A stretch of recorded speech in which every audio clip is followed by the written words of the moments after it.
漫天的飞雪，璀璨的金光。真正的英雄，就是以平凡之躯，对抗着这个岁月的麻木不仁，让自己与更好的自己一遍一遍的在未来重逢。未来还可以继续吗？未来还有属于我的机会吗？未来还可以一直赢下去吗8年前，我没有想过能坚持到现在。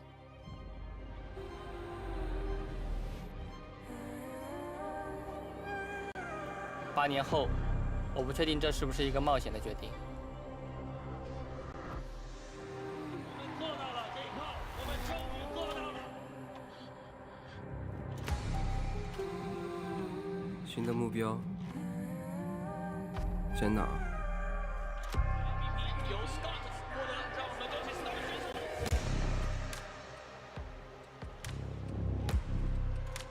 该停下来了吗？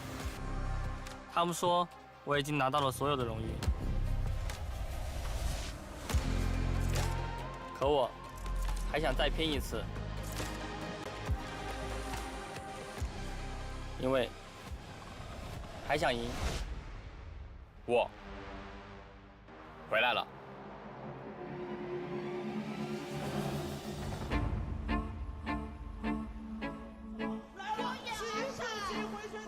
小浩说了一句，他说：“哎，现在感觉打得有点上头，有点想。”有人说，怎么赢了一场比赛就哭了？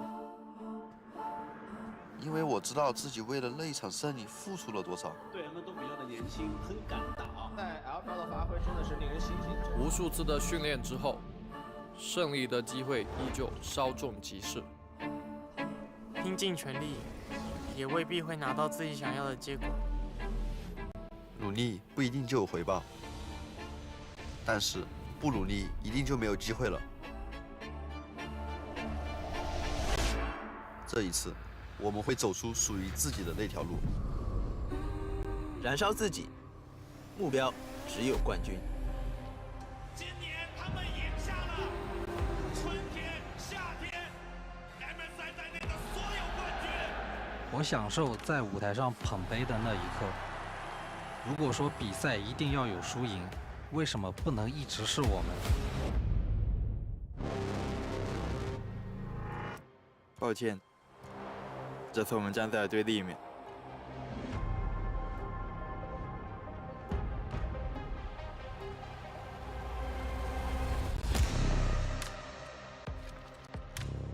无人问津也好，技不如人也罢，不必让自己沉溺其中。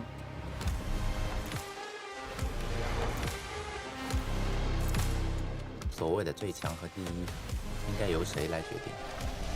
我们所挥洒的每一份汗水，都是为了追寻不变的目标。成功就是从失败到失败，也依然不变的对胜利的渴望。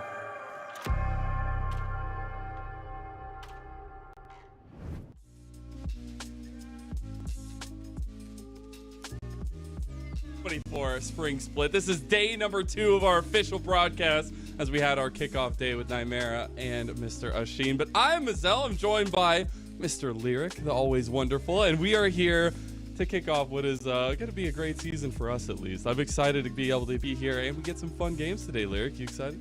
Man, it's been a long time. Like, it feels like forever. Yeah, it's been since LPL playoffs for me, because I wasn't one of the people who was able to make it over for finals. So it's been a long time. I'm stoked to be back, and like you said, today's games we got potential LPL champions as crowned by Lyric. Oh, already. We're just not even in the games today, but we're already crowning champions. I like it. These teams haven't even played a series yet. We're already crowning champions. Let's go ahead and take a look at the schedule that we are going to have today, because it will be a ton of fun. We have the world finalists from 2023 going against a new, improved, and ready to fight RA in our first best of 3 in Weibo Gaming taking them on. We got LNG versus TT to follow that one up, and a lot of changes on those rosters as well, but some key similarities from 2023 as well. Yeah, just a whole ton of roster changes coming into this year of LPL. I mean, people have already seen it, right? We did broadcast the first day. The Chinese broadcast has been going on. So it's going to be cool to be able to dive deeper and actually see how these teams perform with, honestly, the millions of changes they brought in. It's been a lot of fun to see how the LPL kind of carves its own name into the meta, but that's still evolving, and I'm very excited to see what these two teams' iteration of those are going to be. And speaking of, let's go ahead and start talking about these teams, because we do have a very, I feel like, energetic run from Weibo at Worlds, and they say that every dog has its day. Well, I feel like 2023 might have been the day of Weibo up until the end. Yeah, I mean, I think a lot of people, no one expected them to make finals. Let's be honest. Everyone knew the potential was there. Weibo was that team that everyone knew had the ceiling. When you have people like Xiaohu, the Shy on the roster, Light now isn't some underdog prospect that only us hipsters like to cheer for. Everyone knows he's good. And Weibo had a bit of an easy run in the Swiss system, but once we got into the bracket stage, sorry, Mazel, I know you're an NA boy, but NRG sadly got slapped down. And from there, still there's good things being shown by Weibo, especially the Shy. I think the early tournament from the Shy was what caught most teams off guard. Yeah, it just felt like a different Weibo. It felt like a team that had finally gotten their ducks in a row, and we're finding a lot of really good advantages with the meta, right? And all of that kind of went out the wayside, unfortunately, as the season came to an end, and T1, while they went on to win the championship, it was about how they did it. It was the fact that they had such a good read on the meta, and they used it so well like a weapon against Weibo. And also just look at all these clips. It was so easy to find clips for the final, because all T1 did was just follow the Shy around constantly. Ganking top lane. Even once we got the skirmishes later on, and both teams were joining in, and Weibo were really trying to make sure that top and jungle couldn't get exploited, it would still just evolve into this fiesta that T1 were ready for. People like Zayu stepping up, and Weibo sadly not able to close it out. But the point of this isn't to dwell on the downsides, right? It's the fact that Weibo did get to finals, and Weibo did have that journey, and especially taking down BLG feels like the big one after the year they had, after the run at MSI. So, yeah, Weibo just really cool. huge. Yeah, really cool to see that kind of run come from the players it did, right? it's a little bit of a different roster now. We'll get to that in just a second as well. But it was cool to see that, and that's a stamp in time that Weibo will never forget, right? And I think making it to the finals out of all the teams in the world is still a huge boon. And I know Weibo is going to look to try to capitalize that even further here. And speaking of, I do want to go ahead and bring up the Weibo roster and take a look at some of those differences, because they can be key, and they are kind of monumental, it feels like. So big names taken off, Weiwei and the Shy gone. The bottom side of the map still the same, but they brought in ZDZ and Xiaohao. Yeah, and it feels like nice additions overall. I'm glad they're still building around Xiaohu Light. Again, a mainstay for this roster. Crisp, a bit up and down, but with this tenure, we'll take it. But ZDZ and Xiaohao coming over from anyone's legend. I know, especially you, Mazel, really love the fact that they came over as a package deal. I think that's the biggest thing for me, is that a team recognizes built-in synergy and wants to capitalize it, wants to jump on that. And I think in League of Legends, you don't get to find those inherent synergies very often. So when a team can scout that and see that and want that for their potential, I think it's huge. And I know we talked about it off camera, but it was like they fit stylistically real well, but we got to see what the hands are going to be like. And I've kind of rebranded Weibo now to We Brought Gamers, as those two guys are looking to make a big difference on this roster. And I want to talk about how. Yeah, I feel like the big thing is, like you said, stylistically, I feel like they fit so well. These two are players who, on anyone's legend, were working together really well. You saw them skirmishing together quite frequently. Xiaohao will pay attention up towards topside, but Xiaohao being a carry jungler just feels like he's going to fit with Xiaohu so well. Xiaohao loves to get into the enemy jungler space. He's incredibly aggressive. He was the one making everything happen for the side of AL. So when you have someone like Crisp who's willing to roam, when you have Xiao who his best days were enabling his junglers and his other teammates, it feels like it's just going to go much better. And for ZDZ, he might not have the ceilings of the Shy, but he's someone who can play carries. He has a lot of stability up in that top side. And I think his team fighting is also just really solid all around. Yeah, just we'll maybe talk about it a little bit later. Just be careful of the Cassante. But do want to bring up the other side of the matchup, though. We have Rare Adam raring to go with the new roster. There might be a new sheriff in town, and we'll talk about that a little bit later as well. But Rare Adam themselves trying to refresh into 2024. Yeah, and I mean, Rare Adam made a ton of roster changes coming into this year. You want to go down the list? Yeah. I have it right here. I was going to say, it's like Loyan gone, Strive gone, Mole gone, supports, two Feather, supports Valen, yeah, gone, everybody gone. Yeah, Xiaoxi and Fire Zora sale. now being the supports on the roster, so for RA, it's going to be a completely new year, completely new team. It's even really hard to just have any expectations whatsoever. Are they going to be good? Are they going to be bad? Yeah. I don't know, Michelle, but you might know. You know one of these players very well.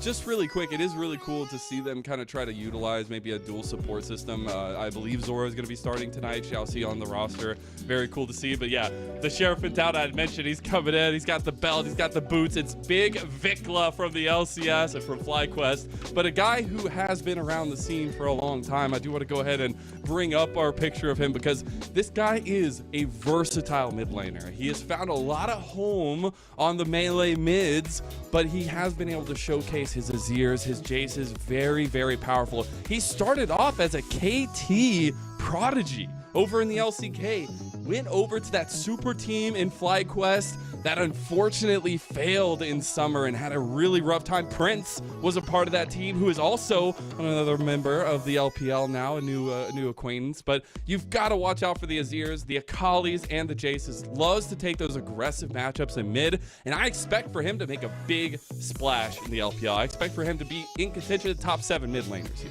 Yeah, I just hope he comes in with some confidence, right? Because after having such a good start with that FlyQuest roster in Spring Split, but not being able to really carry it over throughout the year, I just kind of hope RA is able to build him back up, and we'll get to see some good performances coming through, because I definitely feel like this RA roster has some talent, has some potential to be able to get things done.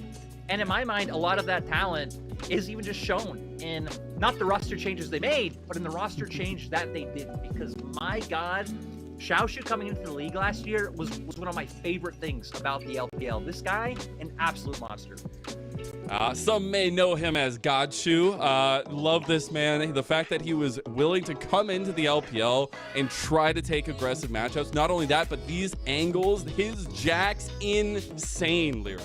Yeah, he really was just an all-arounder, right? He was someone who was doing decently in lane. We saw him finding solo kills, able to coordinate and play around team fights and skirmishes.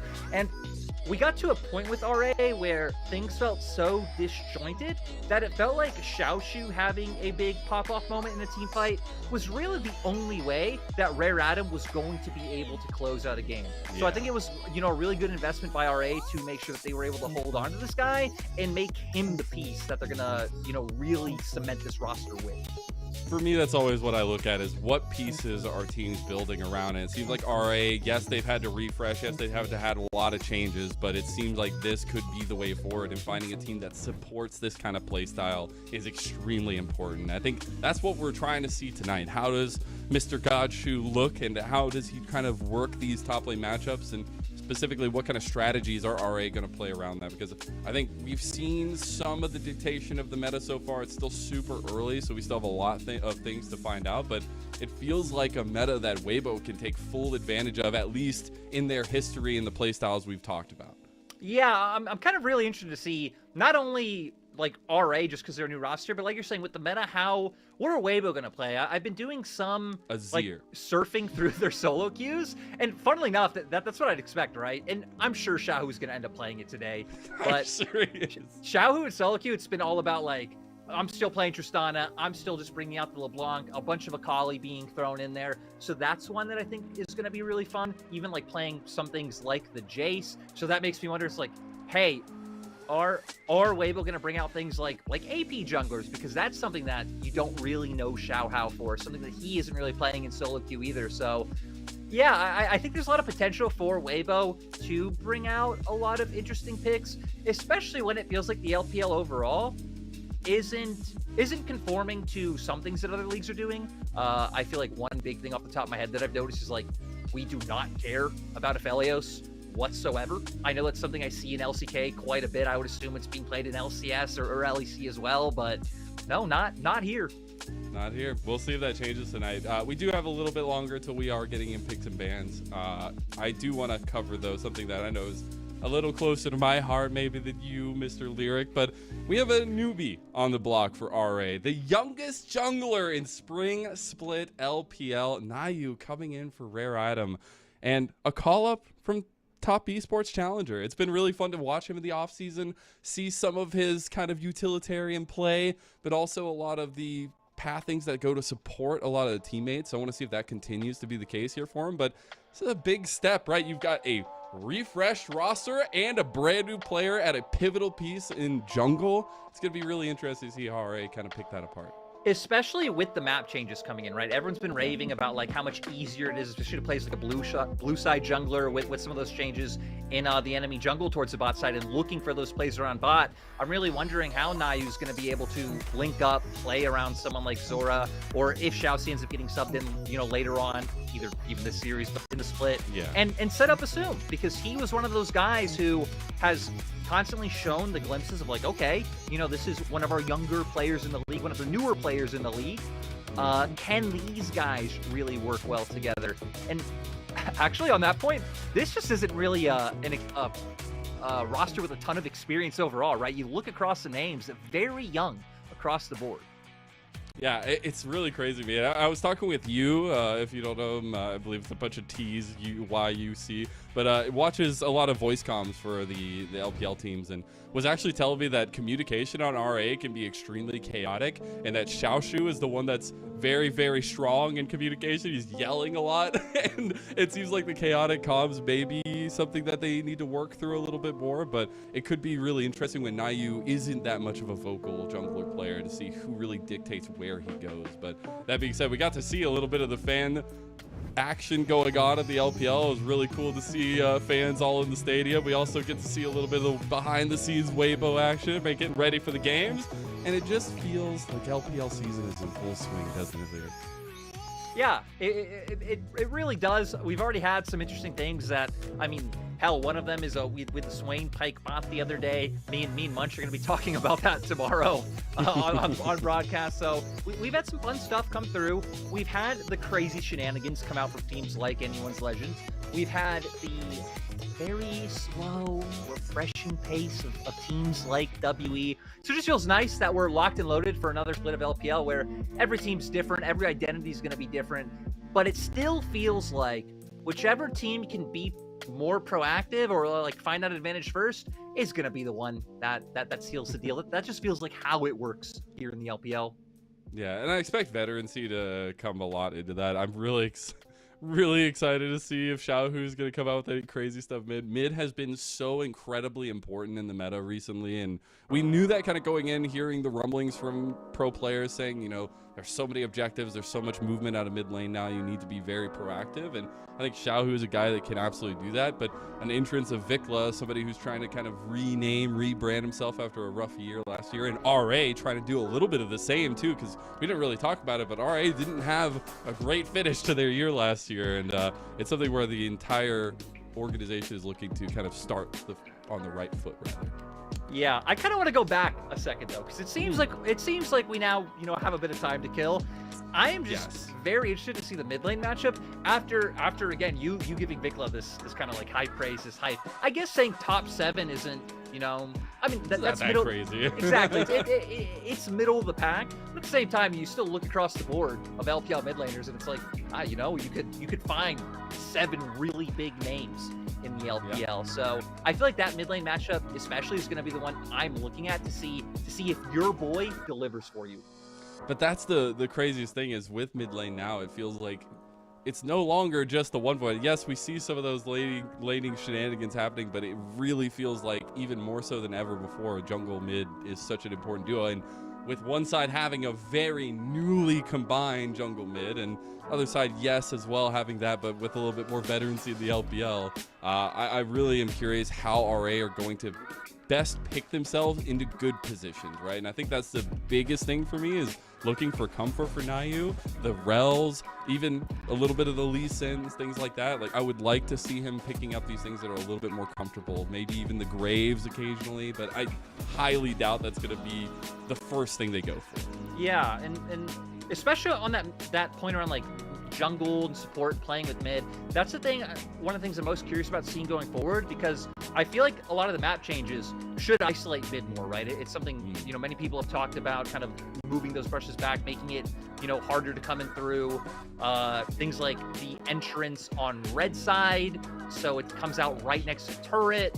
But if you watched the series yesterday, NIP, I think it was like a 3-minute dive in mid that Rookie and co were trying to pull off. Sadly didn't work out, but it's like, hey, are we going to get more teams trying to set up these types of aggressive plays in mid lane, despite the fact that it feels like a lane that's more isolated than ever, which is why we're seeing Azir be such a mainstay, why we're getting Corki played in other regions.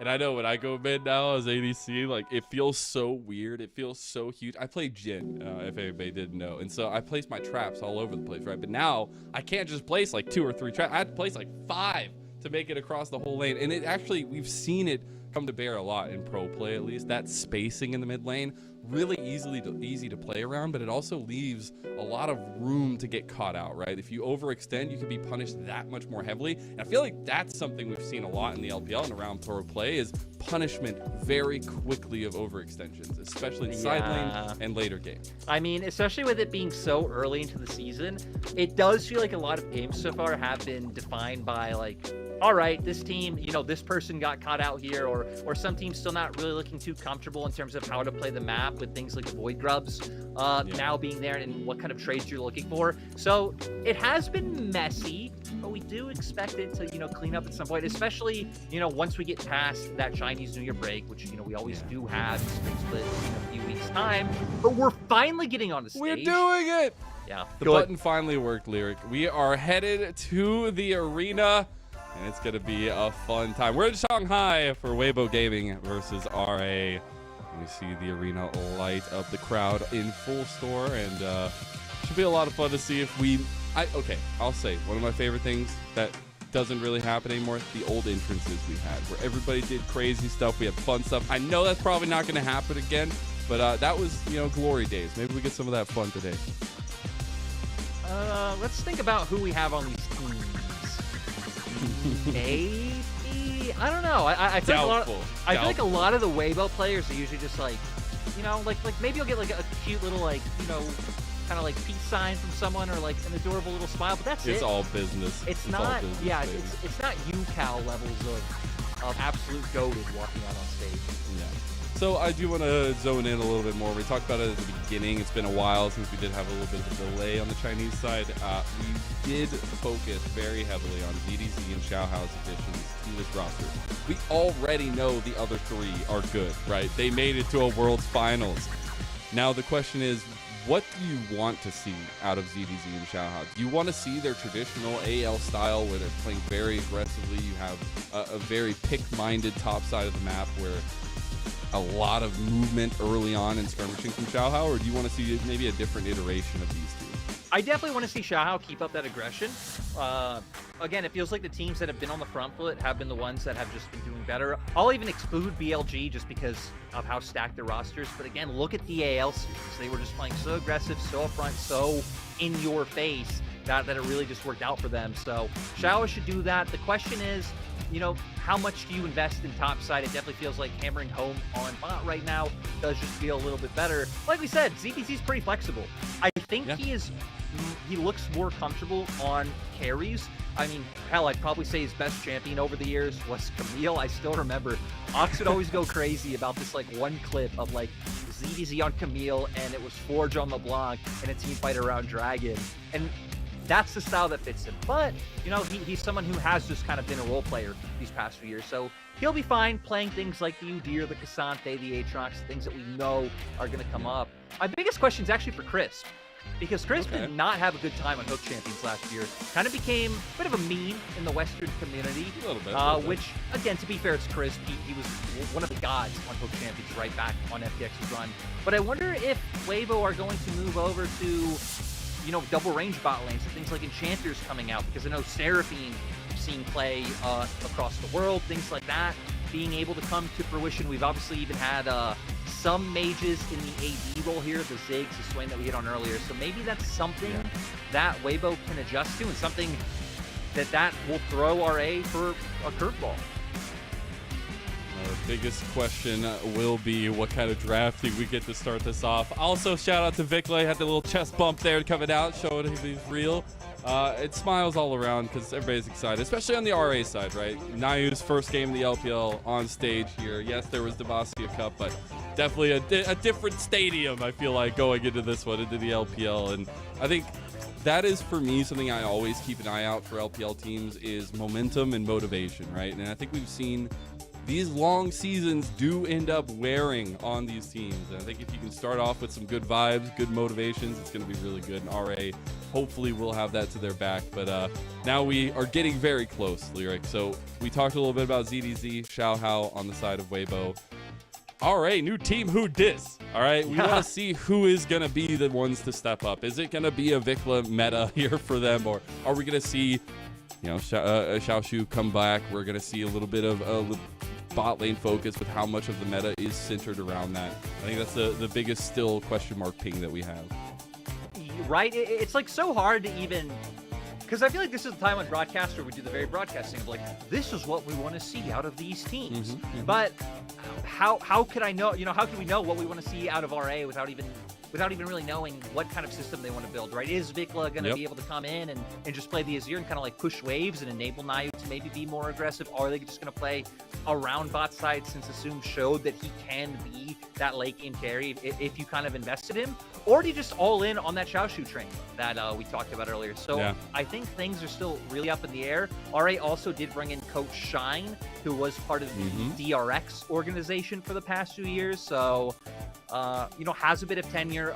I believe was part of the org when they won Worlds, just wasn't one of the stage coaches there. So point is, the guy has seen some highs and has a bit of experience.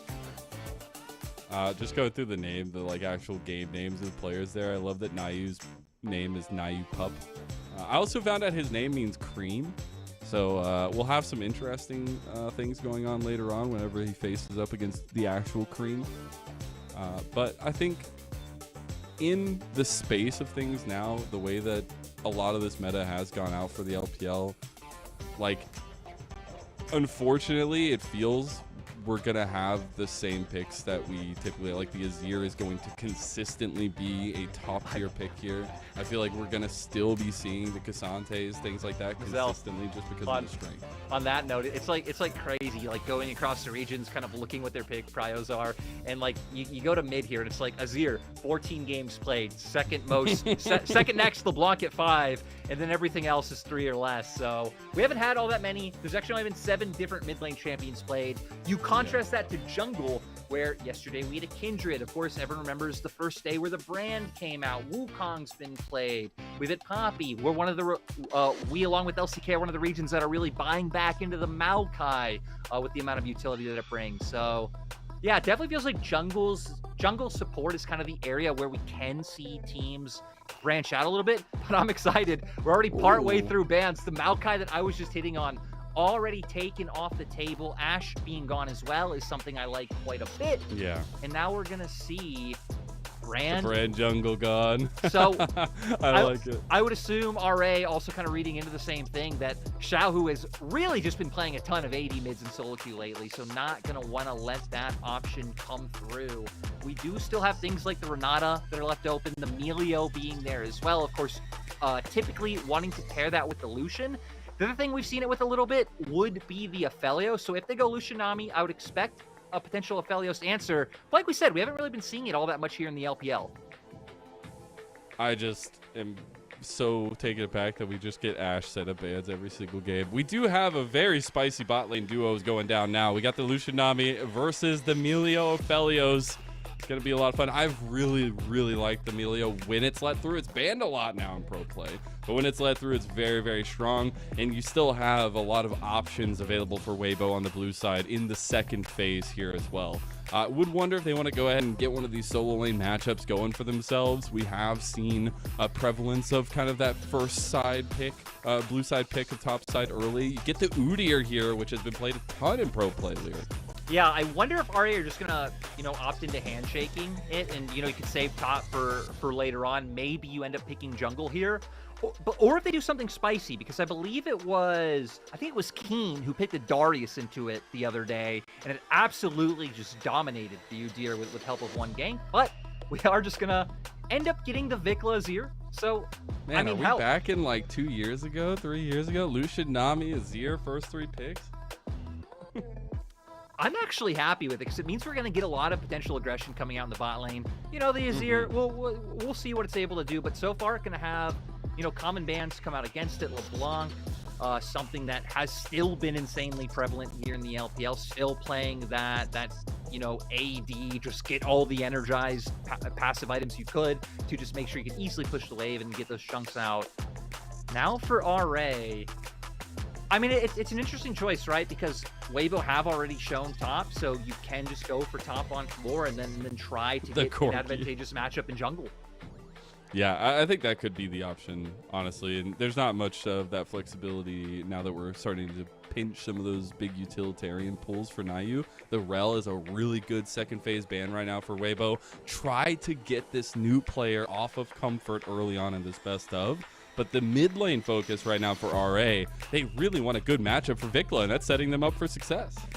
Yeah, there isn't too much once we swap over to Weibo's side for them to really bring out. I guess there's still the option of things like the Yone to come out if you want to put some pressure on. But RA actually going to be looking at the Sejuani for now. They do need CC. They do need frontline.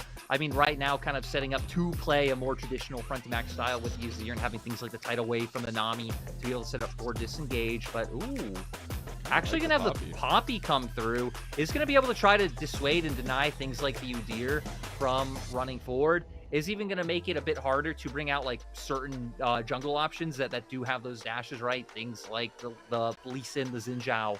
But nothing really showing from Weibo just yet that would really demand a Poppy pick.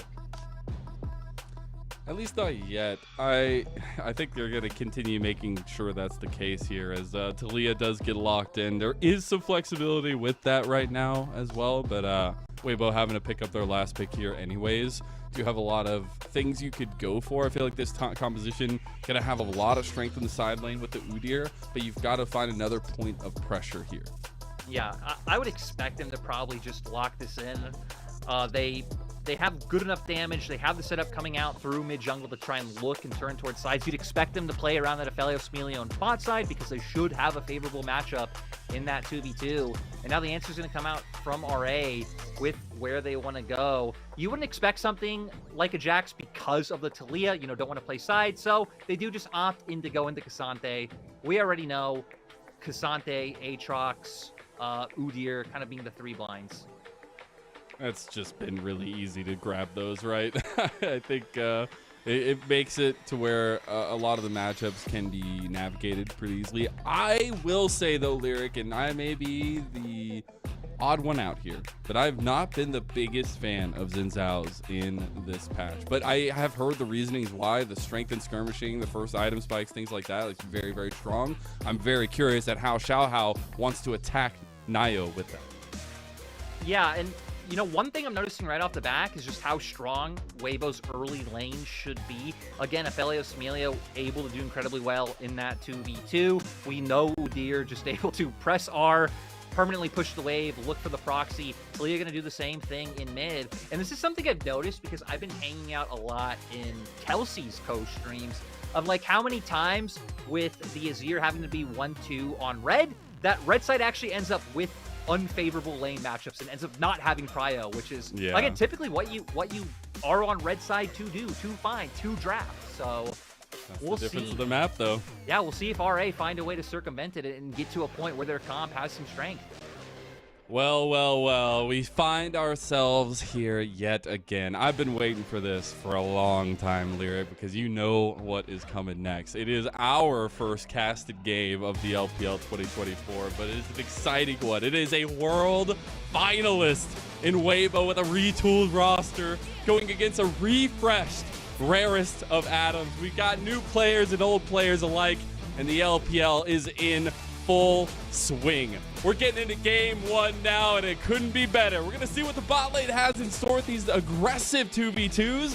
But Weibo looking to have control around the map with the lane priority. And as we kick off and get into Summoner's Rift, let's hear those Dios roar!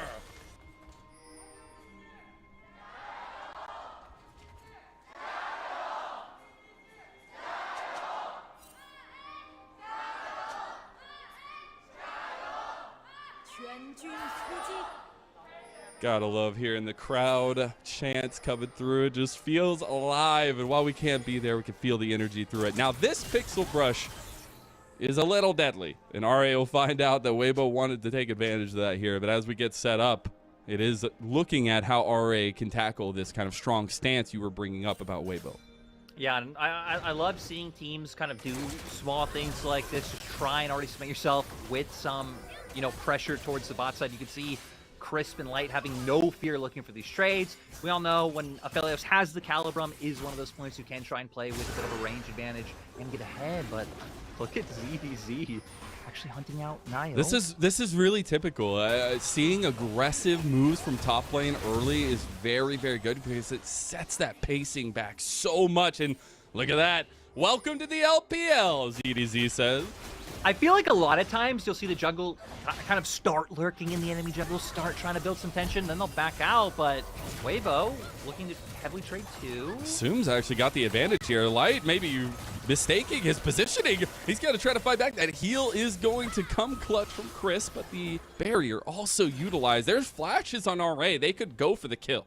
Yeah, and this is a trade you see very often when you're running things like Barrier. Try and get that one used early on, find the health advantage, and take over the lane from there.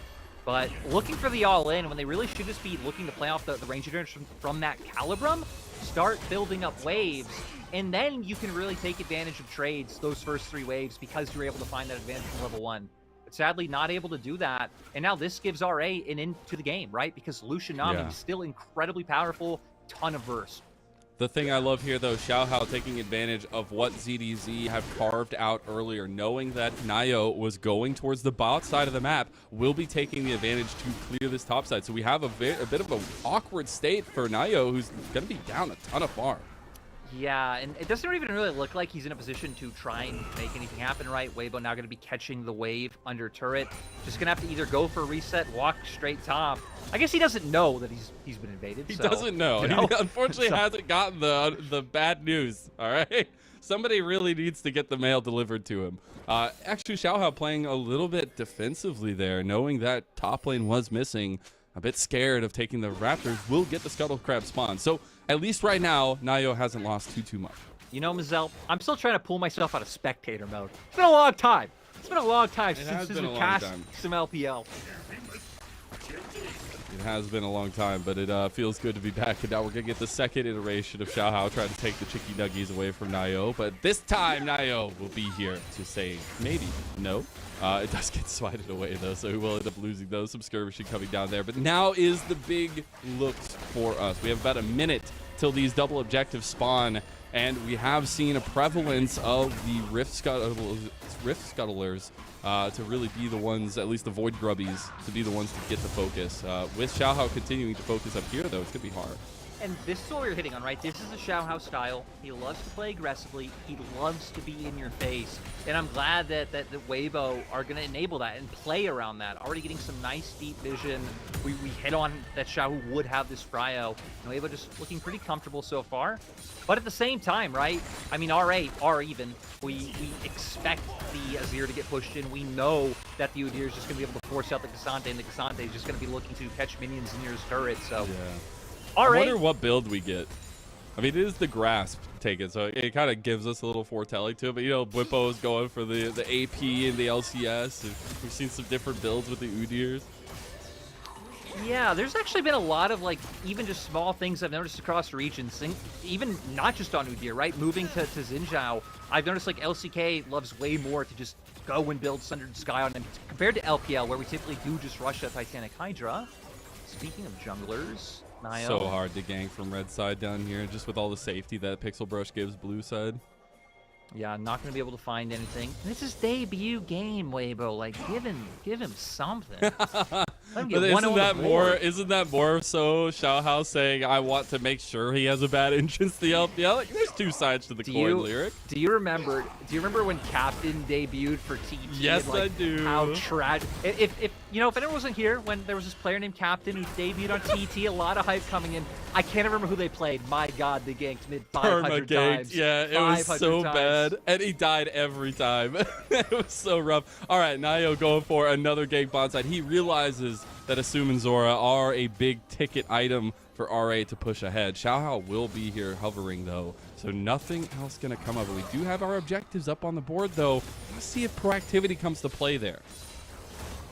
Yeah, for now, you would assume that RA should be the ones to be able to start leaning towards that with the pressure they have bought.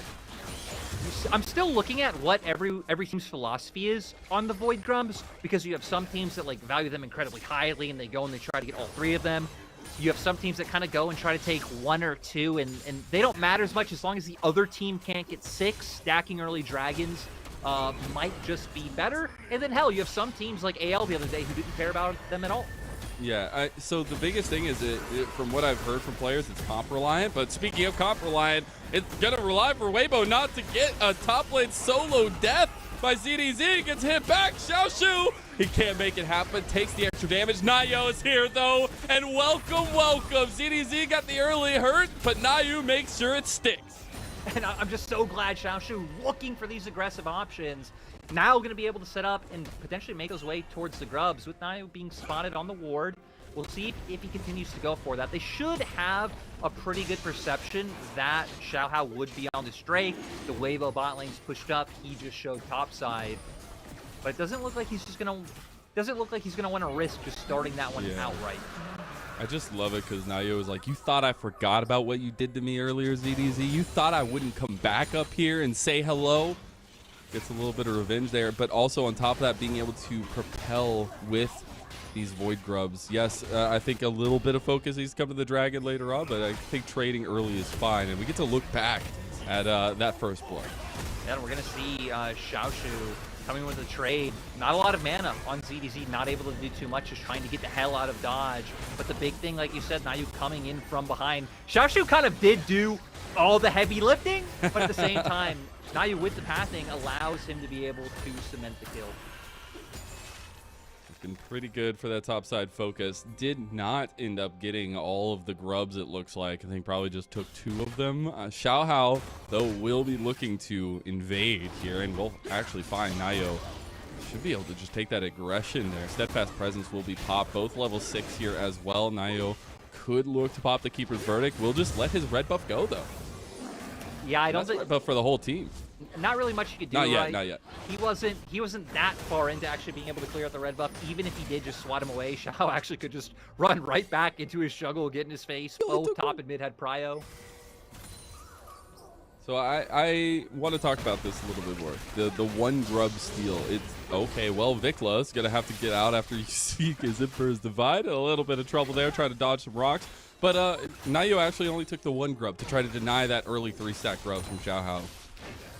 And honestly, it's kind of the preferred way in my mind. I don't feel like void grubs are like too overwhelming. Sure, when you get the 6 with the pushing power, again, with certain matchups, certain comps, it's just so annoying. The turrets will be gone right away. But I've really liked seeing the trades for early Drakes if they happen early enough. Because getting someone on a soul point timer is still just such an effective way to force fights when you're running these kind of higher tempo comps that want to get in the enemy space. And speaking of higher tempo, Xiaohu and Xiao Hao. You know, this is going to get so hard when these 2 are actually roaming together with their names.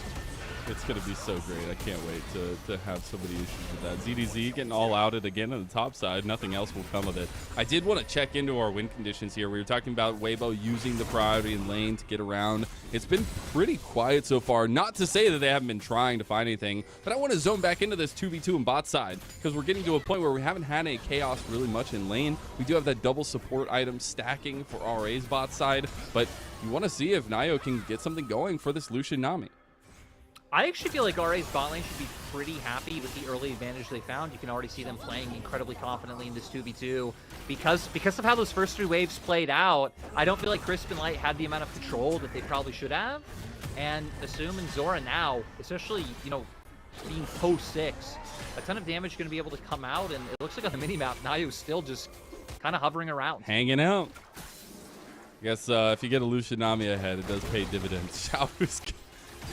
Nayo just can't get his chicky nuggies here. We do get the Keeper's Verdict, and now Light is left all alone. The TP's coming in, but is it going to be enough? Light just falls, and it's Nayo who gets it again. Vikla's going to dash his way out of there. Xiao, who haven't burned the TP, won't be able to find anything on the back end.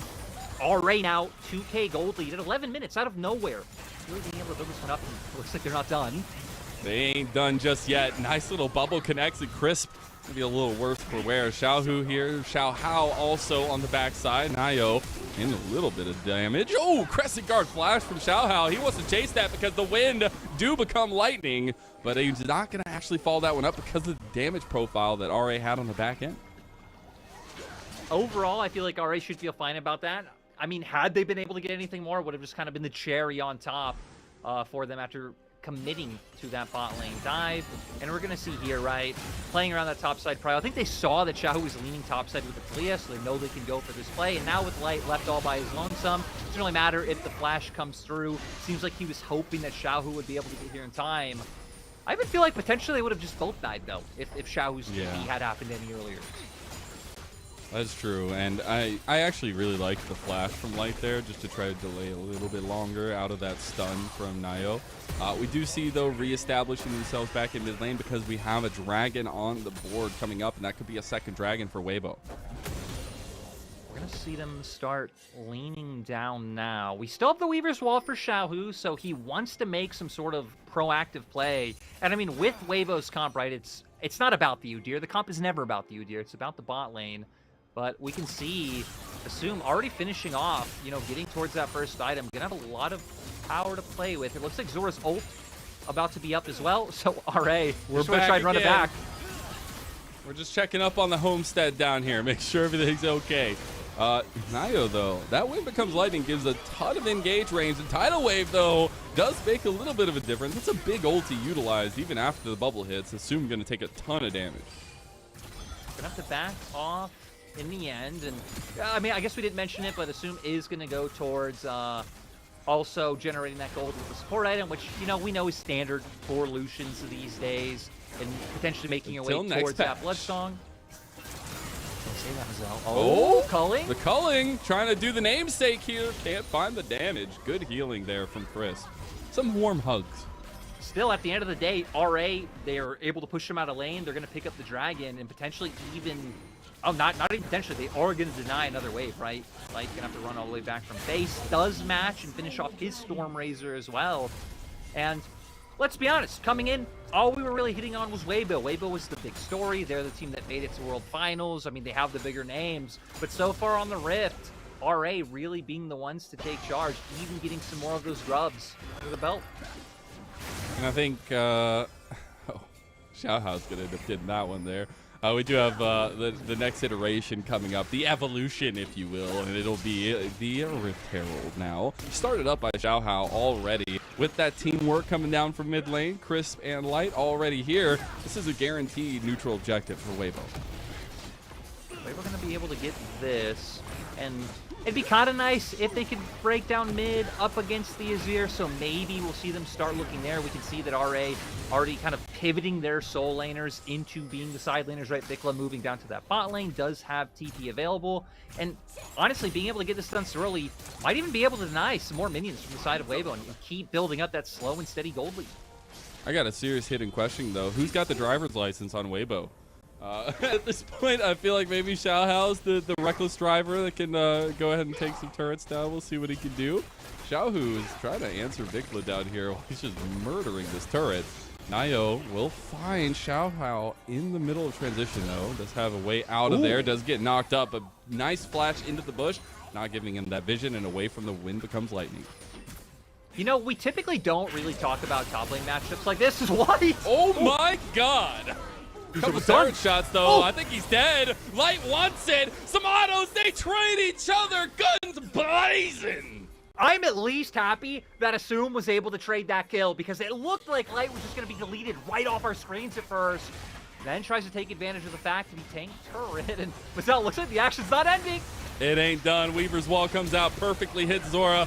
There now you have Nayo going in for the engage. Does get the exit strategy over on Xiaohu, but he's still going to fall. Beautiful pickup from Xiaohao himself. All out comes through from Xiaoshu, who's now going to get the kill and going forward. Emperor's Divide from Vikla is going to separate the fight a little bit. Xiaoshu's still pretty big, but Zora's getting run down by the deer.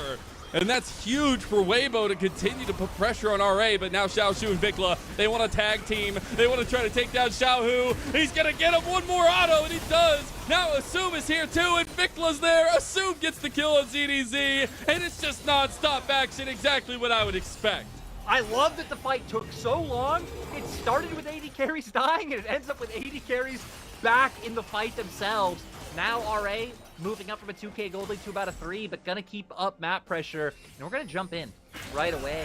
RA, I feel like thinking they have enough burst to be able to get this through with the items that Assume is down, also having that red buff, but not expecting to take so much damage. Really nice movement coming out from Light to secure this one, but at the same time, Assume able to finish it off, and there we go. This is the real important one. The Weaver's Wall really separating the other members of RA, but still, Nayo was so tanky they weren't able to take him down in time. I love the all-out from Xiaoshu, because it feels like the big story from RA in this fight was they just kept isolating single members of Weibo, when that was Weibo's initial plan with the Weaver's Wall. Oh, we're going in mid lane, though. The knockup comes through. Assume will end up flashing, but it was actually a really interesting set of plays there. Now back focusing on the Rift, we do have the Rift Herald available, but the biggest thing is now we also have these big item completions coming across the board, right? We have that Nashor's Toothbrush for the Azir, which we consistently see now. Gives you a lot of that sustained damage, and that's something I want to focus on now for RA as we branch into the mid game, is they do have a good amount of sustained damage on their comp. Oh, they have a ton, right? I mean, it's going to come out from the Azir. Even things like the Lucian being able to play with the range of the culling like we're seeing here, try and poke the enemy down, and then give you chances to all in later on. It isn't going to be as effective, especially once you're going up against the Melio. Being able to bring the sustain, especially with the support item upgrade that he did go for. So we're gonna see if he's able to make any of that damage stick. But hey, he did also just finish off another item with the rapid fire coming on through. That's actually a really big combo too for the Lucian. Just gives you that space to play at least. And against Light, I think you're gonna need it. as the Melio Aphelios combo is always giga strong. Now, we do have another dragon coming up, though. It's about 20 seconds out. We saw that RA wanted to try to put a stop to the stacking. Now, I actually expect maybe dragon priority to fall down a little bit. We'll see if Weibo wants to pick it back up. It's definitely going to be interesting, right? Because we have no potential threats of like early souls coming through, but RA trying to play around. He's Lack of driving. vision. Xiaohao maybe not healthy enough. Okay, well, Naio says you can't drive the Rift Herald. We do get that tidal wave on top of Light, and Light's just going at the damage now. Finds Assume too. Will end up falling over to Naio. It'll be the trade through. The charge came out from the Rift Herald, but RA do respond in kind. Both ADCs fall again. I still feel like RA were hoping for a bit better than that, considering that they were the team with the pincer maneuver coming on through. But again, just an unexpected amount of damage coming out from the side of Weibo. Still will be RA to get this Drake. And for Weibo, it's really just going to be trying to get back to top side, push that wave in, try and deny some more minions from RA. But funnily enough, Nizel, this game has been so fast. Well, never mind. Never mind. The game is still going to be fast. As we see here, I love it. Take out the jungler. You can see the Cassante coming from top side, give a ton of damage, but the Moonlight Vigil is just huge. Coming out from Light, Chris buffing him up as well to make sure more damage is able to come through. Sure, it gets traded. But again, when RA were the team with such an advantageous setup, I think it's kind of tragic that you end up going 1-for-1. Yeah, I mean, the biggest difference maker is Zora throwing the bubble to the left over, unfortunately, from Light, because he was going to get it over. We need to give him the respect he deserves, because Xiaoshu has been like 30 to 40 CS up this whole... It just doesn't stop. It just doesn't stop. I'm telling you. Hey, welcome back to the LPL. Did you miss it? Sorry, Xiaoshu. You do not get your verbal respect.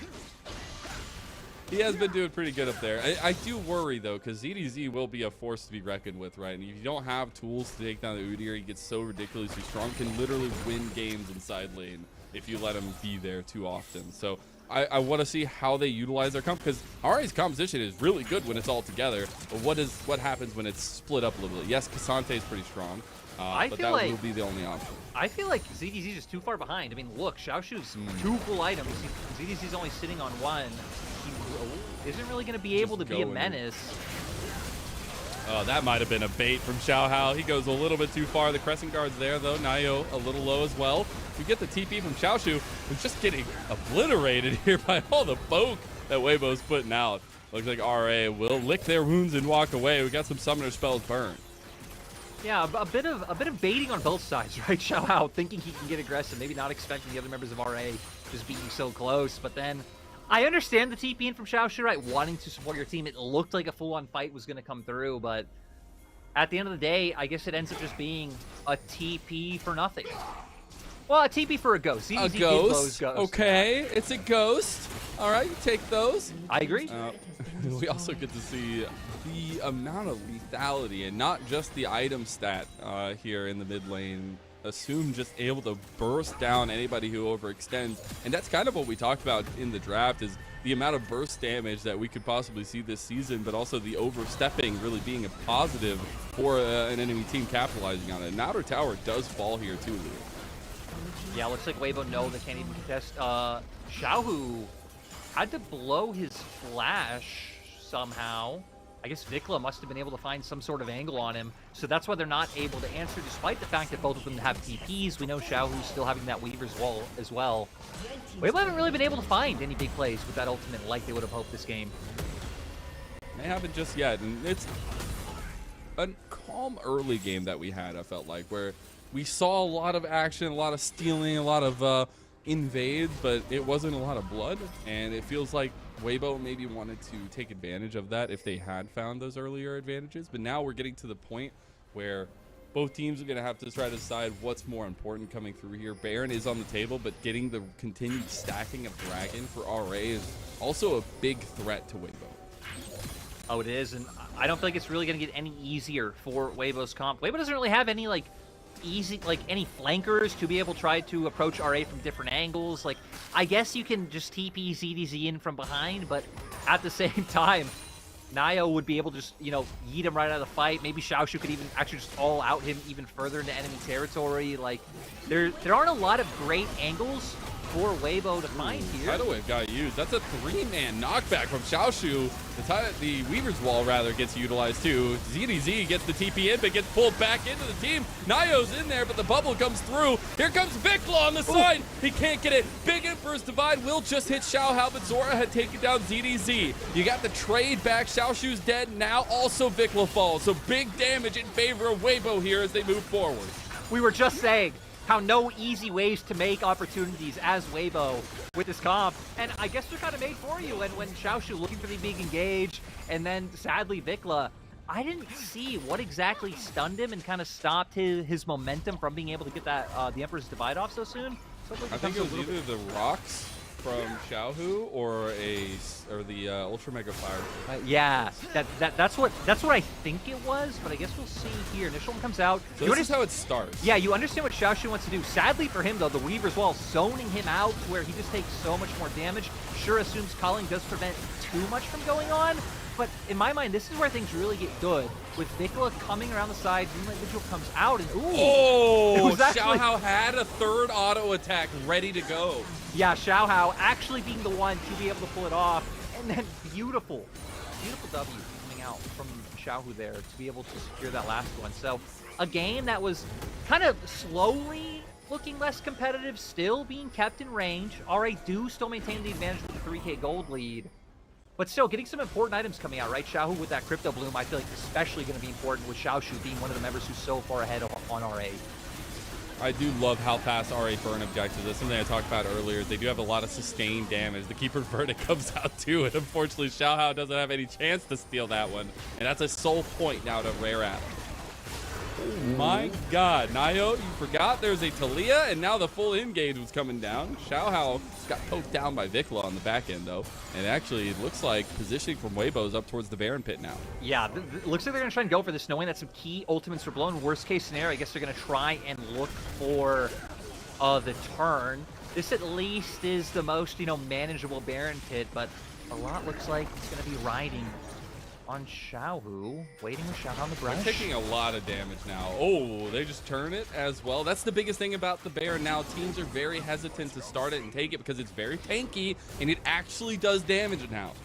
So early on, it's very difficult to take it. You see Weibo kind of running up against the wall there. Now RA had the better positioning in mid because of it and take a tier 2.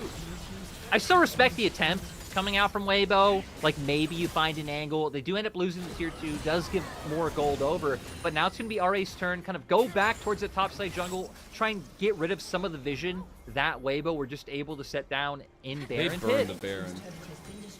Ooh, I mean, that's a Cyclosaur third item now, completed for soon. They can literally just burn this thing.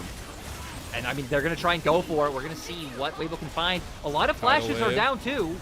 Weibo are struggling to get in the pit. The Weaver's Wall comes down. They got to commit to the pit. RA needs it. He gets the early smite. No! That's stolen by Xiaohu! The Tiger King of Spring! He gets the Baron, and Nayo is left wanting. RA have been having such a solid game right here. Honestly, they've been in full control almost the whole time. What was it, a Q coming out from Xiaohu? That was able to Nayo smited way too early, unfortunately. So we'll take probably a look at that one, but it is punished heavily. And Weibo take the Baron, they take a tier 2. Let's take a look back. Yeah, so like you said, early tidal wave coming on through. A lot of damage being done. Let's see if we can spot when the smite comes. Yeah, I think he gets scared. Goes in. First Q comes. Oh, you're right. It's just so slightly early. Oh. And then able to cement it with a Q. Xiaohu, this is why, I'm just going to say, I did predict Weibo to win the split. But it also is because I lived by Dom's philosophy that he said the other day of, like, it's just boring to predict good, the best teams to win is okay. All right, little ZDZ. revenge here. ZDZ is Udyr, so he'll just run out of that one. I love it, though, because in that moment, I know this is probably not how it happens, but Nayo sees Xiaohu, the man himself, Weaver's walling at him in a Baron pit in a 50-50 situation. Like, maybe there's a little bit of pressure there, maybe there's a little bit of scariness. But it does end up that Weibo, who were at a big deficit, now have closed that gap significantly, just under 1,000 gold, and their team composition feels like it's starting to come online. You've just got Bloodthirster for light. I still feel like a big thing's going to be, like, how they're able to find these angles. Maybe they still won't necessarily need to, because RA have been showing that they're willing to be incredibly proactive, right? That they're willing to push into like trying to hit Weibo's inhibitor turrets. They're willing to go into Weibo's jungle, try and get that deep vision down instead of picks. It's going to be a bit of a lull for that, though, considering that they still have to worry about, you know, those baroned up minions coming towards them. But honestly, RA are probably fine with a breather. As am I. Breathers are good sometimes. In and out. In and out. Now back to LPL. We're good. We're all right. With those deep breaths, we're just fine. Weibo, though, they took like one breath and then started pressing up on an RA, because now we're seeing the continued siege. About 35 seconds left on the Baron buff here for them to use, and they're looking at a tier 2 in bot side. Yeah, now I'm going to look, especially at someone like Xiaoshu, maybe like a tidal wave into Cassante trying to find an angle, but looks like RA instead just going to be disciplined, not want to try and look for any sort of shenanigans while Baron is up. And it makes sense, right? You're already sitting on soul point. You know, Dragon's 40 seconds from coming through, and it was expected that Weibo were going to go for a bit of a reset themselves. But that just means another item coming through for Xiaohu, Landry's Torment. So he is on his third item toward Vikla, still waiting to finish off his third one. Right? Like, it's such a rough timing. If he had that third item, that seriously makes Azir such a big threat. But that difference could just be it. It looks like he's trying to angle for a Crypto Bloom himself and give his team a bit more utility with that heal that does come on through after you get the kill. But Weibo now going to try and take control of mid lane. This is what's so scary. There's so much space here now available. There could be so many members in different positions. Weibo will end up capitalizing and moving forward. Xiaoshu goes out. Xiaohu is on the backside with the Weaver's Wall. Cuts everyone up from RA, but Weibo can't capitalize yet. He does get the Crescent Strike out, or Crescent Guard rather, out of Xiaohao. And now we're repositioning for Dragon Lyric. I got to give props to Zora. His tidal wave was massive there to make sure that Weibo couldn't follow up on the engage. Still, though, that's some crucial ults down. Half health now for the Dragon. Who's going to get it this time? Viklo's on the back end here. Goes into the pit. Oh! There go on to Vikla. The Dragon goes over to Xiaohao. Big Emperor's Divide back into the team competition. But the biggest thing was the Keeper's Verdict that make it so. RA take it wholly. They did lose the Dragon, but now they're going to try to chase down Xiaohao. And they easily pick him off. A double kill to assume. And we were highlighting Weibo's top jungle in the pregame. But this game has been all about RA's top jungle. What an amazing Keeper's Verdict to deny 2 members. I do have to say, though, my God, is Vikla crazy. I cannot believe he didn't die there. I loved how fast Weibo were like trying to jump on him to get it, but still, good fight from RA. Still sad that they weren't able to get that soul. We are going to see here, starting off front to back again, no tidal wave from Zora to come through. And this is where the killer instinct from Xiaohao comes out, and I love it. Try and get on the Azir, try and take him down, set yourself up for a 5v4. He manages to escape, and in the meantime is where that Keeper's Verdict you highlighted, forcing out both bot laners from the side of Weibo. So it does allow for RA to, you know, find an advantage with these kills, get some more gold under their belts, even if they sadly weren't able to get that soul. I just love Vikla's antsiness there. Just go in, see what happens. We'll see if that continues to be the case here, though, because they are getting strong. He did finally get that third item, but the biggest thing now for me is Assume on a 4th item, on a Lord Dom's, not going to find a lot of targets that he can't whittle down now. No, he's incredibly strong. I mean, he's been incredibly strong the whole time. We've already hit on how, you know, I like the way they played that 2v2 in the early game and kind of took advantage of some of the mistakes that Light and Chris had made. And it really feels like they have just been in the driver's seat this whole time. And they're just constantly trying to play around Fog of War. But I guess to Weibo's credit, that is the one area where we haven't really seen them make a mistake yet. I'll see if we jinx that, but they haven't walked into RA's territory. They've had a lot of calmness to them when they're approaching these situations, right? And I think that says something about the veterancy on the roster itself and maybe some of the comms that are coming through. But I actually like this call from RA. Put some pressure on them. I love Use the that Sun Disc. Yep. Get the Sun Disc down now. It doesn't matter if you swap sides. RA always going to have the first turn. Look at Xiaohu. Trying to find an angle to cut someone off with that Weaver's Wall. It seems like Weibo it's about isolating the members of RA. They just have so much ability with the AoE to take down Weibo. Yeah, I don't know, though. RA playing a little bit hesitant, realizing last time they were in this situation, Xiaohu made the biggest difference. ZDZ going to be, again, that whittling of Assume onto the tanky members. But RA need to force the hand of Weibo, so they're going to start the Baron again. Looking for it. I'm keeping my eyes on the Azir. Is Vikla going to look for some kind of scoop, get his way onto the enemy 80 carries? They got ZDZ a little bit low. Vikla focusing on the Baron here. They need this sustained damage. Culling is so big here. There's the tidal wave on the back end. They're going to focus the Baron now. It looks like they're turning on it. They do get knocked back from it. It's still so tanky, and this is what I talked about earlier. It's so hard to kill. They end up finally getting it. The knockup goes in. Xiaohao's in the midst of it, and it's Nayo that goes down first. In the end, it's still just that one trade for the Baron, but RA looking to get out of dodge, gonna dodge out of that Weaver's Wall, and they are safe and sound. Xiaohu's machinations go wide, as Vikla under tower now might have just sealed his doom. He's gonna try to pick off Xiaohao, but goes back in at first divide. The turret shot's not gonna be enough as they turn to it, and Vikla falls so Weibo can thrive. Weibo, they might find some kills, but still for RA, I feel like you're happy that you got that Baron. I mean, it's crazy. Only 2 members were hitting in the end with the others zoning it out. We know Nayo on the Baron. I believe Asum, yep, turns to it as well. And then just people like Xiaoshu being so tanky, he can eat a lot of this damage. I believe Light's Moonlight Vigil ended up going wide, so definitely some missteps there. But then it's things like this where we get the knockback coming out from Xiaohu. Nayo, of course, already a bit low from tanking that Baron damage. And things look decent for Vikla here, but I think it's the right call. Had he kept running, he would have ended up going down anyway. So staying under turret, maybe seeing if you can get a recall off or if this Emperor's Divide could have turned into anything, makes sense. The bloom healing that came through after the death for Xiaohu is actually insane. There was so much health gained in that little pivotal moment for Weibo. It definitely made a big difference. And now we got to see what the difference is going to be in this next fight, because it doesn't feel like this carousel is stopping anytime soon. RA putting the pressure on a bot tier 2. No, now, I mean, look, full item Lucian coming at you, Vikla as well. Incredibly strong, so they're going to get this first turret down. But looks like Weibo want to try and make a play again. Weaver's Wall, they actually are. TP coming in now, though, on the backside of the wall. The Keeper's Verdict came through as well. A lot of ultis utilized from RA for just the Weaver's Wall of Weibo, and now there's a Dragon. That's going to be difficult. I mean, this has to be Weibo's time, right? This has to be the big team fight that kind of brings you back or even sets you up in a position where you can win. Oh, Vikla's just caught out. He gets the Emperor's Divide off. He will lose half his health, but that does mean chaos has ensued on the back end of the fight. ZDZ is getting bursted by Vikla now, as Weibo trying to make it so outside of this Tri-Bush. Going to use the Pixel Brush here. Double wards come down for RA, and they're going to turn onto the Dragon now. And yeah, Weibo surprisingly just going to give it up. Oh, maybe TP every on the time backside, or are they?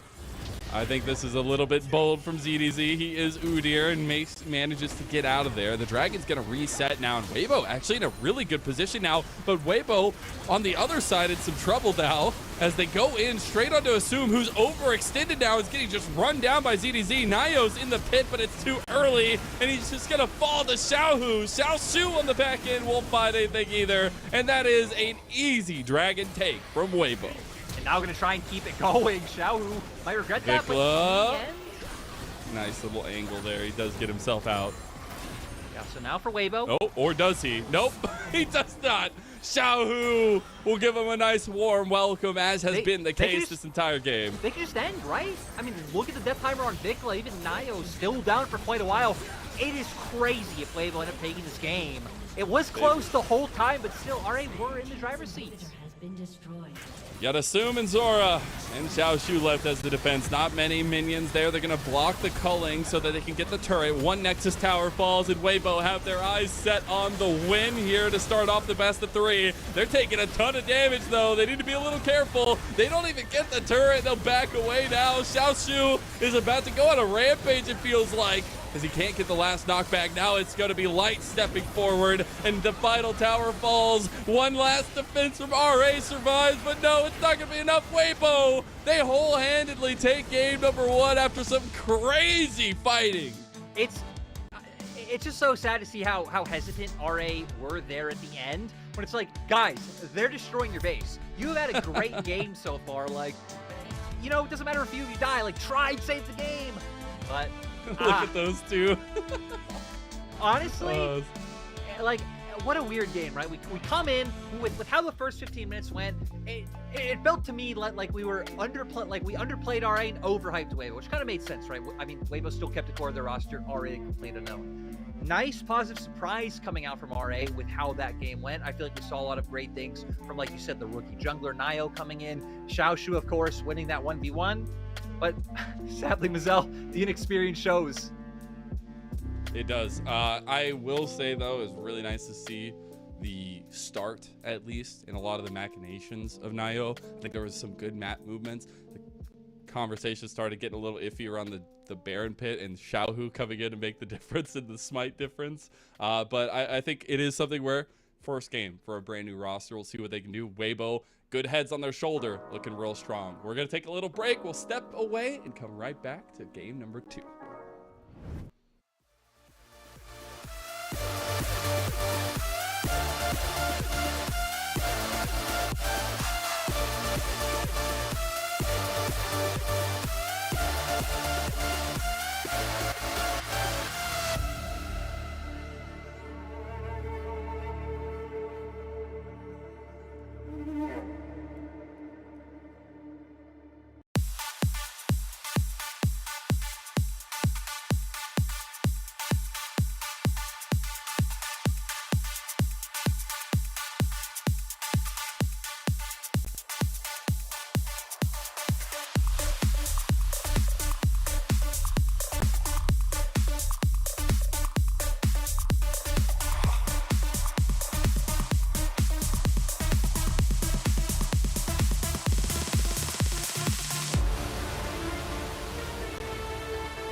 Welcome back, everyone, to the LPL 2024 Spring Split. We're here in week 1, day 4, rather. Numbers back and forth. I'm Mazel. I'm joined by Lyric, and what a game number 1 we had.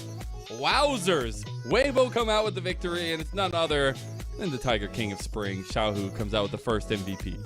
Yeah, I think it makes sense, right? He was the one looking for a lot of the angles with the Weavers wall, constantly trying to disconnect the members of RA because, I mean, just running into them was so hard. We saw that many times. Nayo having so many great keeper's verdicts. I mean, the Cassante always being there to go for the all-out and just take you out of the fight right away. But Weibo did a great job, and all of that just came from Xiaohu finding those creative angles. Yeah, man, we're going to get to take a look at some of those angles as well, and the immaculate Weaver's walls. Also, the steal of a Baron. Made it in there, but this game was all about a ton of very fast-paced action through mid lane. This game was just too much. I mean, there was just so much going on. Anytime we tried to make any point of anything else, Weibo and RA were just ready to scrap once again. I also want to give a special shout out to Xiaohu because he had such a phenomenal early game. He was so aggressive in the enemy's face. I remember me and you pointing out the knock-up that he was able to get from Vikla, finding the flank and being as decisive as he wanted. So just a lot of good moments from Weibo. We'll also give kudos to RA, though, because, like, my God, they came in way stronger than I think anyone could have expected just with how new their roster is. Yeah, it was impressive to see some of the early moves, especially from Nayo. Very heavy presence bot side of the map for a long time. And just a couple big angles from Xiaoshu as well. Just didn't get pulled off in the end. And I think that's where the good heads on the shoulder of Weibo and a lot of that veterancy does come to play. But now coming into a second game where maybe we see some differing adaptations here. We do have RA on the blue side this time around with Weibo on the red side. It is going to be the Ashe Grand and the LeBlanc banned by RA. And the Melio this time taken away. And the Maokai Senna joining those bans from Weibo. Yeah, so not going to let the Melio go through. Pretty interesting. And surprisingly enough, a first pick Rel coming out for RA.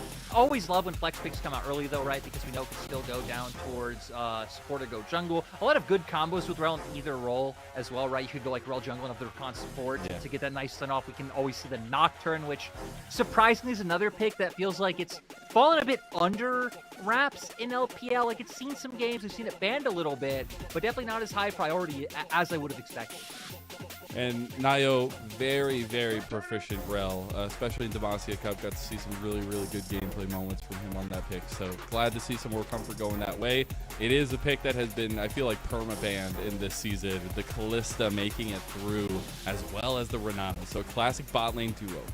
Yeah, and I feel like Renata just denies like so much of the LPL play style because a lot of the picks that are great into it are these Enchanter supports, which most LPL teams don't really pick up, right? We had Mako bring out the Soraka on day 1, but I love that RA are leaning into it. They actually just go right back to the Lucianami. And let's be real, those two kept control of that bot lane 2v2 the whole lane phase. They did. I think it could be a little bit more difficult against the handshake with the Callista. Definitely. We'll see how that goes in that situation. I do like the fact that they're sticking with the comfort, though, right? And we're getting the comfort pick for Nayo, at least in the first phase. We do get the Cassante for ZDZ, so at least there is that stability from the top side of the map, too. Now, he did not have the best record on the pick, but it is what it is. Yeah, now for Weibo, I wonder if they're going to try and ban out any like take away things like the Jax or these other top laners that we know Xiaoshu is incredibly proficient on. I mean, hell, we were showing the highlights earlier, one of his best champions. Or if they just look to kind of make Vikla a bit more unstable, but no, actually just going to want to take away a champion that honestly didn't have a great presence in game 1. And Udyr overall actually hasn't been all too successful here in the LPL. Before coming into the day, he was actually 1-5 in record. And even if you think back to like the past week, you know, I don't really think there's any memorable Udyr moments. I will say, though, it's a thing where if you get any advantage, it becomes such a pain to deal with in the side lanes. And I think that actually we saw some decent, like, evening out of that top lane matchup. And I think, yes, Xiaoshu looked really good on the Cassante, and that those moments will always be there. But I do think there's a big threat with the Udyr, so I like that focus. The other focus I really like is RA taking away all of those big engagers, the big CCers to take down Assume on the Lucian, the Vi and the Nico both taken out, as well as the Jax joining that Udyr on Weibo's side. Yeah, so I wonder if they're going to try and look to bring even more all into the table, and it looks like they will. So just getting right on top of this Lucianami, not letting them to be able to play the game. If RA wanted to just go back to what they had last game and try and bring out that Azir again, that always is an option. It is kind of weird to see it fall so far through the wayside. We also know we have things like the Orianna. Even if you highlighted that isn't something we really know or expect to see come out from Vikla, you do have ball delivery there in the rel if you wanted to try to look for a combo to try to match Weibo in these 5v5s. That fan sign was hilarious. It's just Xiao Hao kiss kiss. Yeah, I think the matching is the important thing, because I love that Xiao Hao is taking the Xin Zhao yet again. I think he had some really good moments of decisive when becomes lightning engages into pressing guards, but the question then becomes, what does Nio look like on the rel in these early skirmishes as well? We do now have the Azir re-locked in for Vikla as well. Yeah, so once again, going to have a lot of like disengage on their side and try and play out a very similar way as they did in the previous game. And Weibo going to follow suit, bringing the Talia once again. And it seems that they're kind of saying like, hey, we want to split you up. We want to try and be able to find those picks. It's going to be really hard to just run into their composition outright. And also going to be nice to see Xiao Shu bring up the Pompey in the top lane, right? It's going to be a bit of a wash considering a tank versus tank matchup. You really don't expect too much to happen there, especially with the junglers we have as well. Like, I think it'd be quite hard for Nio to be able to go top and find anything meaningful onto ZDZ. But Mazel, that of course means that all the action in the bot side is probably going to get juicier. And that's what we saw last game too as well. Like, Nio was just consistently bot side of the map. We do have a little bit of time here though. Do you see a big difference in the styles approached by both these two teams? I feel like RA very similar, Weibo a little bit different. Yeah, I think that's right to say, right? Because this time around with things like the Callista, I think it's going to give a lot more agency for Light to try to find an impact in these team fights. Not to say they didn't in last game, but a lot of that was like RA run into him and then, you know, hey, they're surprised by the amount of burst, or they were hitting some good CC to be able to find the return kill. But Light now going to have a lot more agency to try to match this aggression. Yeah, and it just ties into Xiao Hao's nature. It feels like a guy we saw literally taking those early paths into Nio's jungle and trying to be as much of a nuisance as possible. It is a potential 2-0 sweep for Weibo on the horizon if they can clean this game number 2 up. But RA, they looked feisty in that game number 1. They've retooled a little bit. Vikla was looking pretty good in certain moments on the Azir, so even gets set up in this one. But it should be a very interesting adaptation with the rel in jungle this time as well for RA. Yeah, it's going to do a lot. And I just hope we see from RA what we saw in Game 1, right? They weren't hesitant. They were willing to take fights. They knew what areas they wanted to play around. I really was just impressed by Nio in that game in terms of where he was on the map and enabling his bot lane. And now, Mazel, as we get on the Rift and get ready for the Gyos, we're going to get to see it again. Get the beautiful skybox undertaken in 2024, the Barons and everything around as Gyos do roar. RA looking for a comeback in game number 2.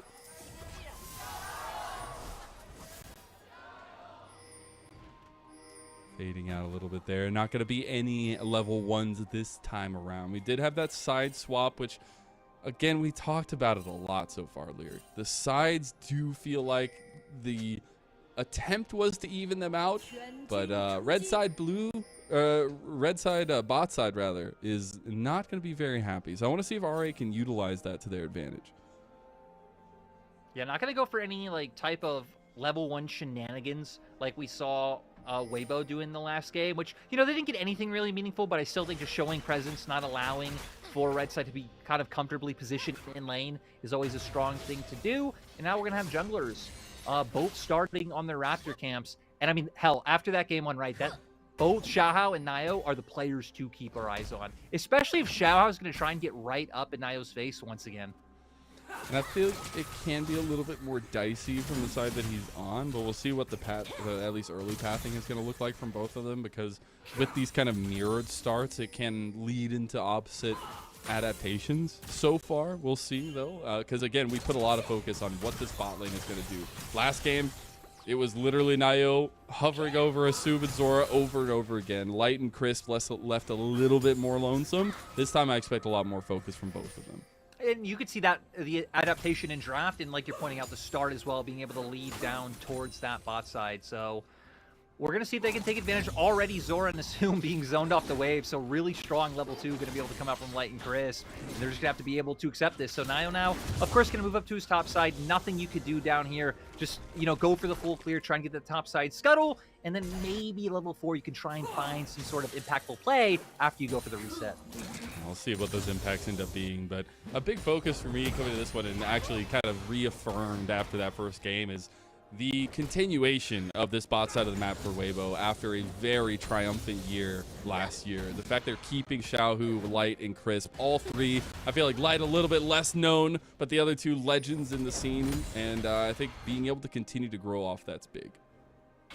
Exactly, and you know, kind of for Light, I feel like at least people who follow LPL, everyone knows Light, everyone has Light in kind of their upper echelon of LPL AD carries, and I'm hoping and thinking that this will be a better meta for Crisp, where we do have more enchanters coming in, where we do have a lot more support diversity just available in hell. Even the things that people are doing in solo queue, right? Seeing things like Camille come out or any number of random shenanigans with all the different support upgrades that are available now. And I think that's something for me last year. Like, I think Crisp had some really pivotal moments on the team, but he was also somebody I always looked to as like, man, this guy was a world champion. I want to see some big moments from him. I mean, I feel like we never really got those giant standout moments. There were some really good moments, but now we're looking at moments in mid lane as Nio will not be able to land the combo, and Xiaohu makes it out just fine. And we're seeing exactly what we talked about earlier, right? That it just feels like mid is more isolated now than ever with just how much space they're given and how much space you have to cover as a jungler to be able to get in range. But it also means that junglers, when they are going for these types of plays, right, it is good that Xiaohu's still kind of staying in the area just in case anything did go down. We're finally going to get the reset from Nio that we were waiting for, get a buy-in, and then see if he can try and find anything on the bot side. But, ooh, can they stop the backs? That might be able to set up for a play. Oh, they're not. I was kind of hoping stop backs here, keep them for another wave. Your jungler is now coming, and then there's that potential play for RA to make. But you know what? I respect that they don't want any of that smoke. I respect that. Hey, at least not yet. We're building the fire. We're building the fire. We did get pings actually from red side over towards the dragon pit. We have that spawning very shortly. Nio is already hovering down that way. I think with the Lucian Nami, you're looking to try to use some of that pressure you can have in lane, especially with the back completer for Weibo, to try to get that. Yeah, we're going to see if they can go for it. I will say, if you look at the minimap, RA have done such a better job at being able to maintain early game vision control. But Weibo now going to, start getting some of their own defensive vision back. I don't really feel like there's any obvious opportunities for Xiaohu to look for. But if RA are going to keep playing in Weibo's face like this, I mean, it might just be destiny that we're set up for a 3v3. Yeah, I mean, we said we're not going to be looking at top lane anytime soon, so we'll just stick at the 3v3 down here, as I don't even think Grubbies are going to be that big of a pull for either of these teams just yet. It does seem like Vision Game will be in favor of RA, but they'll see Xiaohu on his way down here. Flash from Crisp, easily responded to by Zora, so some summoner spells burned.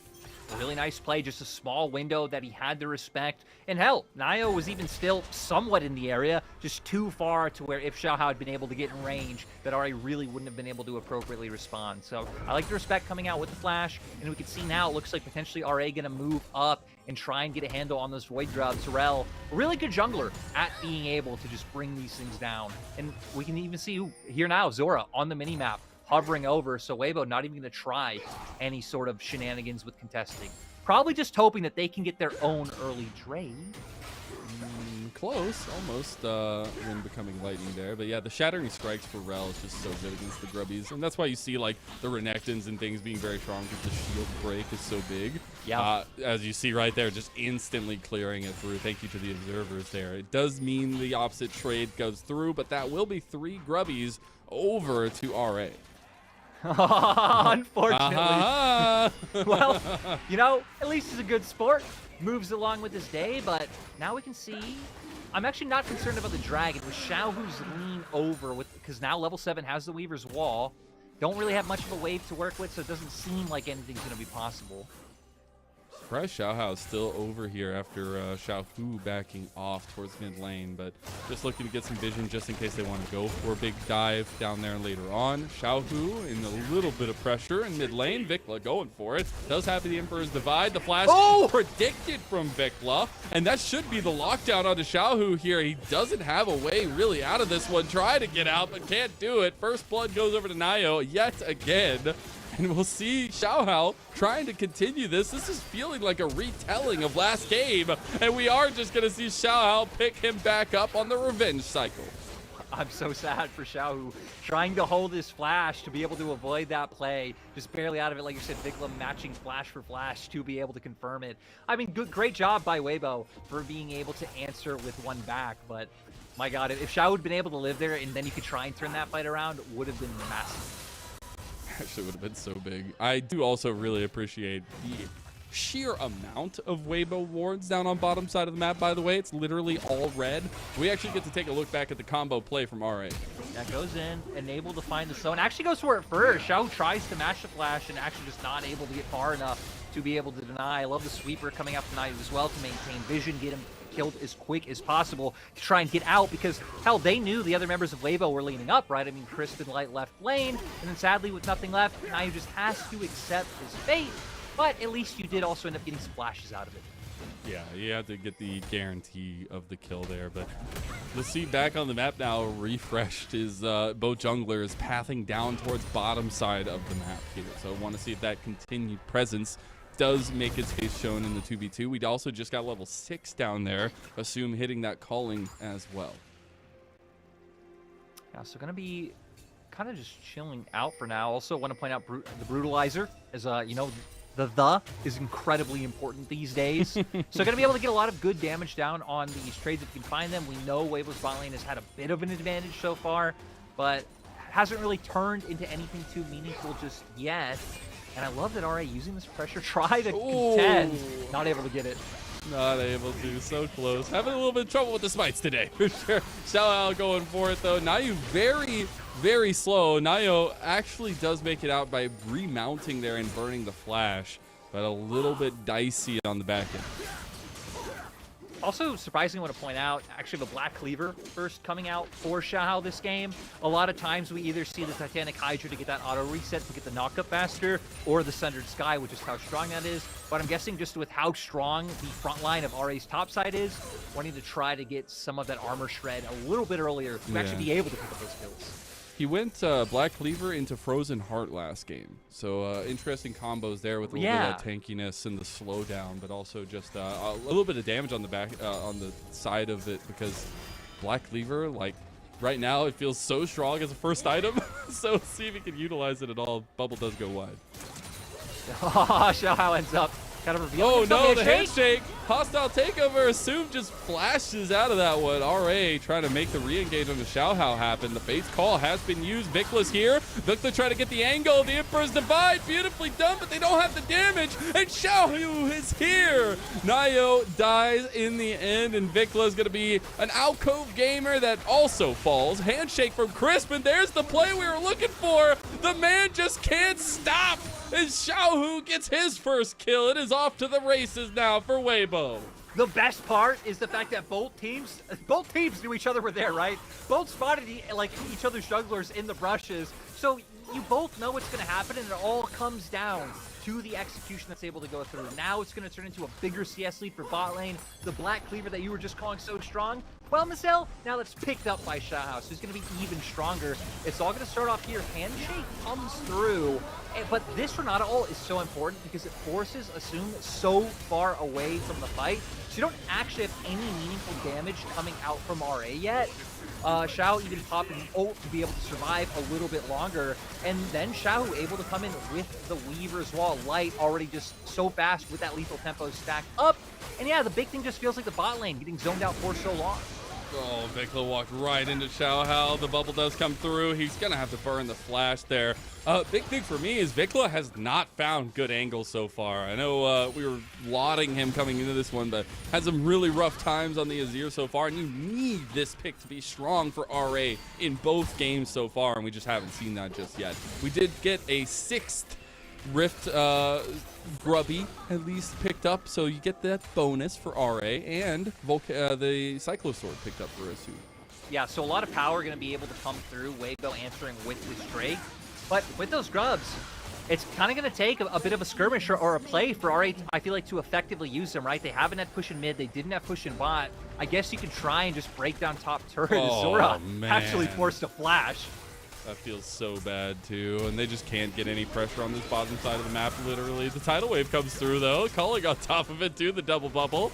Zora just showing him how it works. Vikla engaged on instantly by Xiaohao. He makes it out alive, though, and Nio, he's in the middle of everybody. But there are the stones being thrown by Weibo straight at the face of the Rare Adams. I feel like it looks so good for RA at first. Well, actually, this kind of went in cycles, right? It looked kind of trolled by RA at first, like, hey, why are we throwing out this tidal wave and this culling? And it's like, oh, Vikla's coming from behind. Huge Emperor's Divide play. But my god, Xiaohao, he is so fast with these reactions. Yep. I don't know if it's just like, he's like honed in on Vikla. Because it was that in game 1 as well, right? Vikla trying to find the play, but Xiaohao is always ready. We're going to see here. Tries to come in, but luckily puts the control ward down first. Gets him blocked off, and then this ult from Chris really denying anyone from being able to follow Nio in, and really just sealing his fate and making sure that Weibo are the ones who come out on top. And again, some of that veterancy feels like it's coming into play here. Some of that good shot calling momentum and really just having a good point of pressure to play around. Xiaohao, 2 games in a row now. Just instant turns back and forth. Really good pressing guards and team fights as well. And we haven't even gotten to that point yet in this game, Lyric. We're still working with a Weibo lead before we've gotten to big team fights. Yeah, I feel like this game state feels a lot more of like maybe what you would have expected in game 1. But I feel like RA have had some good ideas in terms of what they wanted to do. And sadly, it's kind of just been some of the ults, some of the execution coming through. I really feel like we're just continuously seeing the value of Renata here in the LPL. A lot of great Renata players. But, ooh, speaking of... Actually, not speaking of those Renata players, speaking of their teammates. Can anything happen here? I don't think they can. He's just going to go for this evolved blue buff at least. But I do think the primary focus for Weibo now is utilizing this mid lane pressure to try to get to Rift Herald. Yeah, you know, and you can already see them or Assume just getting obliterated. He's a little careful. If that would have connected from Xiaohao, like Assume would have had to blow just both summoners there potentially to be able to get out. I guess maybe not both. If you flash immediately, you don't need to use the barrier, but... All right, Xiaohu, can't you survive here? Vikla going to dodge out of that, and it won't be enough. Vikla gets the kill, Nio in the support, and that is a nice dive on the Xiaohu. We're going to find something. We'll see if they decide to commit to trying to push down this turret, considering that they do still have, you know, that pushing power from the grubs earlier on. But Weibo in return going to be able to get a mid lane turret. I wonder if Xiao will pay any presence towards top side since he's already over that way. Looks like, no, just want to try and get some counter jungling done. So thinking about what RA can even try to do next. Honestly, I guess you're kind of trying to get ahead of the Herald play. Because you would expect that Weibo really don't have any other option to use it than mid. Are we closely approaching the top lane timer? Are we going to actually see Xiaoshu and ZDZ on our screens anytime soon, or is the timer going to need to reset? You know, I don't think we need to see this yet. I mean, they get a bit of a hello here. They get a cameo in the movie. Isn't that enough? Yeah, they'll be in the credits. Don't worry about it. Like, we just need to make sure they're like Stan Lee in the Marvel movies where like they get a bunch of cameos, so it's like meaningful, but it's still just a cameo. Yeah, it's still just a cameo. We do have a reset now for RA back on the map. I wanted to check exactly what kind of item completions we were going to have now for Assume as well. He's still waiting on that second item, and I think that will be a big indicator, especially about the power of the team compositions here between Assume and Light. Yeah, and so far it looks like potentially just trying to get towards that Stormrazor once again. Have even more power under his belt with those Energize. And I gotta say, I know it's annoying to play against, but I do love the whole, like, just stacking things with Energize passive meta. I do too. I love it. Dopamine enhancing. Yeah, I think it's so funny. Why is nobody driving right now? Somebody get their driver's license out. My goodness, Weibo. We gotta have a talk with these guys, Lyric. All right, somebody needs to drive. There we go, Chris. Get that driver's license. All right, where's he going? Going the wrong way. We're going somewhere else. Oh, let's go, Chris. You can do it. Woo! Let's go. We're a passenger princess here as a broadcast. We're just here living in Chris' world. It timed out. I love that. I love that Chris did that. And now, you know what? Got him closer to Dragon. Dragon's going to be up in 2 seconds. And, Let's be real. Is that the only time he's ever going to get a chance to drive it? Is that why he took? He's like, I get to try it once. Maybe that's, yeah. Maybe that is why he did it. He's like, guys, we're already winning. Just let me go for it once. Is Weibo now, they're going to be on soul point, right? Xiaohao getting that Drake contested. Or trying to make the correct move, right? That they're going for the opposite side. They were trying to set up a dive on Xiaohu, but Xiaohu just being so careful, using that Weaver's Wall so early, is to make sure that no play can happen against him. But look at the mini-map. Nayo, he's a patient guy. He is. He's just been hanging out there the whole time. As the Dragon goes down, that'll be soul point for Weibo. And unfortunately, the play that was being built up in topside, not going to be there for Art. Not going to be able to find these now. We have that Frozen Heart coming through. And, I mean, this really just has been like the year of Frozen Heart, you know, so even though we're only 3 weeks into the year, just with how cheap that item is now, so many champions, even buying it as first item these days. I like this setup from RA. They just want to find something, and guess who they find? It is Xiaohao taking the brunt of it, but that's the Crescent Guard back. Vikla gets stunned up at the last second by Crisp.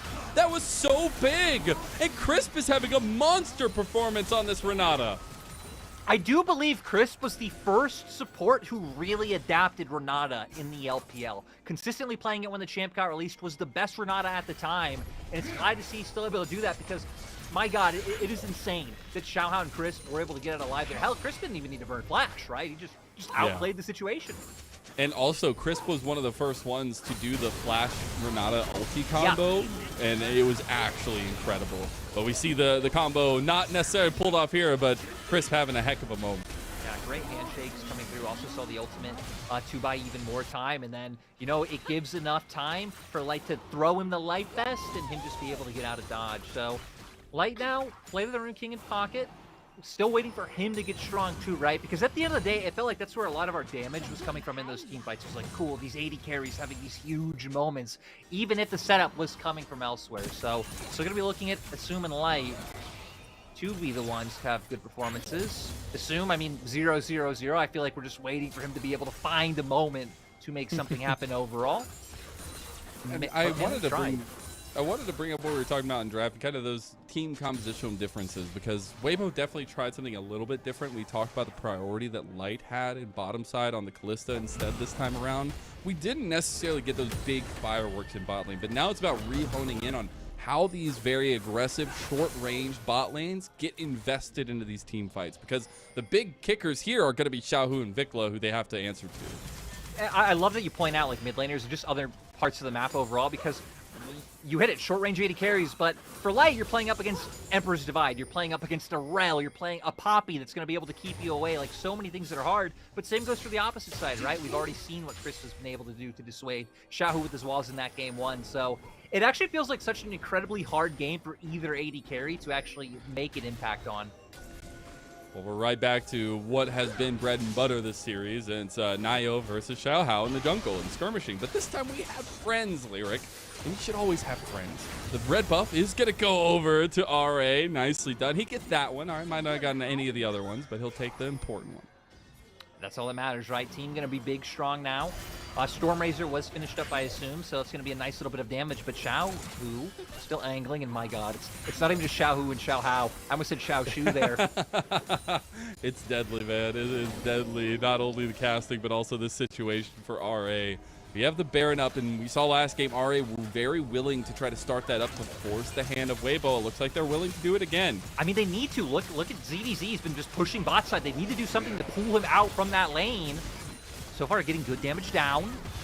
Half health. Keeper's Verdict gonna go wide. There's the Weaver's Wall. It catches out Nayo. He's all by himself, and now ZDZ is here too. Xiaohao into the fight. Crescent Guard down. ZDZ on the back end here. This is a very split fight, but it's looking like a Weibo favored one. They push them off, and Vikla burns the Emperor's Divide.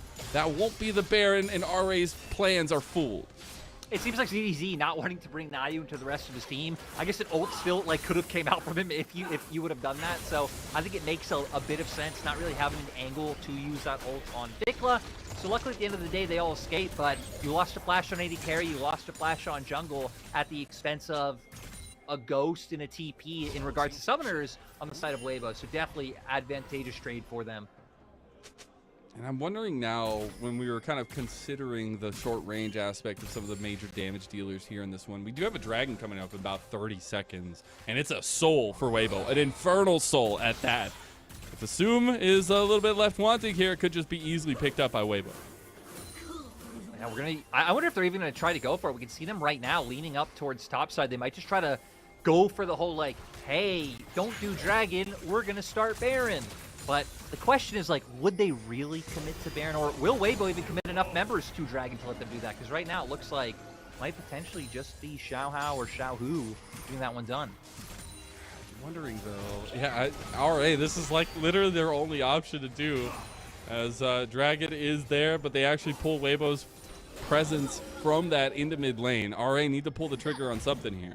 Well, I think RA are happy right now, right? Because we can see with the vision toggle, wanting to pull them into Fog of War, hoping a mistake happens that way. At the very least, you're buying time. But backing up so much, it feels like Weibo are going to be able to cement a little bit of a presence. We can already see some wards coming down from Weibo to make sure they know what's going on. And look, Light's the one taking Drake.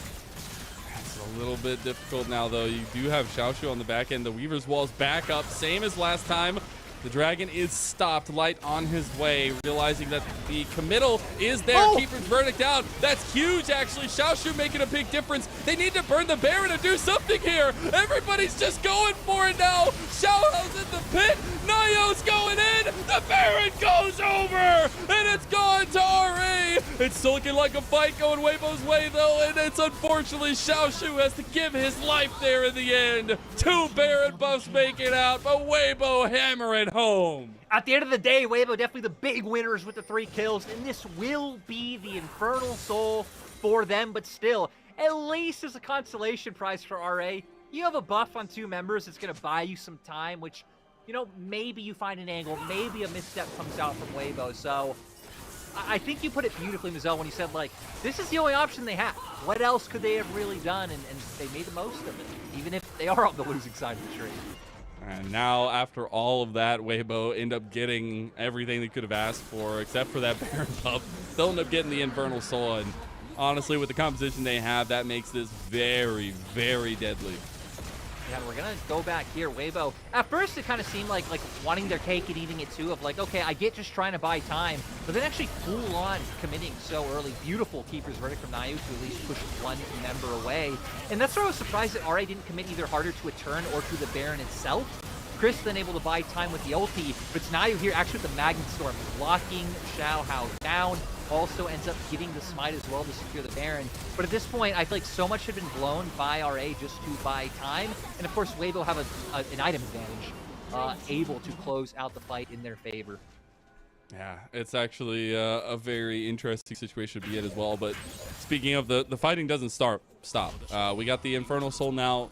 Elder will be up. We have Baron still available for RA, but the biggest thing now is we have 3 items really coming online. And on top of the Terminus already completed, the Runan's Hurricane also there for Light. He will be big strong in the next fights. Also going to be, getting damage off onto multiple members, just able to shred RA altogether. And hell, Xiaohu doing the same thing on the Talia, right, with all that AoE. I feel like that's just the big difference so far, is just some of these item completions coming out in favor of Weibo to make sure they're able to get more done.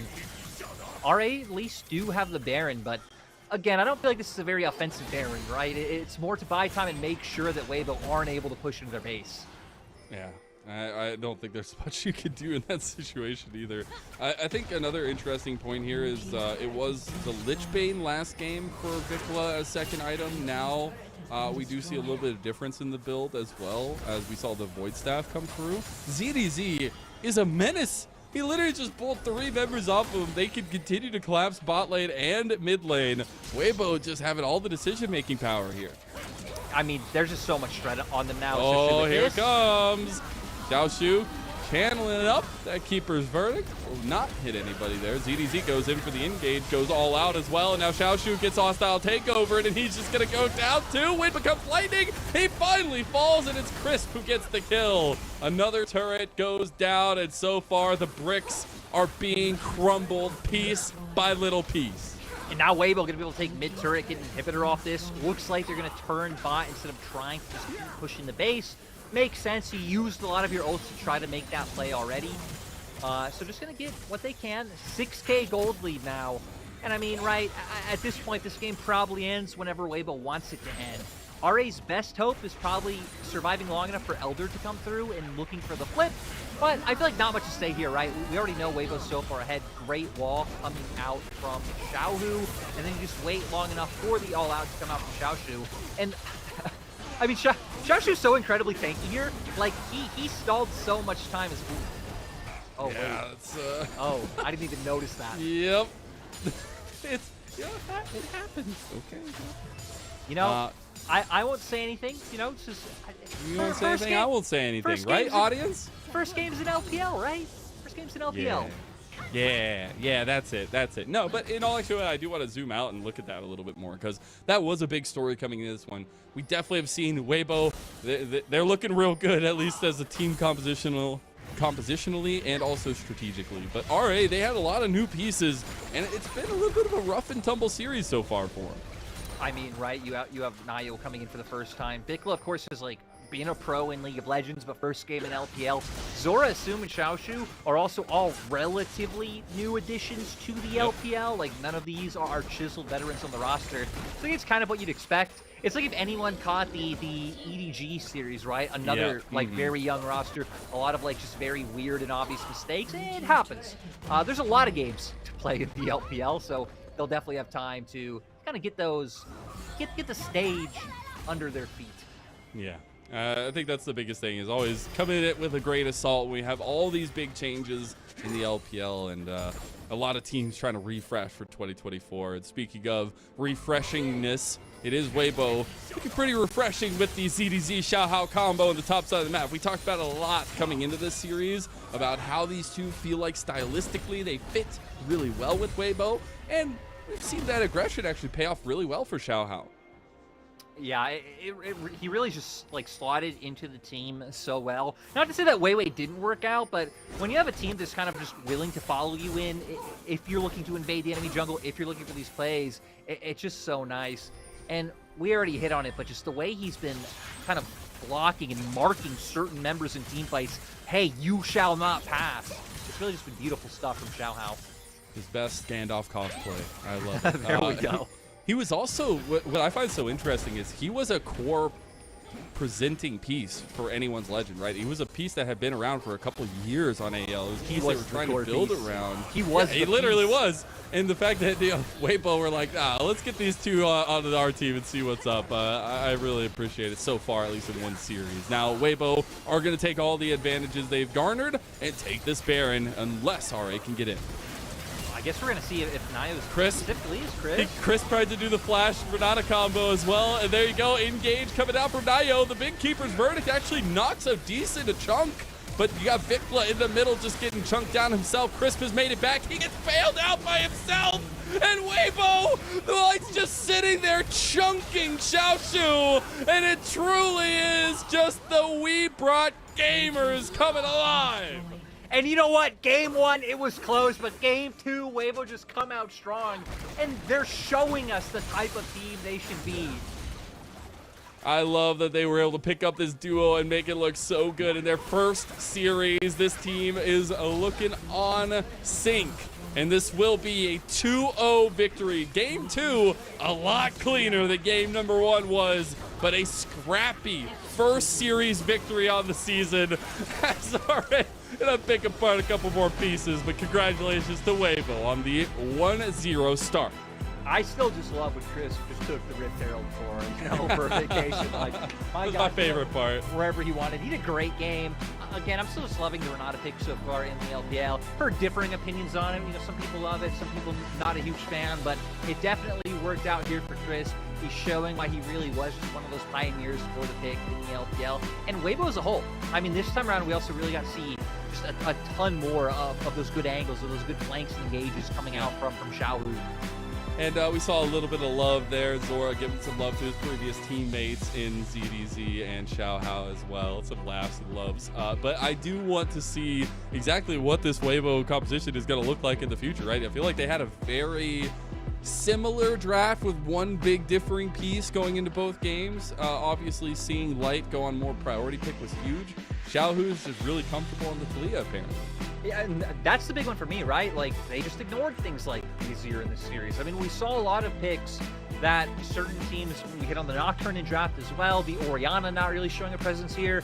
Just so many picks that seem like they should be in that upper echelon. We were saying, no, hey, like we have our own ideas. We're going to go with these different combos, bringing out some of the more proactive picks to be able to get this done. So it's been fun. And for the side of RA, I am just incredibly excited from that game one that they were able to show fight, that there is like a lot of exciting prospects on this roster. You were hyping up Niall a lot going into that game, and the hype's warranted. I'm there were some really good excited. moments, all right? There were some good moments. That game one especially. In particular, the early parts of the game. I think that's what we always see with our newbies in the LPL is early game looks really good usually. It's about the later game decision making, the dominoes that fall because of certain mistakes that make the biggest difference. We are going to step away for a short break, or a break, and we'll be back with our second series of the day and the recap of our first. We'll see you there.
Welcome back, everyone, to the LPL Spring 2024. I'm Mazel. I'm joined by Lyric, and what a game we just got off of.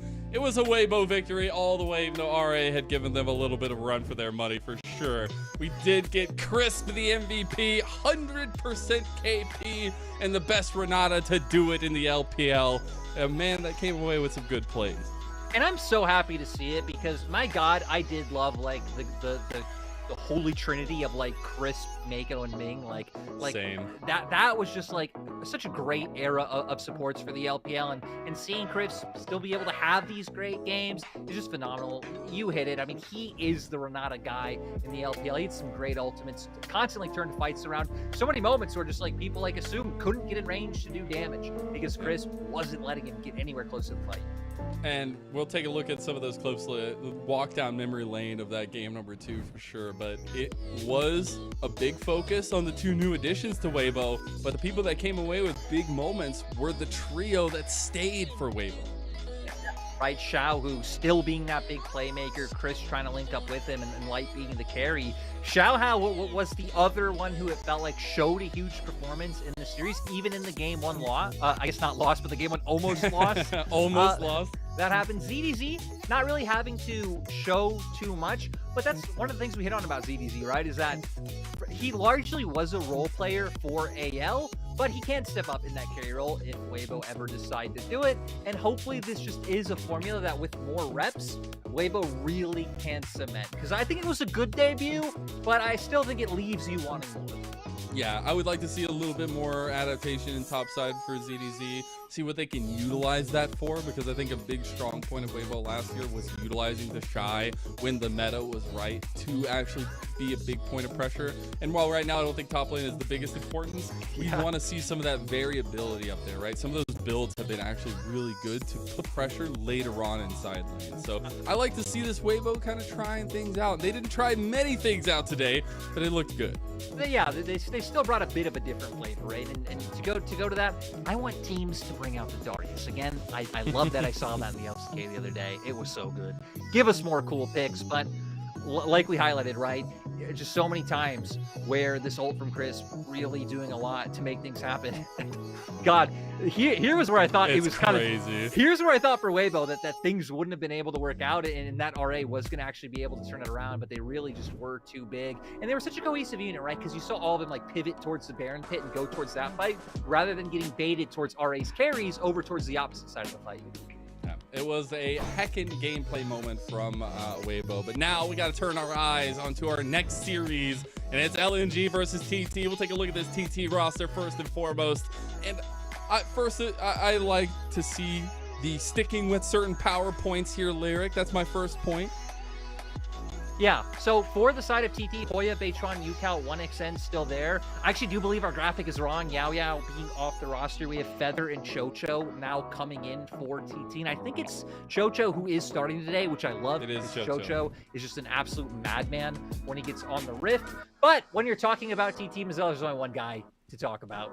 And it's got to be Yukao, man. The guy has literally been heads and above his team, it feels like. Maybe a scream above his team. It feels like all of 2023 was the year of Yukao for TT, and he is a scream to the heavens. That man, every time he would come out on stage, he would just roar with his might and walk over to his computer and sit down and do damage. And I know this guy absolutely had some monstrous moments in 2023.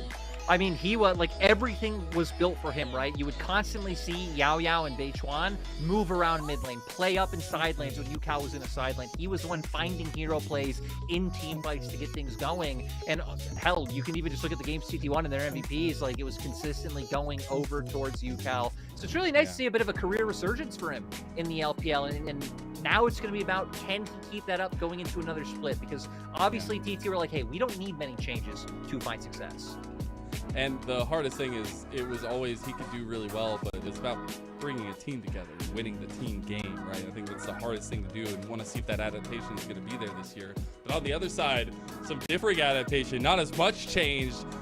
but a growing sensation as the Chillin is growing here. 2023 was the best year, it felt like, for LNG. And we look back at the difference that only 1 year does make between 2022 and 2023.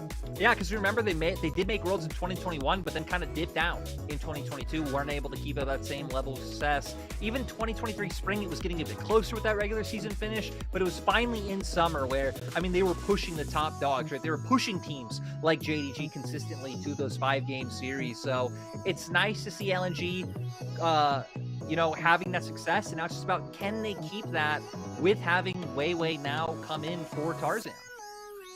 It's a big change and something that I wonder what Weiwei exactly learned off of the back of those Weibo moments, right? He was literally at a World Finals, and want to see if that kind of experience holds over and comes into an LNG roster who has no slouch of experience across the board in other positions, right? This is a team that was vying for the top and will be doing so again in 2024. Yep, and there's the other new addition that we didn't hit on, Mark coming over from TDS. You know, I just want to imagine that was like the tone of voice that he entered the prac room with every day. But he just looks so chill. Like honestly, every time I see that man. But it's a welcome addition to a team. I think maybe providing a little bit of direction, right? It's going to be interesting because, you know, he is coming in over Hung. Hung still is on the roster, and we always knew him as a bit of a madman. We didn't see that as much last year, but there were still glimpses there. I feel like Mark was a lot more of a role player, kind of depending on what team he was on, like much different than when he was playing with Gala back in the day. I guess there's another point, right? Reuniting with Gala back from his DMO days and the Sino Dragon days way back, the short sworded shield style that they did play. So yeah, it's going to be a bit of a reunion for them, and we're going to see if that synergy can carry over. And if he kind of slows a bit down, right? Because he tried to be a more lane dominant force with Jackie Love, just because that is how Jackie Love likes to play the game. I think in lane, Gala is a lot more reserved. It's a lot more about those team fights, right? And finding those big angles, the huge Kaisa moments, even though we're not going to get those because that's not in the meta. But maybe one of these days. But another big piece to the LNG puzzle is a man that you cannot refrain from throwing praise to, because gotta throw some honor to Scout himself. Scout's honor. The man is a legend at this point, it feels like, and is continuing to grow that trophy case as well. 3-time LPL champion. 2021 summer was a wonderful time for EDG. Then we also just have off the back of a back-to-back MVP year in 2023, Leary.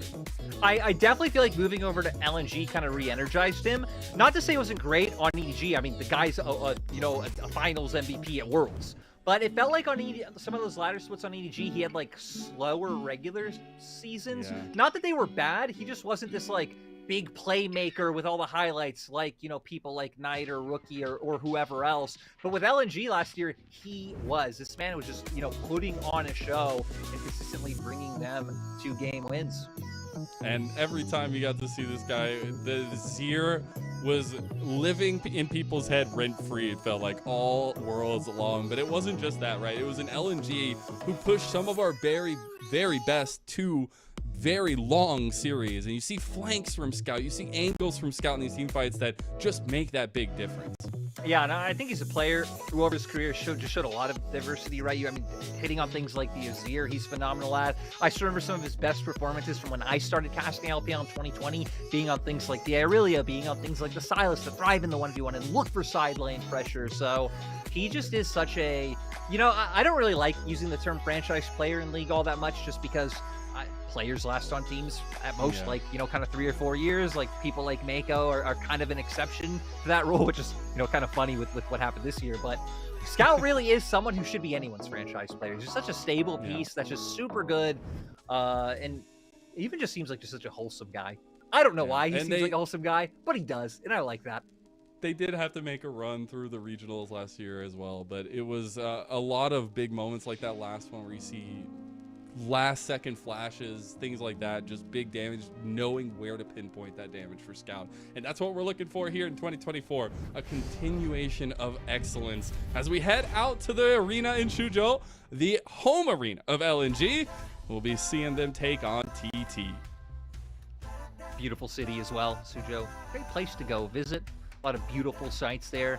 LNG gonna come on through, and you know, I was gonna say we're gonna expect to hear those, you know, loud roaring gyos, but I feel like after that first series, like the amount of RA gyos did surprise me.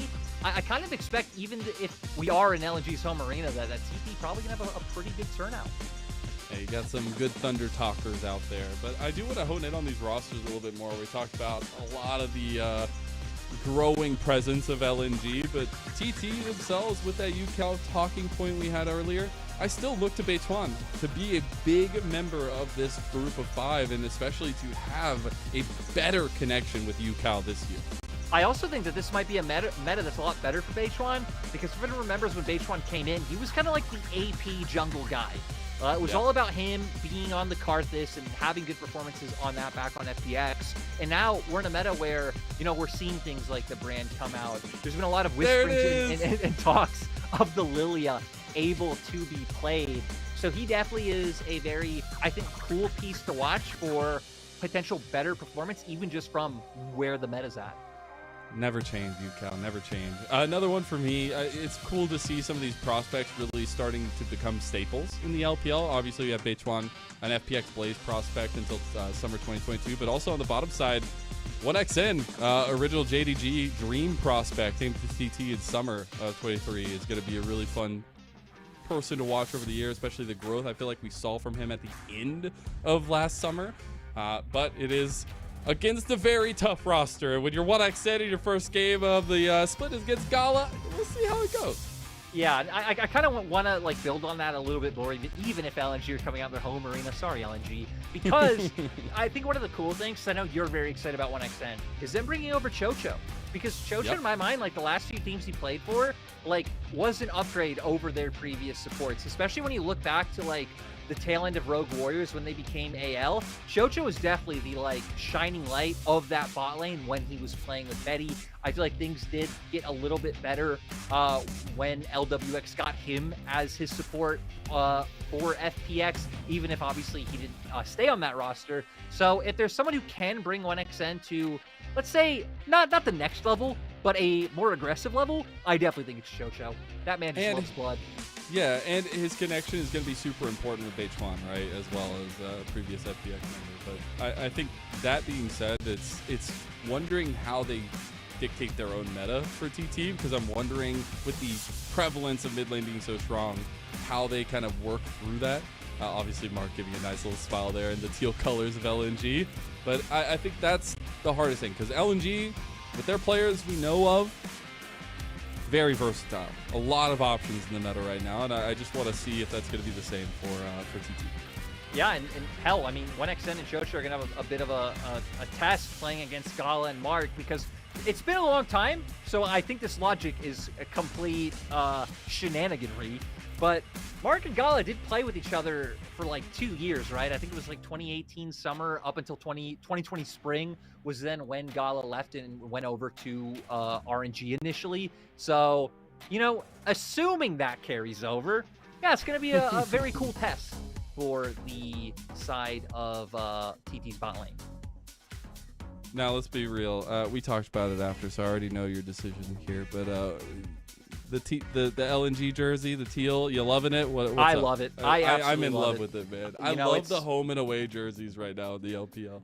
Me too. Like, especially because we were talking about this, like all of us on the casting side, about I think it was OMG's jersey, and it's like OMG's jersey, the orange one. Let's be real, it's you know a little bit flashy in your face. Like it. I love the fact that at least we're getting like these different colors. Like I'm stoked that OMG have an orange jersey, because then like when I see OMG in that jersey, I'm like, cool, that's OMG. It's even just those simple distinctions that like I'm very happy are. Yeah. Is it Weibo with the green? The ones that you can Photoshop things onto, because it looks like a green screen kind of? I think it might have been, but I gotta be real. I'm the biggest social media ignorer ever, so I did like glance over like the jersey thread, but you know, I wanted like the surprise of seeing them for the first time live on broadcast. See. Yeah. I'm sure that'll go really well. That's my goat right there. That's my goat. That is. And I really like the point you bring up, because it's curious to see the impact of support players in a lot of situations like this. And Chocho is a guy who I feel like does have, at least in the way that he plays, feels like it comes off as a very big shot caller, right? Somebody who has a lot of direction when he plays, and so adding that to the repertoire of TT, and I want to see how that kind of correlates with UCal, who also I feel like has been very vocal in the past. Yeah, and I kind of love that we're circling around back to UCal because, right, the matchup to watch today is definitely going to be Scout versus UCal. Like, can 100%. UCal come in and have one of those like stud performances that he had last year up against a guy who, like we said, was MVPs of both splits in 2023? Like, it's like you're level 1, you are facing one of the final bosses. So I don't know if that kind of game is balanced. But hey, there's a lot of people play like Dark Souls and Sekiro and all those types of things. So that's like the same thing as having to overcome Scout in your first game. Scout is a Dark Souls boss. All right, well then what kind of boss is Scout then? You can't start this and not have an idea. You walk into Scouts. Yes, I could. Well, now we're gonna sit here and we're gonna make Scout a Dark Souls boss. I was gonna say I will actually gladly accept the flame. I made that reference. I've never played Dark Souls. Oh my God, you're the worst. You're the worst. I just can't do it. I played Sekiro a little bit, but I haven't played any of the Souls games. I haven't played. I can't even remember what the new hyped one is. But point is, that wasn't the point, Mizzou. The point wasn't to flame me. But if people want to flame me, you can find me on socials. I feel like Scout would be the kind of boss that would be like he's like somewhere else. He's like controlling traps and stuff or something. And he just always has like a step ahead of you. It's like chess. I don't agree. I feel like Scout would be like a giant Norse god who just flexes his bicep and destroys you. Well, here we go. If anybody wants to go ahead and create anything like that and at us on social media, that'd be great. Anyways, we're in game number 1 of LNG versus TT. LNG in their home arena here, kicking off their season. We got the Nocturne, Callista, and the Vi band. We also have the Rel, Rumble, and Ash band from TT. Emilio, first pick for LNG. So you would expect the same thing, right? The Lucian to come out, potentially Nami to follow up, give the Aphelios to answer if you want to go for that, and we could see if Gala and Mark kind of have a better read of that lane. I also want to highlight just a lot more stock and standard bans coming through this time around with things like that Nocturne being taken off the table. So now once TT does exactly what we knew they would do, does LNG have a different AD carry than Aphelios? Find out next time on LPL. And now we're back, and it's not a different ADC. It's the same one.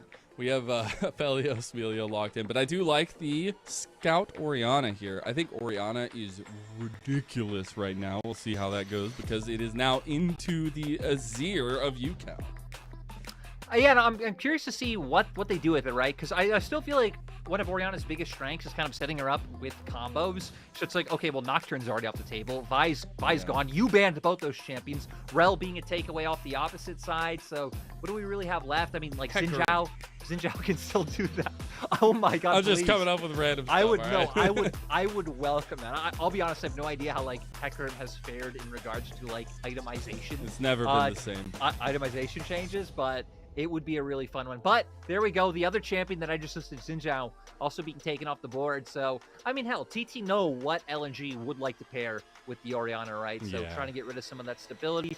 For TT, I definitely think something like the Poppy would have been great in providing that disengage and trying to go a similar route from what we saw of RA in that last series. I mean, they do have 3 of the same picks that we did see them There's not much variation just yet, all right? The Wukong is going to be banned. Nice little focus ban towards Weiwei. Also just a lot of mobility and aggression that can be played with that. We'll see. I think it's still going to be another jungle ban here towards Beichuan. Just try to whittle down the pool of effective junglers with the amount of strength that they have right now. Yeah, and I wonder for TT if they do try and just go for something. I mean, hell, this pool is actually incredibly pinched. We do sell things like the Maokai there, but it feels like we're seeing a little bit less of it here today. Lee Sin being on the board, but I don't feel like Lee Sin really strongly fits either of these comps too well. Hasn't even been a champion we've been seeing all that much played so far. So maybe I guess it just will be the Maokai. Provides you the disengage from the ultimate, makes it so incredibly hard to be able to run in, and maybe kind of forces LNG to try to draft around more range. But I don't know if there's really more range to even be able to pick up. It gives you a lot of spatial control, though, which I actually really like with the amount of prevalence of jungle objectives now and the neutral objectives. We did get the double lock-in of the Jax Sejuani for LNG, which is a terrifying top side of the map combo, and Zika, a player who had an absolute glow up in summer 2023. Excited to see this duo go at it. Now we'll have the Cassante locked in. And this feels like how it's been going, right? It feels like whatever team kind of ends up with, like, you know, Azir, Maokai, these types of champions, the other team will either try to draft around side lane and fight that way, or just try to draft longer range and beat you with, you know, things like the lethality virus and so on and so forth. But with a lot of that not being able to be picked up, LNG going to bring out the Jax. We know this top side can be so deadly. I mean, especially showing last year, it's like a force to be reckoned with. And honestly, just having kind of such a glow up. Not that he was ever bad, but he was this player who I feel like kind of had glimpses. It was like, okay, we need to see a little bit more. But LNG really just enabled him to be his best self in 2023. Especially in the playoff run, right? Like, I think, yes, it didn't end up in victory for LNG, but I think Zika was like the biggest highlight for us when we were covering that and seeing his adaptation to the meta and how much pressure he was bringing in from the top side of the map. Oh, yeah, and definitely. And hell, they ran into T1 at Worlds, the eventual winner. Was like, what are you going to do? What are you going to do? What are you going to do? Throw your hands up in the sky and hope for better days. As we see UCal getting ready, get the smile out, gets the laugh. I love to see the start and a lot of the smiles and the positivity I feel like I've felt from the team so far. And now that we're getting in game one, I'm pretty positive we're going to have a banger. It is TT versus LNG, a very, I feel like, top side of the focus early map for LNG. And then now we got to see what TT's going to have to offer us today. Are they going to find that synchronicity between UCal and Beichuan as we hit the rift?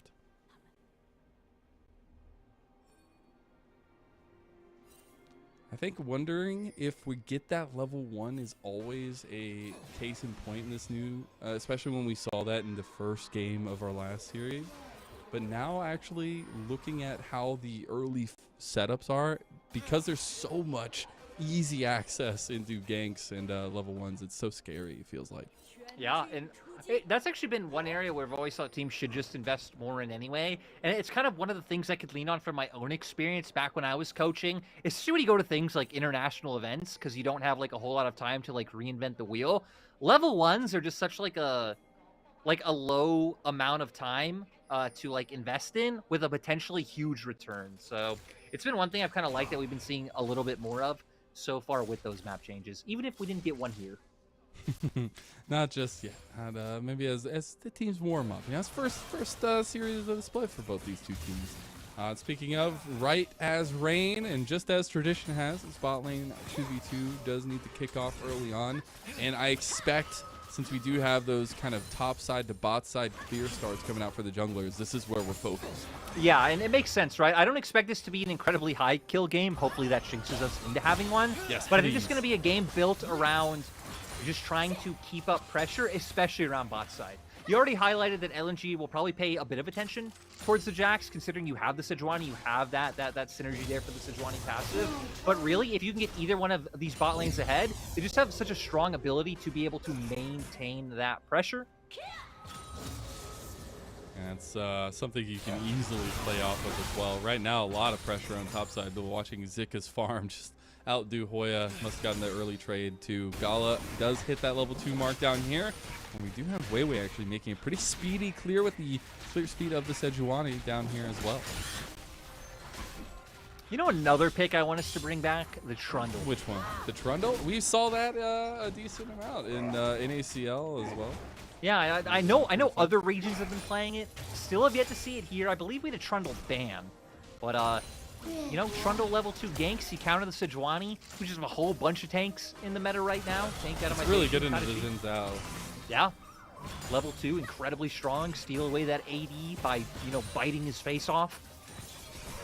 Is that what you envision when Trundle? I guess his thing is the crunch. You know, just being back here today, it reminds me that like once we start hitting the 4 or 5 a.m. hours is when I start losing my mind. And I need a few days to like acclimate being back to this. As Weiwei doesn't need any time acclimating for wanting pure aggression. Because that's the Sejuani clear speed. It works so well. Now, it will be matched. He didn't have the angle, so Beichuan is here, ready to go. Will not actually spot out Wei Wei, but does have the sapling to get into the bush first. Both junglers here as the 2v2 kicks off. Beichuan is trying to play as a little bit of suppressatory method going on to Wei Wei, as Gala and Mark actually taking pretty heavy trades by the minions there. And even Gala just throwing out that barrier super early to survive some of that damage and against some of that damage coming from those minions. So ultimately kind of slight favor towards TT, even though that cooldown isn't super long. A bit unfortunate by Wei Wei that his timing was right when the sapling came down, preventing any real action from coming on the board. Not much of an angle when you're facing the tree that is one with nature. It will be the split map, though, right now for Wei Wei, while Beichuan comes back towards bot side. Will be spotted out if he walks out of this one. But Gala, oh my gosh, that would have been so close. If Beichuan was like a second later, that's probably engaged on Gala, but he's looking mid now. Yeah, would have potentially been a flash. We're going to see if Scout ends up falling for this. Scout doing a great job of just slightly leaning up towards his top side so nothing goes through. Oh, 1xN! My God, 1xN stepping up. That's what you like to see. The continuation of the growth from the bot laner here. You know, I really didn't expect anything to be followed up from that, but the damage was there from TT. Nice job now making sure Gala has no summoners. This is going to be such an easy return point for Beichuan now. Just really hammer home on the spot lane. And now it might force LNG like even harder to put like resources in the top side. Get Wei Wei up there now. Start getting this Jax ahead and playing for these Void Grubs. I'm saying you highlighted Chocho setting up his ADCs. Does so with a bubble there, making that 1xN look real good. As it does mean a lot of pressure there to be played around. Objectives are up now. We already see Wei Wei on the play towards the Grubbies. I'm going to start that one off. Looks like for TT not even going to, do anything about it. They really can't. I mean, we could see the Jax having consistent pressure up in that top side. Scout would very easily be able to follow up. And I just noticed Scout actually taking the Hail of Blades. We have already had one Hail of Blades user come out. I don't want to say the wrong person, but I am. I'm just gonna throw it. I think it was Care. I could be completely wrong. But we've mostly been seeing the fleet come through. But I kind of think this meta requires you to be more aggressive. So I actually like the more aggressive rune choice coming on through. Yeah, I think Yukao can utilize it really well as well. It does take a huge chunk from Scout there. Beichuan gonna go ahead and try to take these chicky nuggies away from Wei Wei. Will be successful in that. Wonder if TT want to try to collapse this onto the dragon now as well. Now, right now, kind of heading over, we've highlighted that Gala not having flash kind of leaves him very vulnerable to a gank coming through. Sadly, going to be, at least know they're here from the vision with that sapling being thrown in, so no opportunity going to be presented. And I'm guessing Wei Wei now probably just going to look for a time to lean around bot side and make sure nothing is able to happen. They will see Wei Wei down here again because of that sapling. Still try to find the angle because of that extra movement you have towards the tower of bot side. The presence is still here. Not level 6 yet. If he has level 6, very, very lethal. Have to be careful as Beichuan makes his presence renowned down here. And it's just a waiting game here between these trios. No, and for LNG, I mean, you already started to see their bot lane start to back off. You really can't risk it. 1xN's Ignite also now back up. So all that pressure leading into TT being able to get this first strike, and even though it's not the earliest strike, still like that we're getting it 7 minutes on the board, and you could start working your way up to putting some pressure on for Soul, because LNG, I mean, they're going to be able to have a ton of that side lane pressure later on in the game. That's what you're trying to play towards, right? Zika will be a menace, at least, if he can have some presence side lane. I think Poya can have some responses there. Cassante is just as feisty, I feel like, as the Jax, but we've definitely seen Cassante solo kill Jaxes in like mid to late game numerous times this week. 100%. It's gonna be interesting. The dragon did end up going to TT. Now they're trying to make a play on bot side. Yukao is here. The Emperor's Divide. Nice little push. The bubble connects as well. And the culling to the face is gonna give that 1xN first blood. A great synergy coming through from the TT side, but now Hoya looking for those aggressive shades on the Jax like we said. Got the all out there, looking for it. Takes the tower shot, will end up backing off. Zika lives to fight another day. And yeah, I mean, so much going on around the map. Scout being one to benefit in the mid lane. 2 plates actually taken for LNG. Still, even with those 2 plates, they're actually slightly down in gold to the side of TT. And I hope we get a replay of that play in bot, because in my mind, that play really just reinforces who TT are, in that, like, their coordination, their synergy, like how they play as a team was always the thing they went for. Great lockdown coming out from Beichuan into the push, and then right into the bubble, like Chocho. So on point. I love it. Maybe he's the glue that sticks the connection between Beichuan and Yukao. Because that was always the one point that you're like, if only there was a connection between these two, it would look so good. And that's what I was hoping to see some more of here in 2024. We got delivered that hot and fresh. I do feel like Yao Yao had some really good moments, but he was like, it was really up or down with him, right? He'd either make one of the plays where you're like, okay, him and Yukao kind of took over this game. He was a defining moment, or honestly, kind of just give a big advantage over to the other side. So Chocho needs to make sure he doesn't end up being that streaky, right? We need playmaking and synergy, but we need consistency. And by that, I mean, we just need to throw out all the buzzwords we can think of. Yeah, well, consistency is key, and Beichuan will just consistently go bot side. He's been down here all the time. We get him another potential dive here, or just at least hovering over what I said in Chocho. Get a little bit of presence there as Weiwei on his way down here. There is going to be that second spawn of the Grubbies. And now we're at a point where I think we could start seeing more aggression, right? Because we expected low kills in this early game, and it'd really be just a pressure game, a push and pull. Who's leaning where? How can you find small lane advantages? But now, especially with these ults on Beichuan and Weiwei, I mean, you can so easily lock someone down, and there's a lot of burst coming out, especially for the side of TT. We're not exactly there yet with LNG. We're getting close. Getting awfully close. I thought... Oh, there it is. There's the combo. Scout and Weiwei connecting. Oh, no! But it's not enough. Yukao walks away. God, that's just tragic, right? That's like, if he's locked on one more second, an auto comes through, he gets taken down. Not going to be able to find a kill, but at least they can turn this into meaningful pressure by getting on these grubs. And ooh, Zika. He gets knocked back, can't get the blast cone, does it. Now Beichuan, he's in some trouble. He has no flash, he has no way out of it. That might be a dead tree. Jojo's trying to save him, he can't do anything. The Kolik's there, Beichuan, he's still alive. What is happening? He finally dies. As the Grubbies are there, they're trying to fight 1xN, but what the hell? We just got double baited. We just got, we're like, okay, Zika's dead, blast clone gets hit, like, great flash, but now TT somehow come out on top of the play, gonna be able to pick up these grubs for themselves, and now... 1xN is smurfing. I was ready to say, like, now we have a real gold lead for TT, but actually we don't. The game's still in a very even state, despite some of the plates being traded back and forth. I'm just saying, 1xN is a Chad among Chads. This starts off so chaotic. Yeah, great flash by Zika. Like, he looked like he should have been doomed.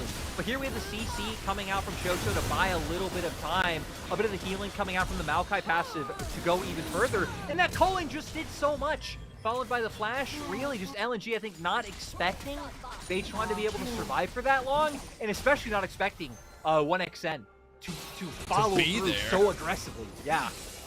Like, to even be up there with the timer, it actually works out pretty well. And now Hoya gonna get the back off here. Perfect timing to TP up top side with the bot lane, regaining their synergy down here. We will want to see now, though, the readaptation of bot or top pressure for either the Grubbies or the 30-second dragon spawn that's coming up. Also, to highlight why gold is still even, Gala gonna be fine. We can see for TT, they've been getting plates in bot, but if you look at the minimap, LNG, we saw Scout hammering on that mid lane turret earlier, has gotten 2. Yukao hasn't been able to get 1 yet. Same with Zika up in that top side. So right now, just both teams finding their avenues in different areas. It does look like TT want to put some pressure on LNG, and they are positioning around this dragon spawning now. Would be a second dragon for them working that way. There is Weiwei around the corner, but with this preemptive startup by TT, I don't know if there's going to be a contest. No, it doesn't look like it. Looks like LNG were hoping to find a play through the bot. You know, LNG were probably hoping, hey, someone show on bot lane, we go for like a lane gank through here, and then you turn that pressure into dragon. But 1xN probably doesn't expect this. Have it. There it is. He dashes out the last second. Good reaction time by 1xN right there. And he does make it out alive. That was clutch. Yeah, good dash out, good wave coming from Shocho to buy even more time. Now should be able to disengage. Second Dragon going over to the side of TT. And now the Hextech Drake, Hextech Soul, going to be what we're fighting over. For TT, that would be a huge boon in their favor. And now kind of thinking about what we can play for, it's going to be all about that top side of the map, especially, you know, as we're nearing Rift Herald up on board.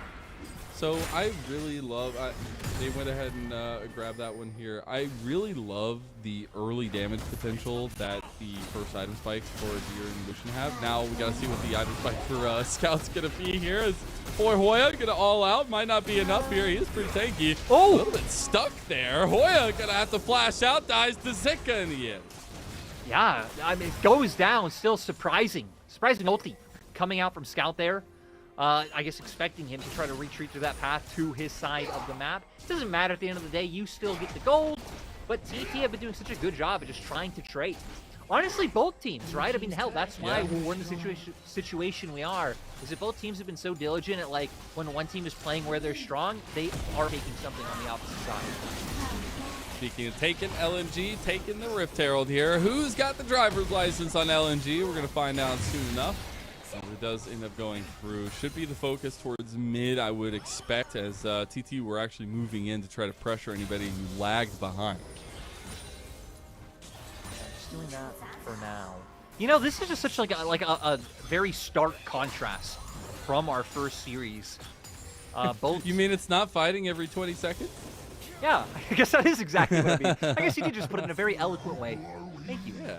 Hey, I'm a yelly boy.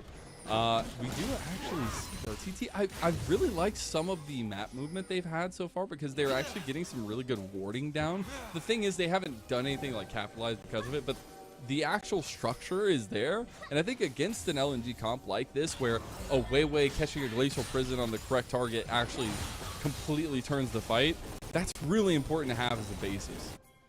Yeah, I mean, it could just really just change the trajectory of the whole game. I also want to point out that we've been seeing so many more Archangel staffs today, getting them both series. Both a lot of champions, I think, now valuing, especially being able to get that safety with the lifeline once the active of Seraphs comes out. It just feels like there's so much more damage available in League of Legends than there has been in a very long time. And very cheaply, too. I feel like a lot of items now, like a lot of the new items are just very efficient, very cost-effective. I was about to say we were going to see an example of the damage being able to be done there, but what I said didn't go for the extra auto attack. I saw a little bit of it earlier now, though. Scout, I do feel like this be a little careful as the presence from TT is definitely shifting up towards top side of the map. But I want to look at next machinations for LNG. Looking at trying to deny some of the dragon stacking in 2 minutes. How do you set yourself up for success for that? I think a lot of what LNG are going to need to do is really just start pulling this pressure up towards top side now. And then, you know, trying to set up for TT to actually have to move top themselves, fight to get vision back. Kind of like what they're already doing now, but I guess I would have liked to see this in like 40 seconds time when Drake is closer, which would then give LNG a window to try to naturally move down towards spot and start making their way toward this Drake.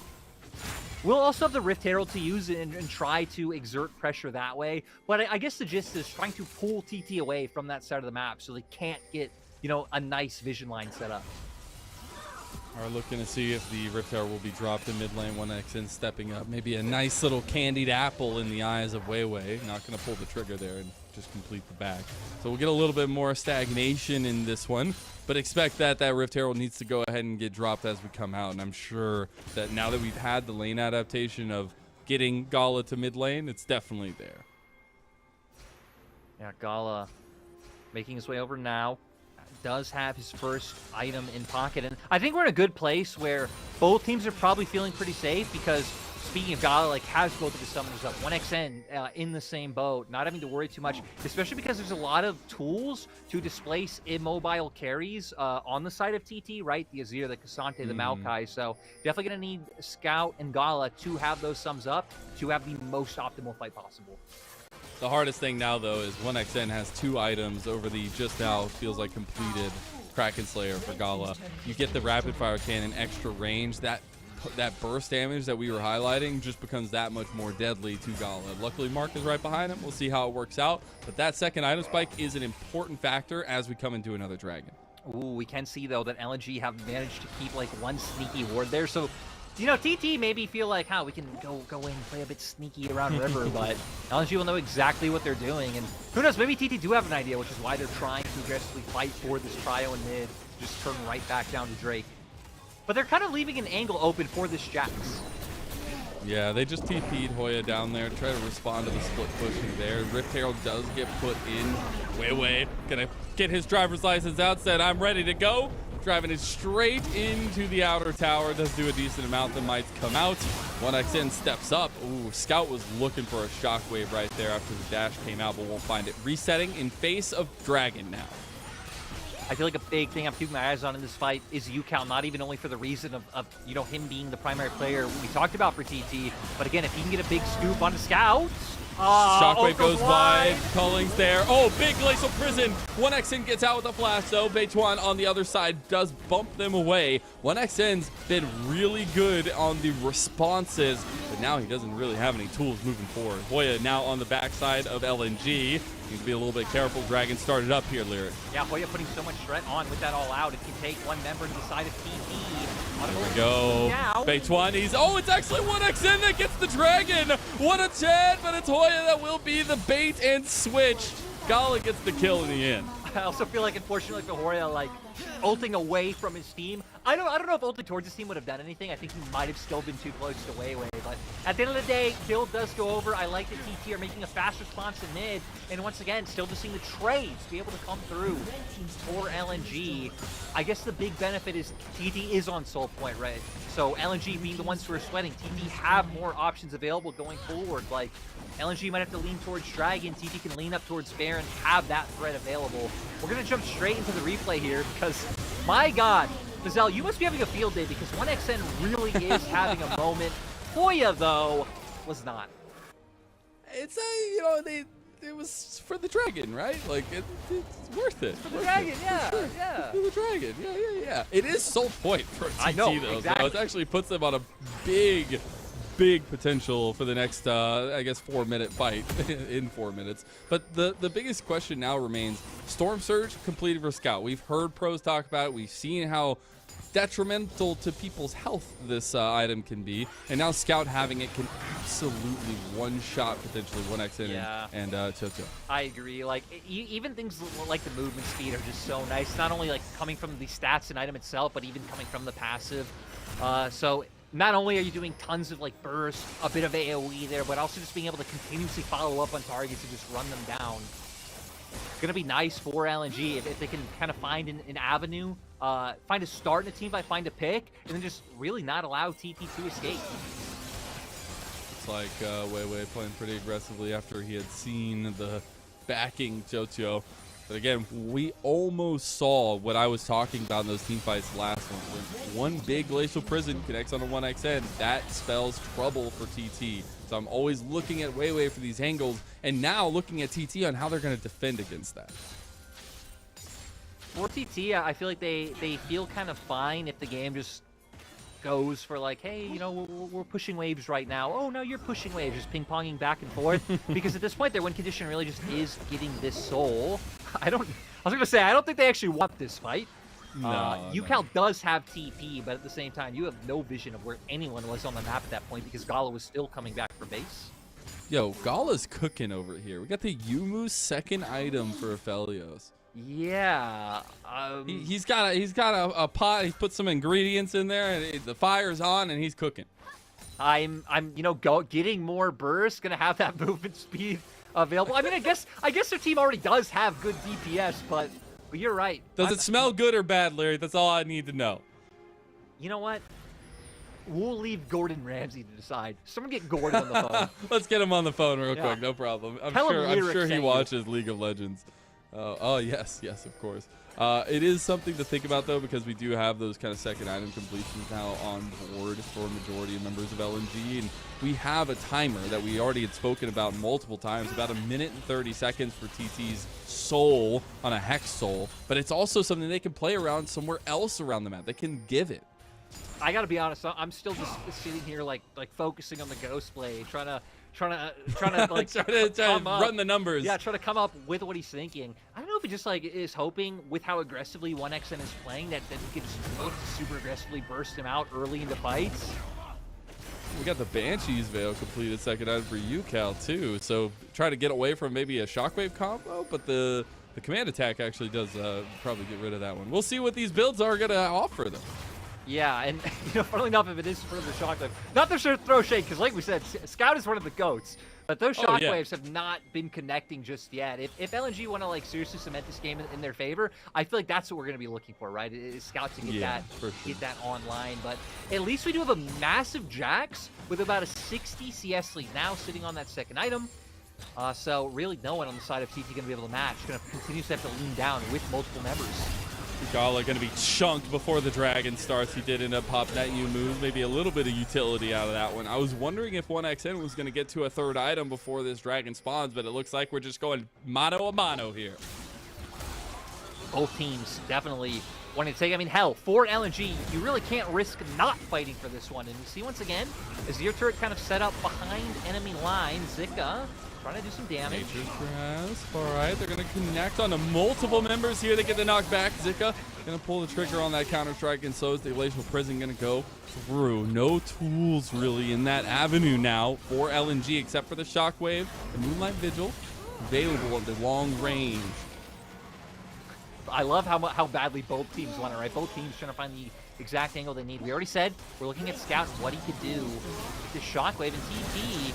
It's going to give it. Yeah, and like I understand the choice because LNG already have a setup first, but if like this was in a kind of tool in the tool belt, an option they were thinking of, I kind of wish it would have already had maybe certain members leading up towards topside or certain members pushing midwave.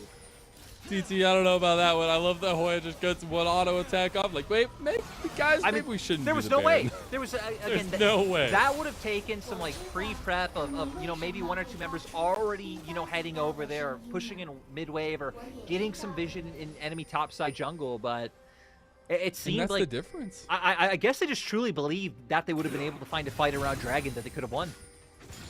Yeah, I would expect that could be the case, as well as it is interesting to see teams wrestle with the difference in the Baron, right? This is no longer season 13. You get one slip up being on the wrong side of the map, the Baron's gone. This is season 14, where it's going to take you a long time to take that Baron down. So it's always something to watch teams contemplate about and especially strategize around. Yeah, especially I believe we're on the all. Oh no, we are not on the all-seeing Baron. We are on the territorial one. That's the one that pulls you in. God, the bowling alley one, the all-seeing one, that like rupture damage it does. God, it's ridiculous. It is really insane. But we don't get to see that one just yet today. I think we've actually had the same ones every game. I'm not like huge on the whole like naming neutral objectives. Like there's people who are good at that. The LCK guys, Machine and Chimera, we're good at doing that on day one. Has anyone named the 3 different Barons? I think they just call them the pit names. I don't know. That's what I've seen so far. I do kind of like that one of them is called the All-Seeing Baron. Like that is true. That is actually just pretty gangster. I like the hunting. Yeah. It's awkward to say in English. I find it interesting the amount of speculation we've had around the grubbies. When to me they're just always grubbies, right? Grubbies and mites. But there's been so many conversations had about what they should be named, and if they should be a trio, if they're their own separate people. Like, honestly, I feel like it's a worthy conversation to have. I agree, it's a worthy conversation to have, but a conversation I have no place in, because I also just love the term grubs. It's like a fun word to say. It's really fun to say. Grubbies, grubbards, grubberson. Say anything you want. Anyways, we got a lot of positioning around this top side of the map. Got to get some vision down for TT. They are at strength when they have that information down. The biggest combo right now I'm looking for LNG is if a Glacial Prison goes in and a Shockwave follows, whoever that hits, I feel like is dead at this point if it's not Beichuan and Hoya.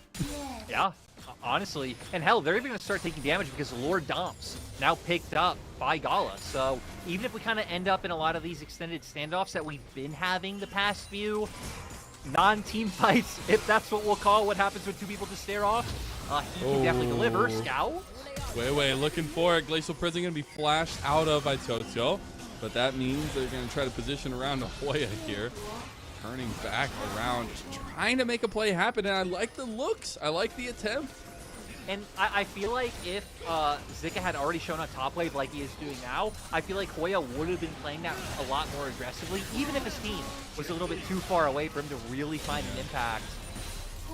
You combo that flank, even if the rest of TT were far, with an ult from Chocho, probably would have bought enough time to at least force out the Jax DP. I love it. 1xN moving forward, and there's the Emperor's Divide. It caught the person you needed to. Gala's out of the fight, and 1xN is popping off now as TT have taken the fight to LNG. We've been waiting for it for the past 10 minutes. We knew the UCal moment would come. You have 2 mobile carries. If the Azir can get that Empress divided, it is massive. And now for TT turning to this Baron, we're going to see if LNG can do anything in response, because they need to contest. I love it. Seeing these 2 guys come together to be a carry force for TT is something that TT fans have been looking for a long time. And it feels like it's alive and well here in 2024. A Baron completed for TT. And now a refresh of the fight down towards Dragon as we take a look at the replay. Yeah, and I really feel like the big thing here is, like we highlighted with UCal, Chocho doing a great job of kind of pushing them away, but if UCal with the flash and Emperor's Divide carry down, you now get a Baron. And this Baron is so important because not only is it just the pushing power, but Drake's about to come up. This is Soul. TT can use this, get Cryo in mid. I'm surprised they haven't already sent someone to answer bot. And then, I mean, you know, they should have had full control over this bot side. Luckily, LNG, though, all are here now. We did have Zika pushing bot wave, so they do have that flank angle that TT potentially need to worry about. They really do. And I see TT just needing to walk in as 5. They don't really, they could look for a body on to the side of Zika, but it's going to be really difficult. Now the Dragon's already halfway gone. The Nation's Brass comes out. TT know what they want. They did get it too. It's going to be Hoya that completes it, and the culling is doing some work. The Breath of Life is not life enough just yet, as Hoya's there. Nice little knockbacks, and now it's just TT feeding on LNG like wolves. Howl to the moon! TT showing why they kept this core together. They believed they had something last season. We saw glimpses of it. We knew that, you know, the talent was there, but now being able to bring it together, and now Soul, 4K Gold lead, Baron, they're pushing the base. Woo! It's all over, baby. TT looking for the finishing touches. They easily clean this base up, and what a way to take it to one of our top performing teams in 2023 and give them a nice warm welcome to 2024. TT up 1-0. 1xN having a good performance, which is kind of funny because, you know, I'll let people know. When we were talking about this before the match, you did really want to highlight 1xN, and I'm like, yeah, you know, 1xN's pretty cool. Like, he was, you know, an alright part of the roster, and my God, he came, he delivered today. Chocho as well. Really liked what we saw from Chocho, the bubble down in bot lane, the coordination between TT and some of these skirmishes overall. Just, yeah, good stuff from TT. And both teams, again, some of their like early and mid-game trading, like neither of them was willing to give any inch, which I feel like is a good sign when this is both their first series of the split. And like there's a lot of growth that can happen here for both teams. Yeah, and I think little moments like the TP try to find a play for LNG off tempo of what TT were trying to do. I think it was little things like that that were really cool and something that gives me a lot of hope for a full 3-game series here. We are going to step away for a short little break, and we'll be back for game number 2.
Welcome back, everyone, to the LPL Spring Split 2024. I am Mazel. I'm joined by Lyric. I don't know why you're giving me that stank face. We just got over a Game 1 resounding Thunder Talk victory, and over none other than LNG. And it was the back of two wonderful carries, 1XN and UCal. We're going to have an MVP to give out here. We're not quite sure who that is going to be.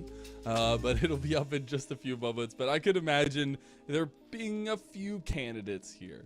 Look, TT enjoyers, triumphant. Raising glasses of water, raising glasses of water. I don't even know who the TT enjoyers are. I don't even know if Kelsey still enjoys TT, but I'm always going to associate her as like the TT person. She owns the TT fandom, even if she doesn't want it at this point. So, I see. You know, I'm happy for it because I did really like the core of this TT roster when it got put together. I like that they were able to, like, again, show some interesting things.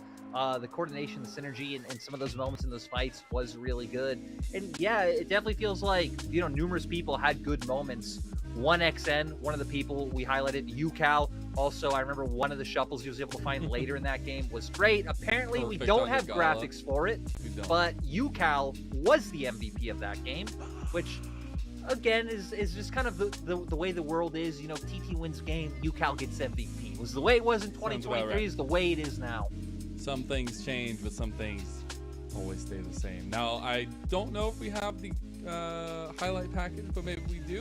But it was a very interesting situation where LNG, they had a lot of hopes going for them, I felt like, but couldn't answer at the right times. And once they fell behind, especially in the dragon stacking, it was really difficult for them. So I guess the biggest question is, how does LNG turn that around? And I think it just comes off the back of some more proactive drafting. Yeah, and again, that's why it brings me to that kind of interesting discussion we had earlier about, like, Grubs versus Drakes versus Herald, like all this stuff. Because, like you said, you talk to some players or some people, and they're like, oh, it depends on comp, depends on this, that.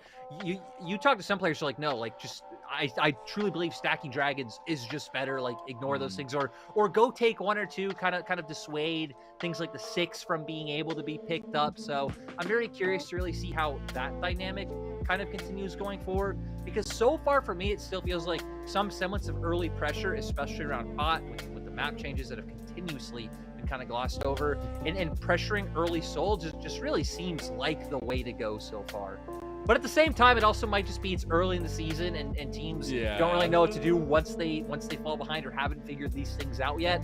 But I guess that's what makes this year so exciting, right? That's what I love, and that's what I was gonna say. Is I think the biggest thing for me is it feels like the Wild Wild West, like more so than ever, where there were some changes, like, but one big focus every year. This is like a holistic change across the board. It just feels like you're learning something new every day, and the pros are as well. And that's going to continue to be so as the patches come through and there's a bunch of changes there. But that's where I see moments where you get those good connections from new power duos, and especially when you see 1XN plus UCal having a lot of coordination with the likes of Chotio and Beichuan. That gets you excited as a TT fan. But some of that lack of coordination, maybe a talking point going through for LNG, where we did see some big moments from the likes of like Weiwei plus Scout, but it was a little bit of a quieter game. Yeah, I mean, you know, Mark not really able to find an impact this game. Scout, we highlighted, it was his first 2 or 3 Orianna ults not connecting onto anybody. Just a lot of kind of missteps coming out from the LNG members themselves. Some of their map play we hit on was like pretty good. It was pretty solid. The game was even for so long, and even though there weren't many kills, it was a push and pull. There was pressure, there was objectives being taken, people were being like forced off of waves. So there was a lot of, I think, promising stuff there. But I guess when you're a team like LNG, who did just have such a great 2023 and like did make it to Worlds, get to the bracket stage, and again, sadly did run into favorites.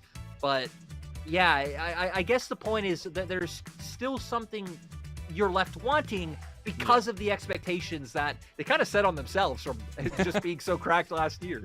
Yeah, because that's what we talked about coming into this series is LNG had a full org glow up last year, it felt like, from 2022 to 2023, and kind of want to continue that going, right? They had some very, very intense moments in the playoffs, and especially getting to the end of those playoffs.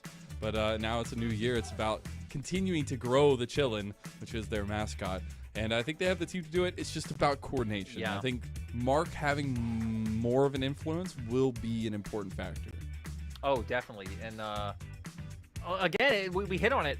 These two came up together. Gala and Mark, Sino Dragon, DMO. You know, that Sword and Shield playstyle. I remember, God, Clement in hysterics just like hammered it into my head so much with how many times they say it on broadcast in 2019. But it really was like how they were. Gala beating that Sword. So we're gonna see if they can pull something a bit better out this time around. Looks like we're gonna have very, very similar, very standard bans in this series. Again, as compared to some other LPL series where things feel a lot more targeted than they do power pick.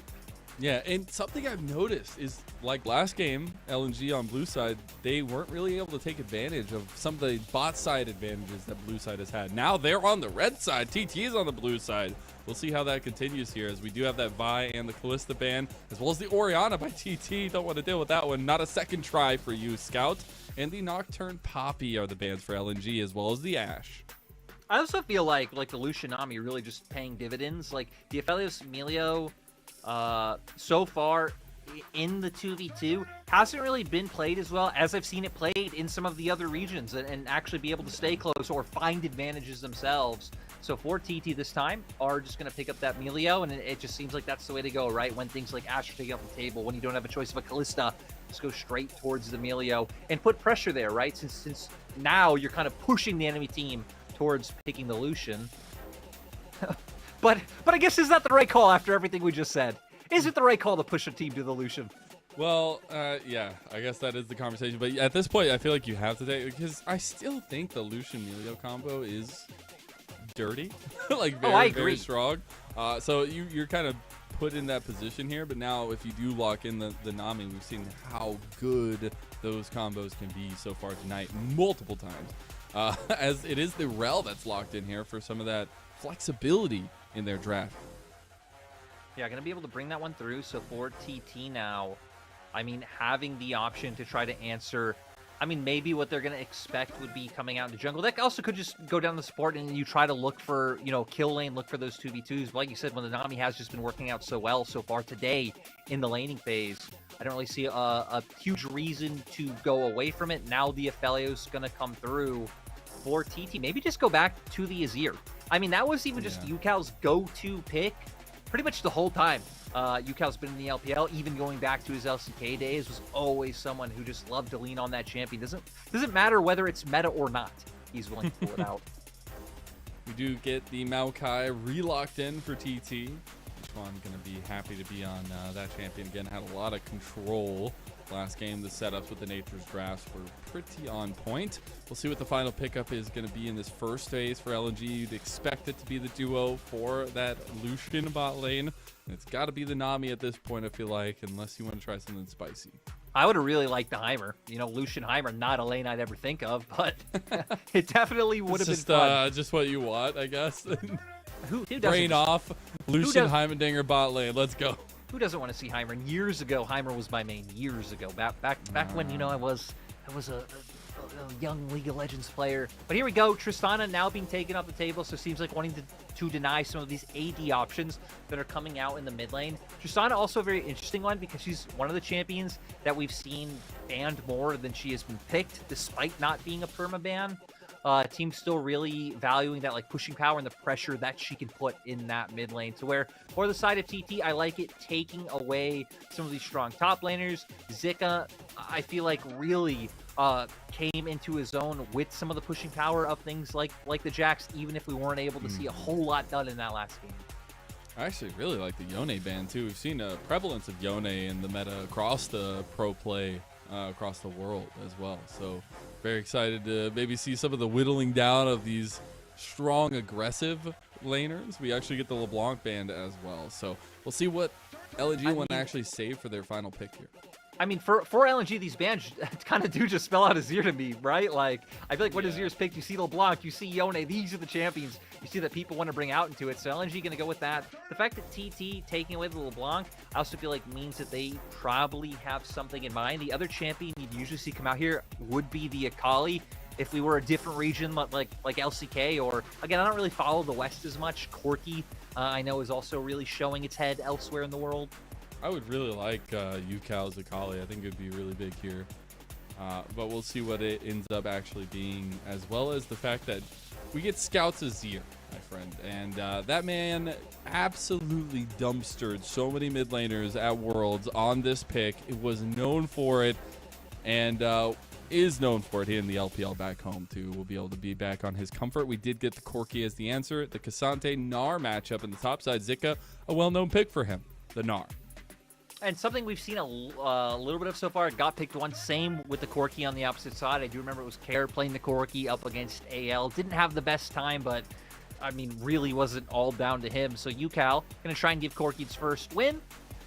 And once again, I kind of expect this game to be not as much based around kills as it is going to be about trying to find semblances of pressure, trying to get your 2v2 ahead, which just really feels like a rinse and repeat of kind of similar conditions to like what we saw last game. Of course, LNG will have more presence in team fights this time around. I feel like Rel does bring a little bit more in terms of like, you know, that big AoE CC. And of course, if we can get a huge Gnar ultimate out of Zika, it could just be game changing.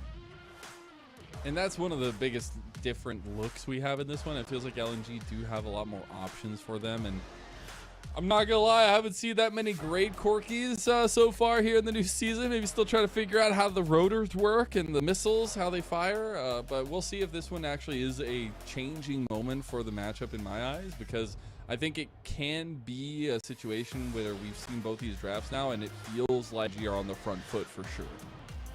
Oh, I agree, right? Having the flexibility, having the options that something like the Gnar can bring, where you could either, you know, try to build more side lane oriented or be part of team fights, feels like it could give them another avenue to play through, especially when we highlighted people like Scout weren't having the best performances in that game one to bring LNG across the finish line. And now we get to hit the rift for the second time of this series, and we'll see if it's going to be a TT game or night, or if LNG can bring us the distance to our best of 3. I hear the Giles. I didn't hear them in game number 1. They were so quiet. Oh, no. We do have them, though. Yeah, I was going to say, you hear some, but the crowd maybe a little bit hurt after their home team falling in game 1.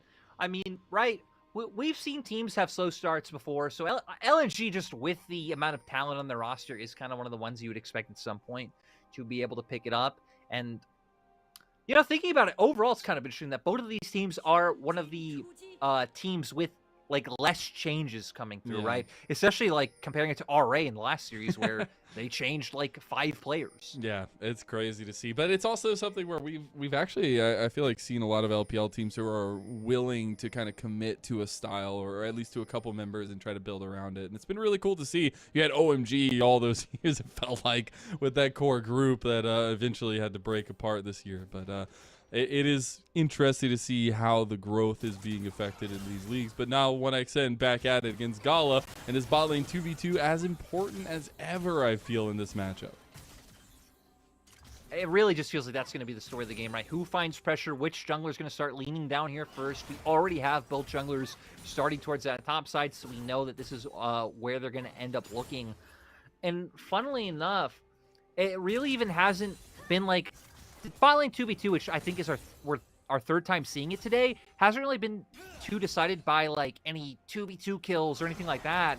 It's been both junglers coming down, and then typically both teams wanting to fight, and then it just coming down to like, you know, this AD carry flashing this CC ability or so on and so forth. Yeah. So I think that's kind of fun that we know neither team is going to shy away from the fight. They both know it's coming. It's just about who does it better. And again, for the second time in a row, we just get top to bot clears for both junglers, knowing exactly where we're going to end up. It's like we can see the future. As Gala is going to be the one on the trading end of 1xN. It's literally deja vu down there in the 2v2. What's not deja vu is UCal getting traded heavily down on the Corki into the Azir matchup for Scout. Sadly, UCal not able to get more of a return trade. I think really nice positioning by Scout with those soldiers. So even had UCal started running back, Scout would have been able to get a trade on him with how he positioned it. And sadly, that E on the Corki timing out. Weiwei is going to play pretty aggressively here. We'll end up catching Beichuan. He has a massive health advantage here, so it should push Beichuan out of this. Yeah, exactly. It does have a lot more strength here. Beichuan just going to try to get it. He doesn't. As Weiwei will easily clear that one up and now put pressure on Beichuan with Mark coming. Chocho on his way as well. Will not end up finding, but Weiwei gets first at least pressure in the jungle matchup. It feels nice to be on red side and see pushing lanes, right? Like, even if it isn't Azir, you know, he's pushing the lane. We have Gala and Mark able to keep up that pressure in the bot side, you know, got their waves in, which allowed for this aggressive invade to come through. We know Nar is going to be able to fare well in that top side matchup. I wonder if this is one of the games where we might see ganks top, just for the fact that, you know, Hoya not having flash might just make it easy to punish if any heavy trading can come through. So far, though, it is just that bot lane focus. Weiwei gonna make his presence known there. It should be the resets now coming out for both junglers and maybe that pathing towards this top side of the map. But it is now at least objective time at 5 minutes in about 50 seconds on both sides. We have the Grubbies and the Dragon, and we did see that heavy reliance on the Dragon stacking last time around. Definitely feels like LNG are going to be the ones in position to do that with the bot lane that they have so far. We can even see now Beitron already heading up towards that top side.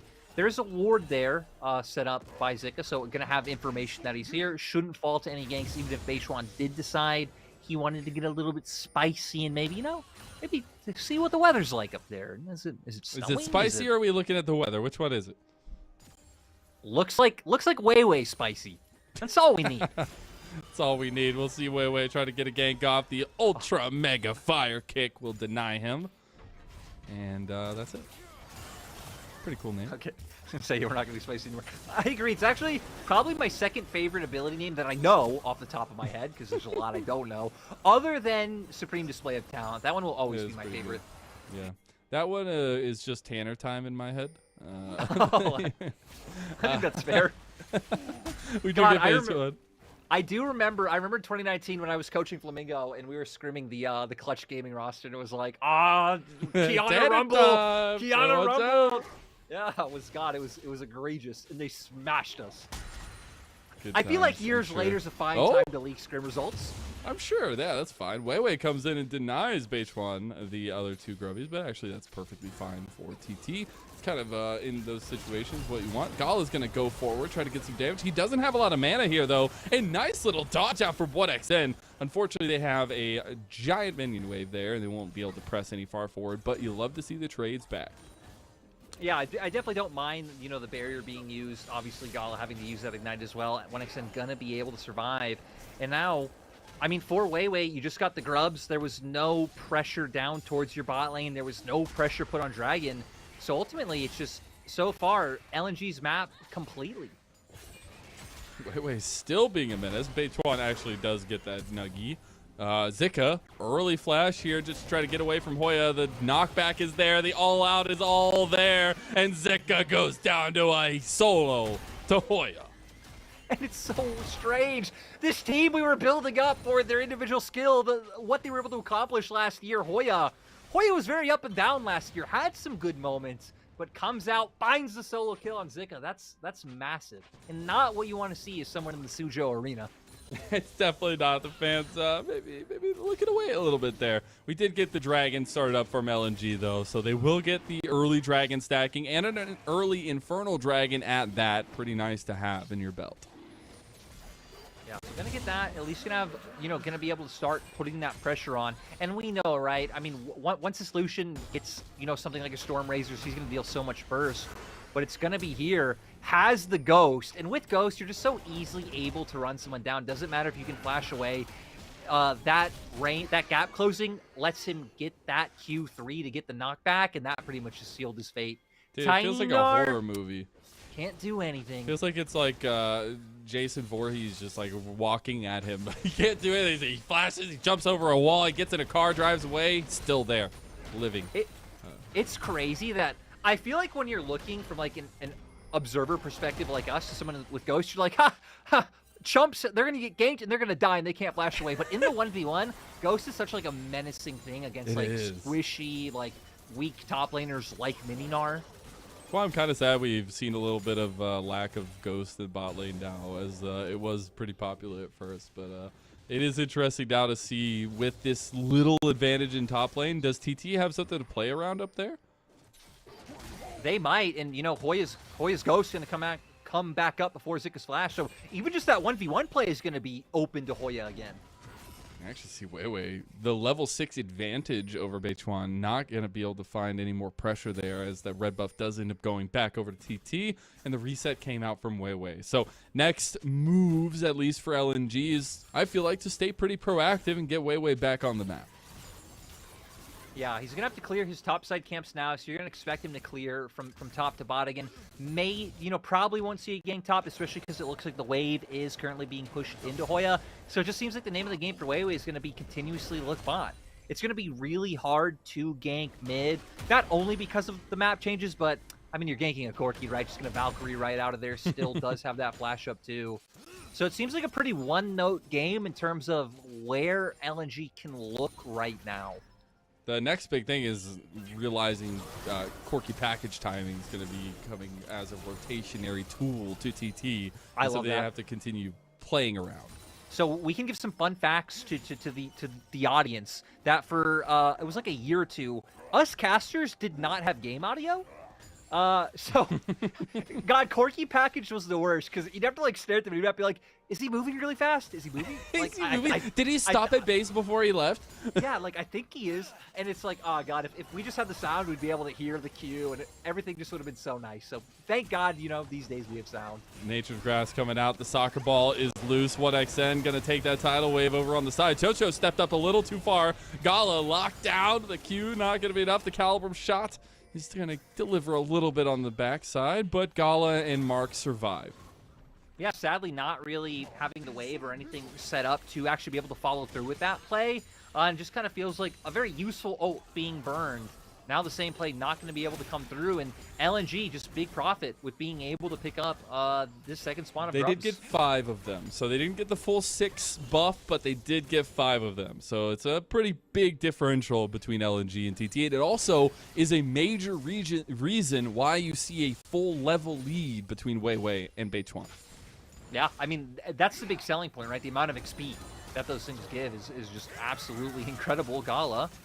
1XN getting spanked a little bit on the backside. Does make it out alive. Gala I think it was more of a massage. You know what I mean? Like his mana's already gone. He already pushed in his wave. He didn't have to use sums. Like go on, get out of here. He got that free massage from Gala. Yeah, that's what it was. That's for sure what it was. We did get the Kraken Slayer, though, completed from 1XN off that nice little back massage Gala gave him. The Storm Razor on the other side, so guns a-blazing for both these bot laners. Yeah, so both going to be strong. I feel like Storm Razor definitely a bigger power spike for the Lucian and what it can provide in terms of burst to be able to find more in that lane. I'm very curious to see, once we get towards things like the Malignance for UCal, and just seeing how much that burn is going to be able to do on members of LNG, because it's really going to put LNG in a position where LNG are actually going to get to a point where they're just going to have to engage, right? Or UCal is just going to absolutely obliterate them from a range they can never hope to reach. There's obviously some strategies going down right now with UCal just waiting to take that there. He's going to grab it. He's going to TP mid lane. There is a fight coming for the Dragon, so you know it's in time just for that. And I'm keeping my eyes on Hoya because he started to lean down. Doesn't really mean anything just yet. Looks like he's going to circle back up. Scout. That's an early package use there. Scout with the good decision making to try to go preemptively. I agree, right? Uh-oh. Bubble connects. Oh, nice little double there. And the Moonlight Vigil on top of it, not going to be enough. 1XN, he has no real tools except for his flash. But also, Weiwei is a little bit caught out here. He doesn't have that level advantage anymore. Beichuan connects, and Gala's in some trouble. The flash from 1XN, and the man continues to pop the hell off. And TT coming into the start of the split strong. We're seeing Scout can get anything back, but luckily, UCal safe with the Valkyrie there. With 1XN's health bar, I would assume, yeah, they're pretty good to pick up the strike right now, so we're going to see TT able to get that one. And now counteract the same pressure that TT was able to put on LNG in Game 1. Can I just applaud this guy some more, man? There was a lack of a second carry for TT last year, all year, and now again, a first series, both UCal and 1XN showing up in big ways. The flashes forward are what get me excited about this guy. Yeah, I agree. And again, I really feel like we're seeing a difference with Chocho being on the roster.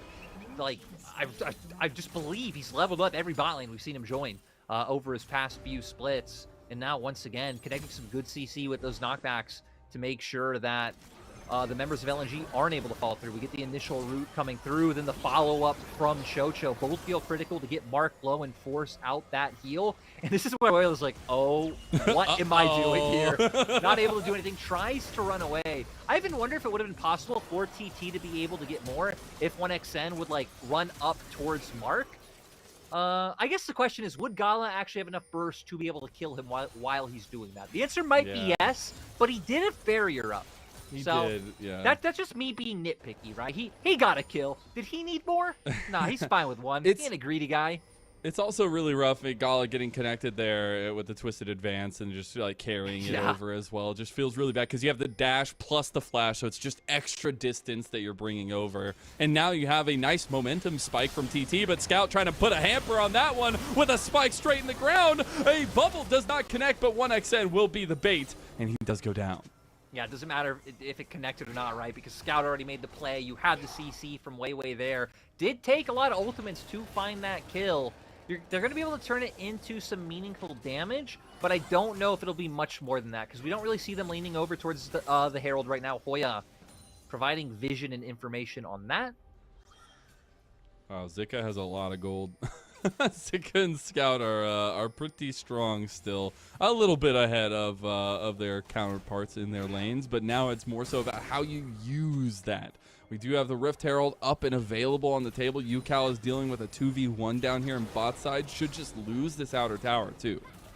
Yeah, looks like it's going to go down, and we already hit on it, right? This is a bit of a better power spike for the LNG side, having the mandate, having first item onto Gala as well, and just great Emperor's Divide coming out. You have the CC following up from Weiwei. Bubble might not connect, but the tidal wave was there. Might be a bit overkill, but they needed to like make sure that man was going to die. Yeah, trying to get the shutdown on a up-and-coming ADC there in the game is really good. It does mean, though, TT will end up using some good map rotations to take down the Rift Herald, and somebody's got to get their driver's license out here. And you do wonder, I mean, the only big focus should be mid lane for 1XN being here now and trying to take down this outer. Yeah, I agree.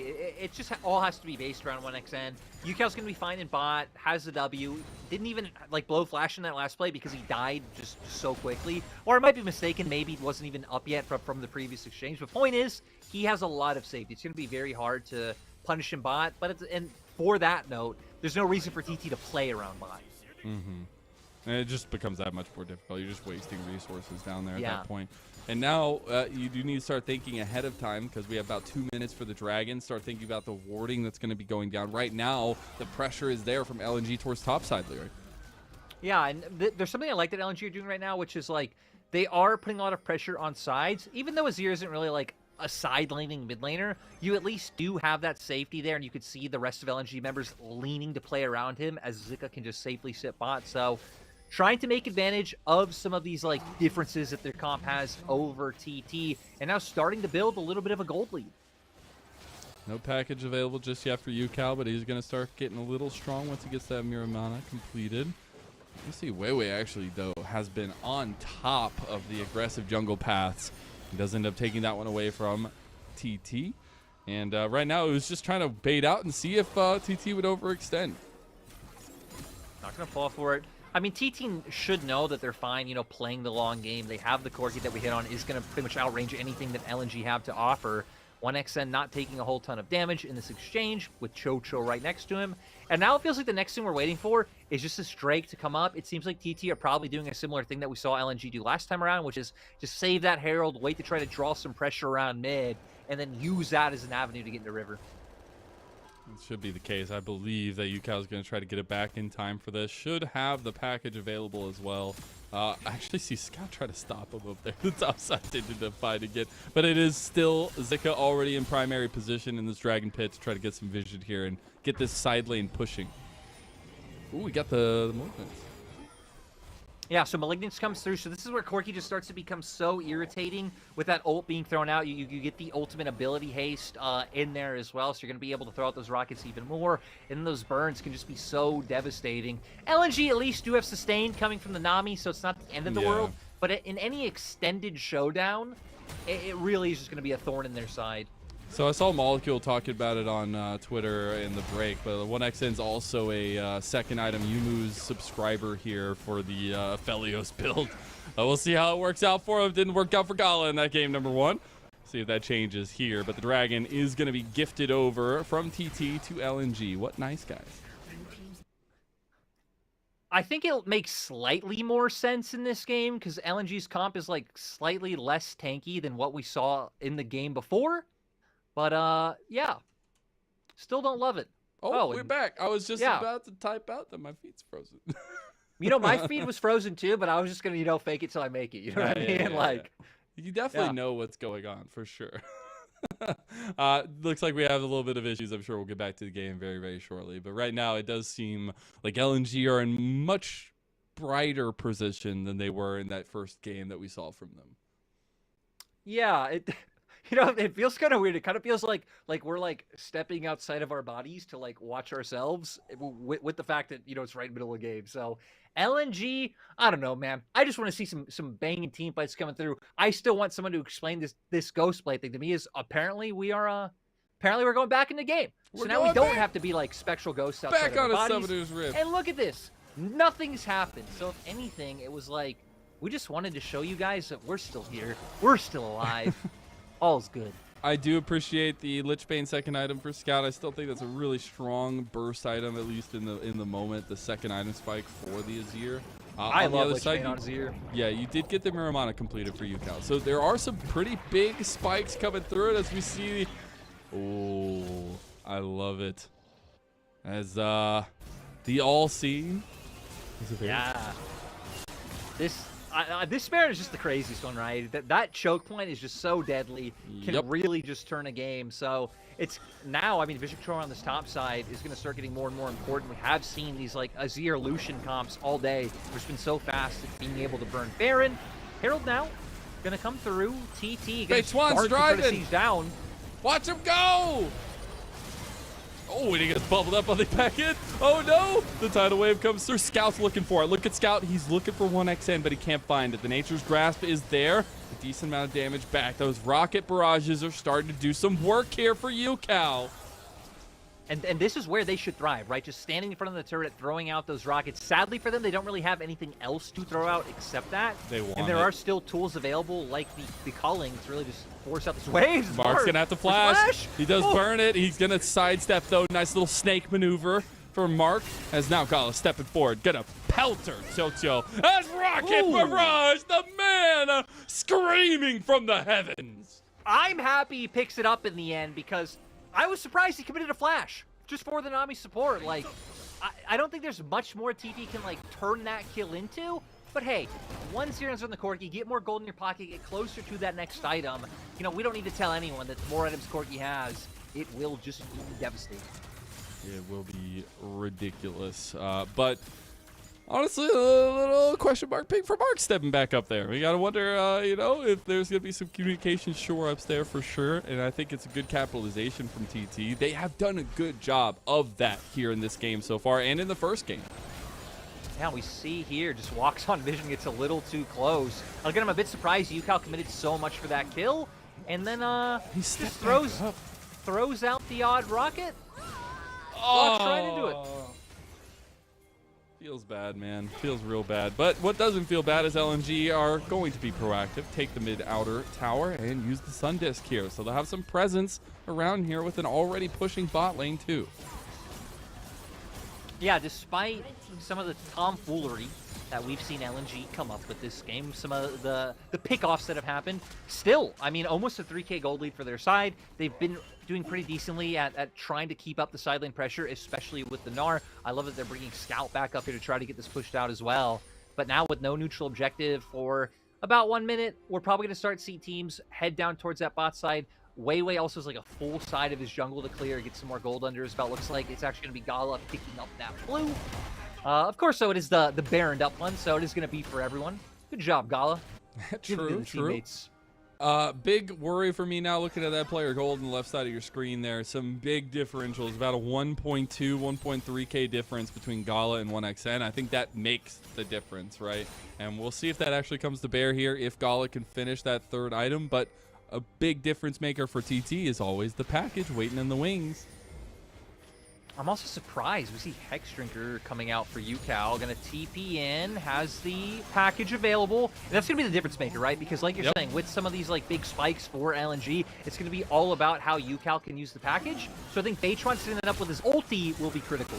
Zika is pretty big on the side here. They're gonna collapse here, but it's the culling that takes UCal down to half health. The Nature's Graph used Gala stepping forward. Gala poking out UCal. UCal has to use the package defensively. Weiwei has overextended himself, and Weiwei has found nothing but dirt underneath him as Hoya steps out. It is Gala still peppering in some damage. Zika now not going to be able to be Meganar just yet, but LNG collapsing over to the Dragon Pit. They can't, though, because TT want to try to force the Baron. Yeah, now UCal getting his health back from those Honey Fruit. We see Tidal Wave come out, but no real follow-up going to be able to happen. You don't have great turn potential here for TT now that Maokai ult's down. The Scout has a big angle here. The beautiful synergy between Scout and this Baron Pit. Zika's on the side. He can get a Meganar. He gets a 5-man here if he can, but the Baron's already gone and LNG can't do anything about it. I guess even if you don't have Maokai, just how narrow that choke point is makes it too dangerous for LNG to even think about really committing. They're going to try and get their constellation prize, which, sole point, right? Not the worst constellation prize in the world. If you can weather the storm that's coming over the next few minutes, I mean, then you're really going to put some pressure on TT. That's the question, though. I mean, you were already at a 2K lead. That Baron play makes the difference. Now it's an even game. And yes, you get soul point, but TT's going to be ready to fight you at the next Dragon. Yeah, and we're going to go back to this fight here. I'm really surprised at UCal walking up so aggressively to try to get this poke down. I feel like he could have played with his range a bit better, like been happy just poking down some of the frontliners on LNG. Opens up for the engage to come out from Weiwei, but sadly Weiwei goes a little bit too deep. It opens up for Hoya to go in with the ult, and no one from LNG can try to save their fallen brother. UCal was baiting him so hard. That's all I'm saying. Just leaving his little tail out there with a little bit of health. Will be, though, the thing is, the timers right now have been really good for TT. They've utilized UCal's packages very well. Even if both times have been a little bit defensive, they still are a pressure point for TT. And we've seen a lot of fighting so far from LNG trying to make sure that they are advantageous here in this game so far, but TT is starting to pick apart that gold lead.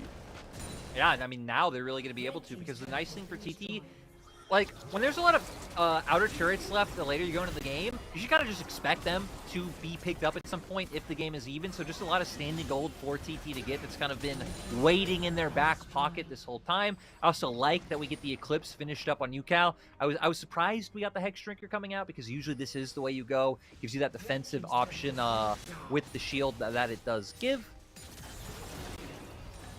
It is nice to see those item completions coming online, right? You got 3 items for majority of members on TT. Still waiting on that third for Scout now, though. He's got a flank, actually, around the side if he can find an angle, but there's so much vision from TT, there's not really an angle. UCal gonna say hello to Scala yet again. Can't get the poke back on him. No, and yeah, now that's what it's all going to be about, right? The bonus damage coming out from the Eclipse, the burn from the Malignance.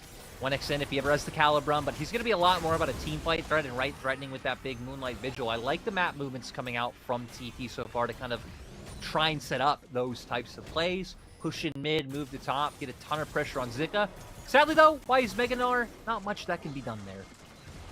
Nature's Grasses come out just to try to get the pressure on this tier 2 here as well, and it's gonna be easy pickings. Gala almost goes down the rocket barrage. TP's coming down from TT though, just to make sure that nothing else can happen. Look at Scout. He's been on a flank this entire time. He was looking for it for like 2 minutes now, but just can't find the angle. Now going towards bot side. Yeah, no TP for him now. Gonna be able to steal away the red buff, so is going to find something, but great siege coming out from TT. We see Thornmail finished off for Hoya, so at least going to try and, you know, take care of some of that healing that's going to come through as Gala is just smacking him down and get those Grievous Wounds going forward. And I think that's a big ticket item to think about as we move forward as well, because we are going to start getting to very, very tight-knit fights. I think we're finally seeing UCal and the Corki be a big relevant point of damage, but that's also a question mark for me on the other side. I need Scout to find those big Emperor's Divides, those big game-changing ultis we know him for. Yeah, it definitely feels hard. Like, the more I look at this game, the more I just kind of favor what TT has. And even just some of the item builds, something we didn't hit on is Abyssal Mask, right? Batron gonna have that. Like, my god, the MR Shred, this Corgi's gonna be hitting even harder than he already is. LNG, they have a lot of burst. They have, like, some short-range damage. Sure, the Culling's there that you can play around with Gala. You have a rapid-fire cannon, but it really feels like it's gonna come down to a big play from Zika and Scout to set something up, unless someone from TT oversteps. You know, that's always on the cards. Like, yeah, true. That's always on I the guess cards. to be fair, it hasn't happened like this series really at all. It hasn't yet. I feel like there's still some possibilities, all right? As the Maw of Malmortius is completed for UCal, going to have a lot more defensive stature to him now. Yeah, I wonder if he's going to go what a lot of people do and go towards something like the Void Staff next and get some of that pen to deal with, God, like saying the name of that item, Kanik Rukern. I have no idea how right. Oh, is it Rukern? Yeah. I have no. Oh, Beichuan having the flash. You know, that's important, but I just want to say, no idea how Riot comes up with these names. I like it. Kind of legendary. No, I like it too. Apparently, the biggest thing is now looking at all the new Ornn upgrade item names, which are apparently really good. Which, you know, we can go through those one of these days once Ornn is relevant again. But speaking of relevancy, we do have the package available now for UCal. We saw the last couple times this has been available. It's been a TT differential. We'll see if he can get out of this one this time. Package does get used there defensively for a third time. Beichuan, he's in deep. Scout's picked out, but he goes out alive. As Zika's about half health, has Meganar coming up. UCal's in some trouble, but has all that damage backed up with those rockets. Not going to be able to hit anything just yet. The biggest difference right now, though, Dragon is up. Beichuan is not up. So this is a smite difference for LNG. No, Batron, that blast, I was so surprised he went forward with how low HP he was. Now he's going to be on whittling down from UCal, but I don't think TT can really do anything here. They're going to try to force it here. Old. Ooh, big shot out of the back line there, but it will just be that soul given over to LNG. And we can see the damage at the bottom. I mean, it was Scout and UCal being the big damage dealers there. But I guess Batron just must have had faith that even if he was going to go down, that his team would have been able to follow up and clean up. But it was a heal plus the Nami, just like instantly used on Scout. He went from like 200 health to like half health or 3/4. I get to see it in the replay because we have it here. Nature's Grass comes out. He's so low, just keeps going forward. I guess just leaving the damage there because he has the knockback. But there's the heals that you pointed out, and now without that, you really don't have any way of running forward into LNG's comp. So we got a nice little bit of damage back from LNG there, feeling a little bit more confident now they have that Chemtech Soul as well. But it is still something where TT have a lot of strength if you let them whittle you down, if you let them poke you from range, and that's what TT are looking to execute on here. Ooh. Oh, speaking of poke from range, that going was massive. Gala's got UCal's number here in the later part of the game, and now TT have to run away, flash preemptively from Chocho, and that's a bit rough as Baron is on the table for LNG. Still now already back up to 70% HP for UCal. He's going to feel completely fine, still just kind of waiting in the fray. Batron sadly not walking, more to the left side with that sweeper. So LNG will still be able to maintain some vision. Whoa, Batron thinks he had an angle, but ends up getting engaged on anyways, and he's just gone yet again, twice in a row. I guess the problem is, right, the only one who outranges the side of LNG is UCal, and it's only with the ultimate. We're seeing now Scout, the culling from Gala, all of this just being too much for the rest of TT to handle. Yeah, we see, though, a little bit of damage. Oh, it's going to go over to Weiwei, and that means LNG stream forth. The Moonlight Vigil does come back as to turn LNG around. And TT will lose the Baron. They won't lose much else, but Beichuan needs to make sure he's up next time. I mean, it's been 2 objectives in a row, right? Beichuan down, Dragon picked up, Beichuan down, Baron now going over. Honestly, this might just seal a deal for the side of LNG. They're just going to be so strong now, picking up even more gold. Once again, getting that gold lead. We're getting pretty close to final builds for the carries who are, actual players who are making gold, unlike junglers and support. So we'll see now with Gala having the LDR. Honestly, that should make a huge difference, right? Huge. We see Hoyan and how much armor he's been picking up this game. Yeah, I think that Gala is just going to be so ridiculously strong now if he can find the good positioning and spacing away from UCal. He's been able to chunk UCal multiple times in these setups for the team fights, and now LNG are at an item advantage here too as they move back onto the map with 2 minutes of their Baron buff still left. Yeah, kind of hitting on that point. It's just been Gala throwing out the culling, you know, adds one of the rapid fire cannon auto attacks in there, and then UCal's just at 20% HP every time. And like we said, he's really the only one who could put any threat on the members of LNG. The rest, you kind of want them to run into you. People like the Aphelios, even Beichuan, doesn't really work great as like a primary engage unless you have some kind of like side angle to get that ult down. God, Hoya takes so much damage from Scout. Just a couple of those extra pokes going through. 1xN is here to try to clear the way, but the Baron up cannons are still sieging down. You got mid lane being sieged as well, and TT are running out of options here as the pressure mounts. For now, I really just feel like you need some kind of like play with the package to get going again. Oh, Gala goes for it aggressively. And he gets away with a much better health pool than UCal did, and that means the tower falls now onto the inhib too. Gala playing very confidently. Yeah, so far looks like 3 games is coming. Now for LNG, it's going to be easy. Just back up. You have 2 waves of supers that TT have to deal with, and now Mizel, the question is like, when, where, how is the TT Hail Mary coming, and is it going to be super exciting to watch? I think it'll be fun if they can, but right now it's just feeling really oppressive from LNG and the way that their team comp functions.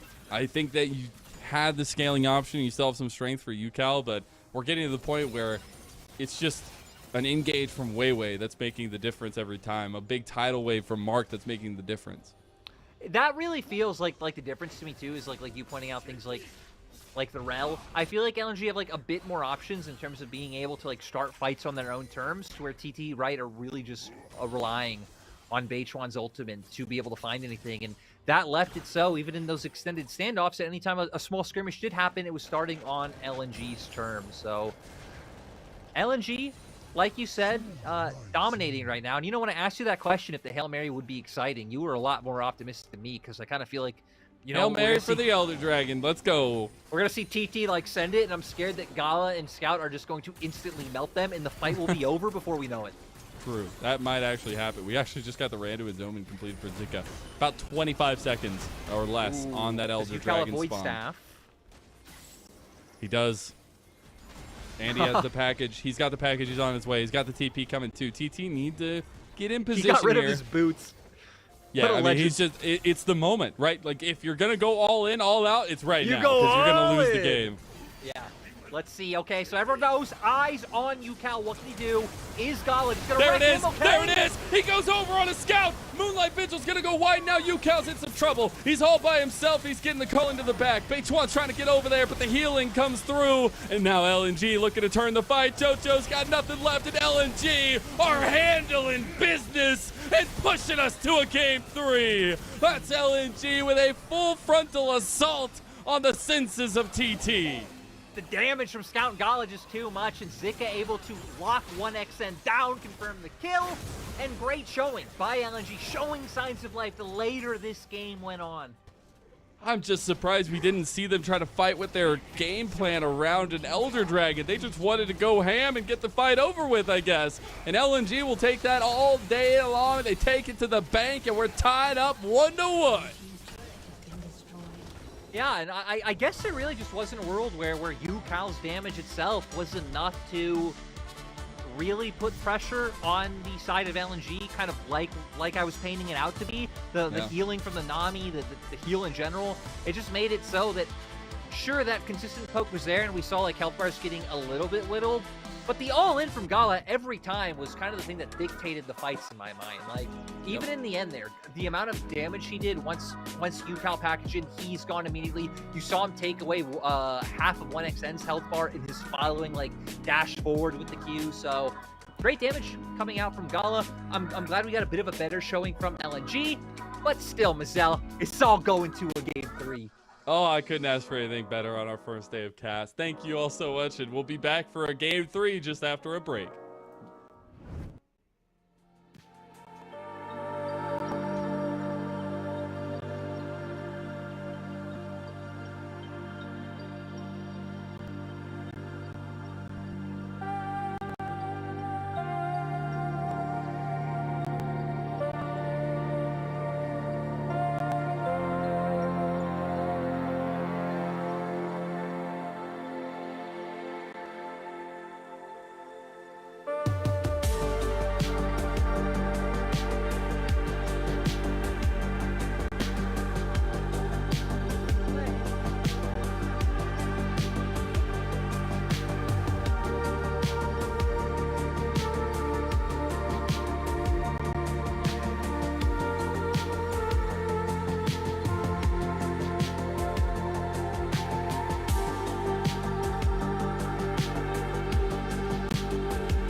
wonder if Joe has finished art assets for tomorrow.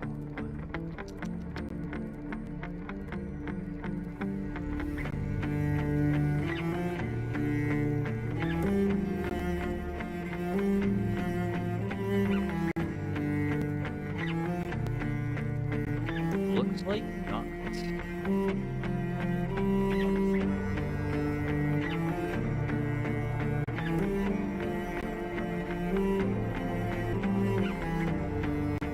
Wait, what?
Welcome back, everyone, to the LPL, and I think Lyric.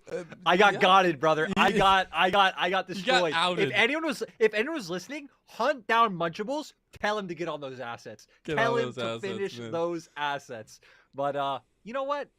I like it this way. I love knowing. Is the mic on? Right. Is the mic not on? Is it on? We'll never know. I'm Mazel. I'm joined by Lyric. We had a heck of a game 2 to bring us to a full 3-game series. LNG finally showed up, and it was that man Gala who was making the difference in the start of all the team fights. Yeah, I mean, he was like great. Honestly, a lot of it being down to him just able to constantly find UCal at the start of a fight.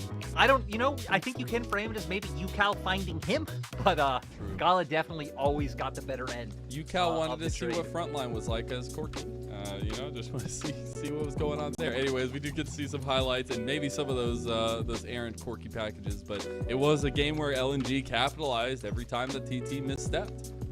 Yeah, honestly, and now we're gonna go into game 3. I will say as a whole, like, I feel like I've been a bit more impressed with what TT have been able to show. I mean, hell, we even have moments like this, Hoya finding an early solo kill on Azika, just running him down with that ghost and showing us why he picked it up and brought it into this lane matchup. So I'm still hopeful for TT going into game 3, but it was nice to see, you know, a semblance of life coming from LNG when game 1 didn't really look all that good other than how they were trading on the map.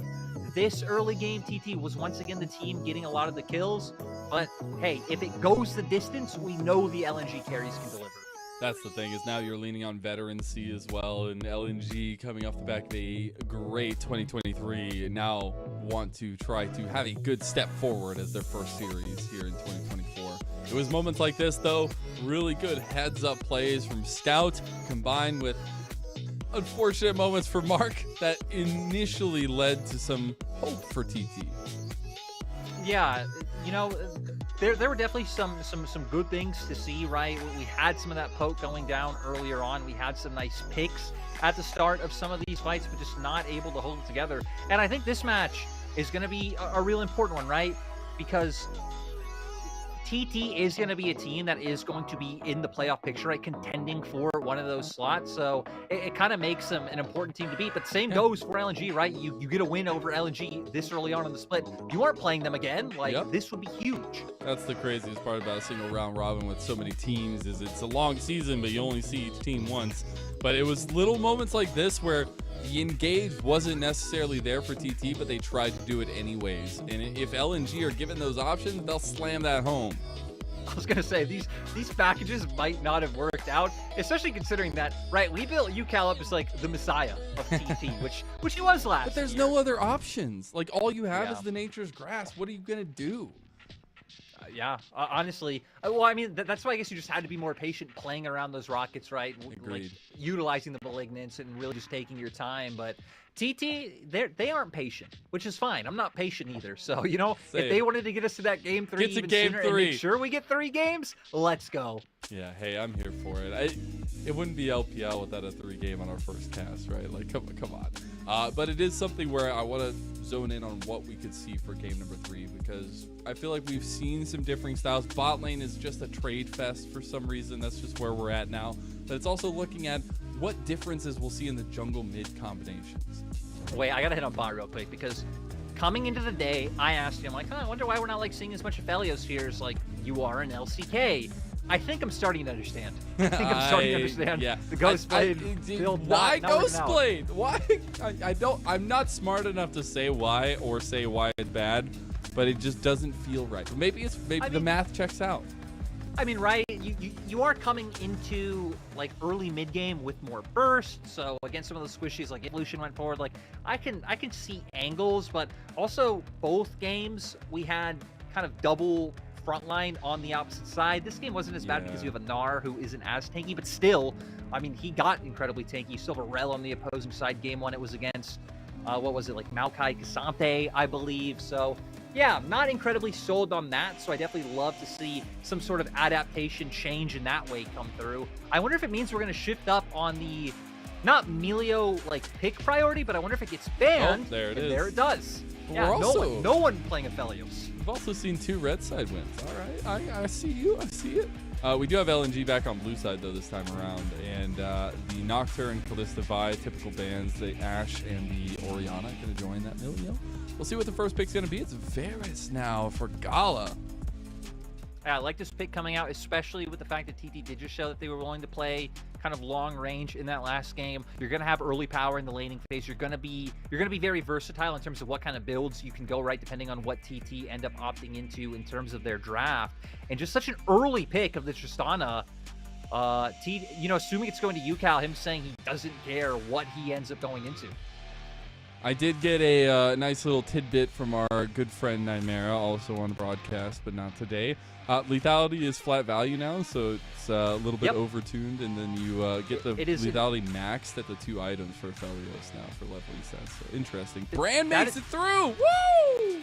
that is definitely one of the changes I liked. I really didn't like the lethality. Like, I think it was like 0.621 pen is how it used to scale. I feel like the 1-for-1 is a lot simpler, makes sense for all of us, like smooth-brained individuals of the world, and we can move forward. But there, like you said, Brand jungle. So AD jungle, AP mid gonna come out incredibly strong. Another champion that can just take those Void Grubs so fast and provide so much team fight pressure. I love LG already answering with some like interesting picks of their own, bringing out the Nico. So they're definitely going to want to start building around other forms of hard engage to make sure they can get on top of this brand, sync well with this Nico, and just get strong, 5v5 fights.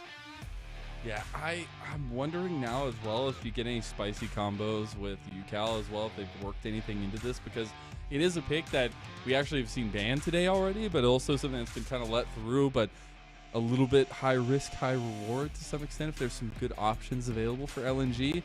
And now we have a final potential pick for the first phase for TT, and there's some strong side lane pressures that are available to kind of counteract that. It's the Udyr that gets through. Yeah, still don't love this pick. I definitely see the value, especially in terms of early game prio. Like, Udyr should give you early game prio, right? You have that R, you're gonna have the AoE gonna be able to push. So probably trying to set up for a situation where Beitron can be quite aggressive and not get aggressive on himself, because pre-level 3, you could definitely try and get in Brand's face, take him down, is a very squishy champion. But let's remember, this is Beitron. This is the AP jungle aficionado. Yep. I hope he shows a good performance in this game, because I actually kind of like what LNG been putting together so far. I mean, Varus Renata, any comp with them is going to be incredibly strong in this patch. Yeah, it was very exciting when Beitron got the call up from FPX Blaze in 2022 summer, and it's been a rough and tumble ride, it feels like, over on FPX, but especially the recency for me for Beitron is the important thing. Is we've seen him branch out from those early moments of him just being the AP player to having a lot of strength last season, I feel like, on the meta picks. And now we'll see what he can do cooking up in 2024. We did get the Rumble and the Xin Zhao ban in second phase there for the side of TT. And then Senna Rakan from LNG. See what this pick's going to end up being here. And it might have just been that that TT wanted to go for that Tristana mid all along. A classic UCal pick. Oh my god, TT right now. TT I was ready to get spoiled. And I didn't think it was a bait, just from what TT have picked up so far. But gonna keep in the same vein of a ton of aggression coming through, a lot of bursts so far in this comp. For LNG, I'd be kind of surprised if we get this Jax coming through, especially for top lane. If it ended up in jungle, maybe that's one thing. But I feel like if they do end up getting some type of like Cassante or any of the generic frontline tanks on the patch, like, it could be really hard as the game goes on for some of this damage to come through and connect.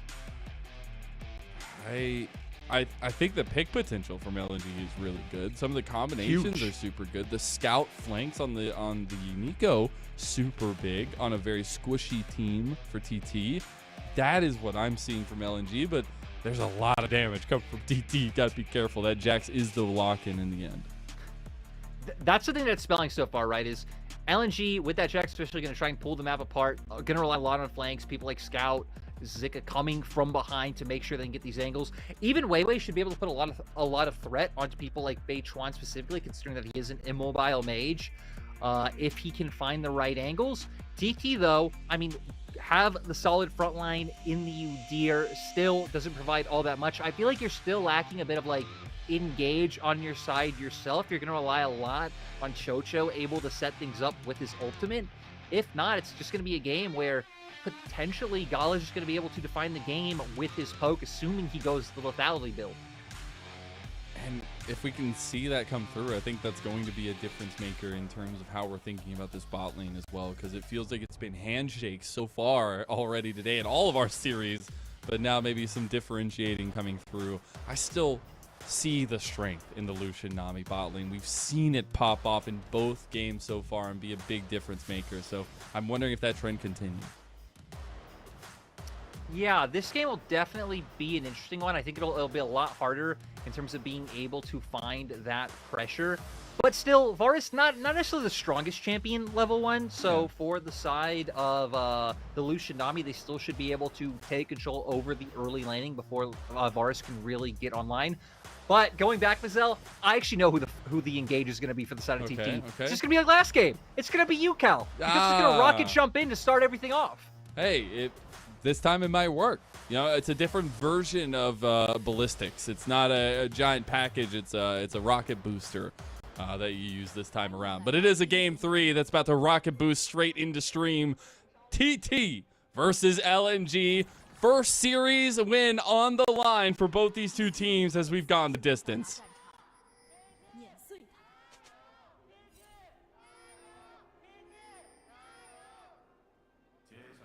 Small in number, but the passion is there. TT fans showing up. But we already know this game, we're keeping our eyes on mid-jungle. I think for both sides, it's incredibly interesting. Like, we have seen a bit of Lee Sin, but not a whole ton. I think still a very fun champion to see. Would link very well with the Nico in mid lane, especially if they're kind of hovering it and UCal does try to find those aggressive all-ins. You really can try and punish him with that mid-jungle 2v2 that LNG have. But we hit on it. Damage, the name of the game for TT side. It is. We will see some early trades. Rocket jump going in. Be a little careful there early on. I do want to highlight, though, what we... Oh, UCal does have his teammates here. Level 1 get a little spicy in the mid lane. Goodness gracious. That's lanes are going to be a little bit loppy this time, I feel like. But a big thing I wanted to focus on was Gala is going the lethal tempo build.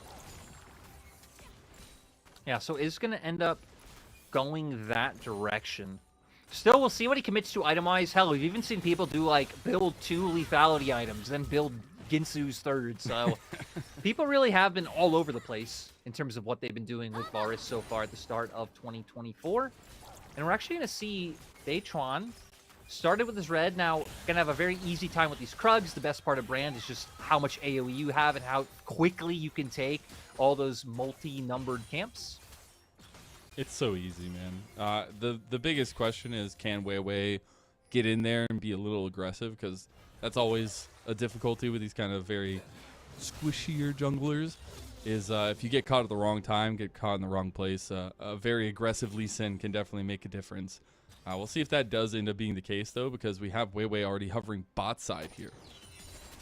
I like that he's recognized this because it definitely feels like that this has been the turning point for he has an angle so far, and he's got it. He's got it. TT, you're gonna have to blow summoners. You gotta remember this is season 14, and here's Weiwei with the angle. Chocho getting a little bit low. He's got one more tick, and it's gone. Mark gets first blood.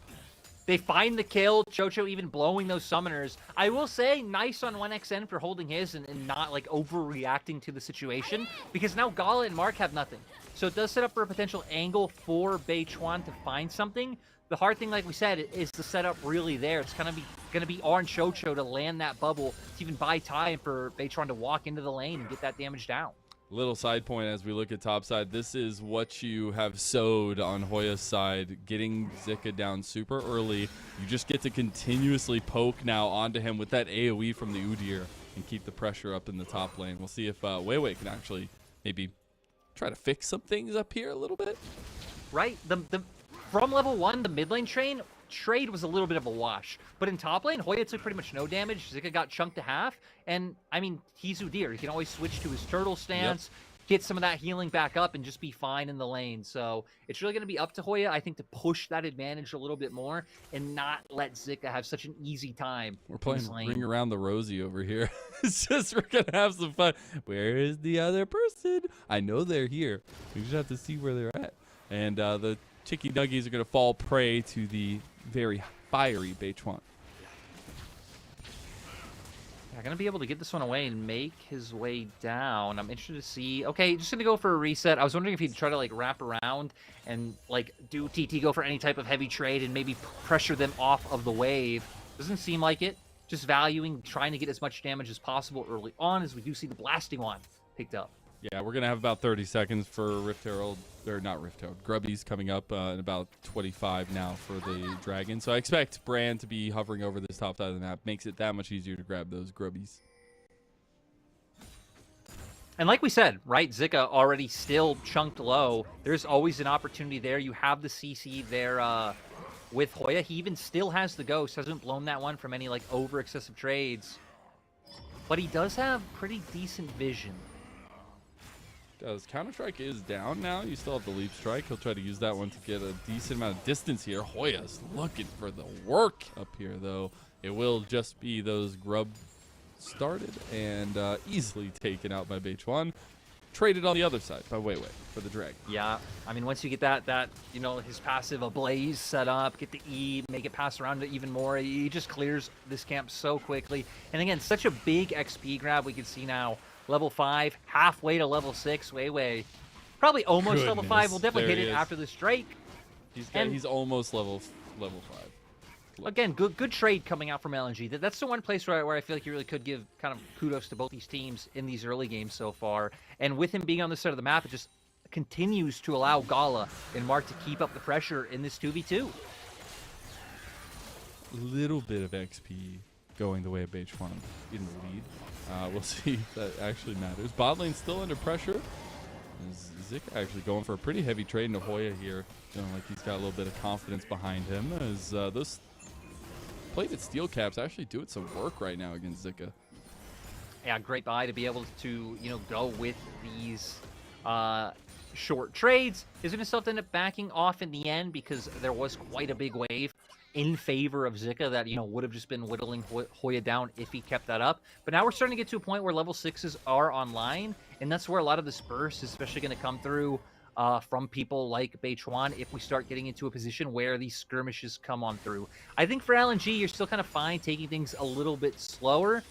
Your biggest opportunity in my mind would still be if you're like hovering around mid. We haven't really had the observer camera on mid all that much, so we don't really know how aggressively UCal's been playing in the lane. But for now, just going back to leaning down towards bot, trying to make Gala and Mark's life a bit harder so they can't farm. And that's the right advantage to be playing towards for TT, I feel like. And that's something that I found really interesting as this series has gone on, is we've really kept an eye on how Weiwei and Beichuan have been pathing around where their big power points are coming from, and a lot of times it's gone where we've expected. At this point now, though, Weiwei, he's fallen a little bit behind Beichuan, and that's going to continue to be the case because of how quickly Beichuan can clear. So I like that he's going for this invade and trying to steal away as much as he can in the downtime moments.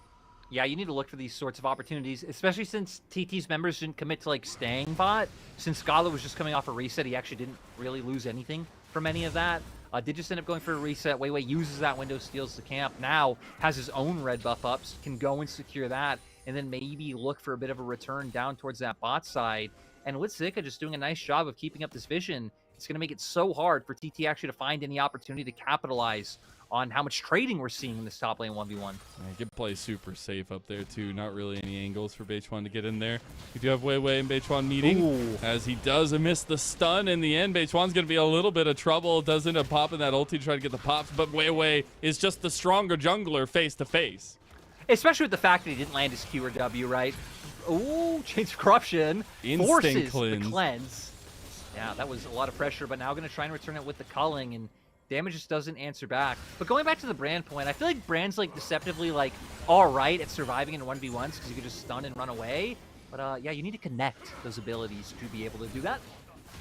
You definitely do. I think that's a fair point. That's a pretty good analysis, of the right? Game. I mean, you know, results-based analysis. You got to press buttons for abilities to go off. We got Weiwei over here, though. He was actually fishing for it over the wall. Doesn't end up wanting to go too deep for it. I do wonder now how you transition this pressure, because that first death to the Brand, or for the Brand rather, is pretty detrimental to at least the confidence out on the map. Especially Brand's one of those champions where I feel like he'll pretty much always be relevant in terms of the damage that he's able to provide. Yeah. But if he starts falling behind, I mean, that's when, right, Weiwei gets items under his belt. He's so confident in being able to win that 1v1. He starts getting in your face even more. We've seen Gala and Mark doing a good job of keeping up pressure in bot as like when they just forced out cleanse. So it might set up for more potential opportunities for invades to come out from the side of LNG. So we do have a little bit of off timers for the next grub spawn and the next dragon. So LNG actually positioning up here towards the top side, also roaming Mark up here potentially. Actually looks like he might transition back down there, but the grubs should actually go over to LNG for the second time, or in the second time. I like Mark's path, right? It's pretty much always this good. If your bot lane isn't immediately under pressure, just path towards mid anyway. Who knows what kind of shenanigans are going to go around. Your team is moving over to Grubs. You can assume the enemy team will probably do something similar. You can just easily pivot back down to bot like we're seeing here. And Beichuan, he might get pinched. Chocho is here. I was going to say, dissuade Scout from getting an angle over there as well. He will end up taking the red buff. Those grubbies are starting to go down, and Gala and Mark realize they're probably in some trouble down here. We'll end up backing off as 1xN takes a tower shot there. And just try to go for some of these turret plates. But let's remember that this is just equalizing the turret plates because Gala's already gotten 2 of his own just straight up in the 2v2 without any pressure coming from Weiwei other than that first initial gank. So I definitely feel like for LNG, you're still feeling pretty decent about this setup coming forward. A bit surprised Weiwei didn't go and try and clear any of his topside camps that are up, but maybe just hoping that TT don't start this dragon fast enough and they think they can contest. It looks like that's what Weiwei wants to do. Doesn't want to let Beichuan just continue to farm up. As Scout has moved, it means that TT don't have eyes on all the members. Yukao, though, goes in on the Scout, gets the Buster Shot, but the Pop Blossom back. Beichuan in some trouble now, gets kick comboed, and he's not going down just yet. Beautiful bubble from Chocho. Meanwhile, Scout falls. Weiwei has overextended himself, does get the kill on Beichuan. Both junglers down, but ends up in a 2-for-1 trade in favor of TT. That bubble and that heal coming out from Chocho really just prolonging things. Luckily, Yukao was able to finish off Scout, and now just going to continue to push this advantage. We're going to see Yukao able to get some pressure in mid lane. We'll see if he's able to get a plate going. In the meantime, I like that LNG go, hey, you're supported the back. We know you're going to push mid. We're going to try and do a heavy push spot in response and make Lucian's life a little harder. I also just love the angle Yukao went for here. Like, the Pop Blossom can't kill me if I don't believe it does. No. And Scout, I like that he flashed back in trying to get this down. I thought it was just going to be a 1-for-1 at the end of the day, but there it is. That's the bubble that buys so much time for Beichuan to survive. Yukao able to finish off the kill, gets in there, and gives him a solid 2 kills. I also want to point out, we do get some AP on our Udyr in this game. Yeah, it's going to be fun to see Hoya try to pick Zika apart there with the AP build. We'll see what it ends up being like, though, as time goes on. It will definitely tell. We did get a second dragon there for LNG, which, in the grand scheme of things, when we've seen this series go down, dragon stacking has ended up being pretty beneficial. So it's getting 2 of those early feels good. Ooh, Scout. Probably going to be fine being this close to turret. Probably, right? Probably, right? Probably. Hoya's definitely dead, but Scout does fall to Yukao, giving the Tristana a 2-0-1 scoreline, and you'll take that all day. Did someone tell TT that today's games were scrims? Like going from the Corki play last game to like now this like Hoya Yukao setup, like you just play loosey goosey, bro. I love it. Yeah, you know, I don't know if it'll work, but it's definitely exciting to watch. Is now Yukao just gonna keep trying to pressure. Should be able to get another plate in this mid lane, even if it's a little scary though. He's got the Dragon Rage kick, but yeah, he'll step up here. He doesn't want to auto attack. He's going for Weiwei here instead, trying to poke him down. Does end up getting that in the end. Does have that charge on him too. Gonna take some damage. 1xN has made the transition to mid lane as another round of grubs is on the table. And I like that we already have both bottom lanes moved over to mid to kind of get ready for the upcoming objectives on top side. You know, Herald gonna be up soon as well. But Sundered Sky finished on Weiwei. That is a pretty big power spike. Scout Catching Toto on the end. Double Tangle Barb too. Gala will end up getting Toto, but the bouncing. Scout's in some trouble. Will end up getting the shielding down. The burn is not gonna be enough this time around. No, but if Beichuan is flash there, would have been a 1-for-1. Doesn't. Is still gonna be able to find the grub. Still, though, for LNG, not only getting that kill, but now able to put some pressure on the mid lane. Wait, did he just instantly started the Rift Herald as it spawned 2 underneath the grubs when they died? That's hilarious. Just go for it. He knows this is his side of the jungle, especially with the fact that does Hoya know that this is not his side of the map, though? I think he's about to find out real bad because the handshake comes through and Hoya's trying to get under turret, but it doesn't matter. Zika gets the kill. So now LNG going to be able to put some more pressure down there. I want to see TT if they start to aggressively walk through the jungle. Chocho does! Chocho, run away! Weiwei is doing some serious damage with that Sundered Sky. As he ends up walking into Beichuan, we'll have to use that leap. I like the idea. Like, I like the TT want to walk into their jungle there with Mark just showing bot, but I think bring the Lucian over, have Beichuan hover as well. You don't need Yukao to push out that top wave so fast, in my opinion, anyway. You can still have the safety of leaning up towards that side just in case Weiwei's waiting in that brush. So not really going to be able to get too much vision off that play. We're going to go back to Scout, going in with the Rockets. Finds the connect, but it's here with Gala, just able to connect with the damage to finish that one off. And my God, this was so close. Yeah, it so was close. so close. I'm surprised they let it bounce between them that often, but yeah, there's just no way out of that one. Nice little save at the end, just in case.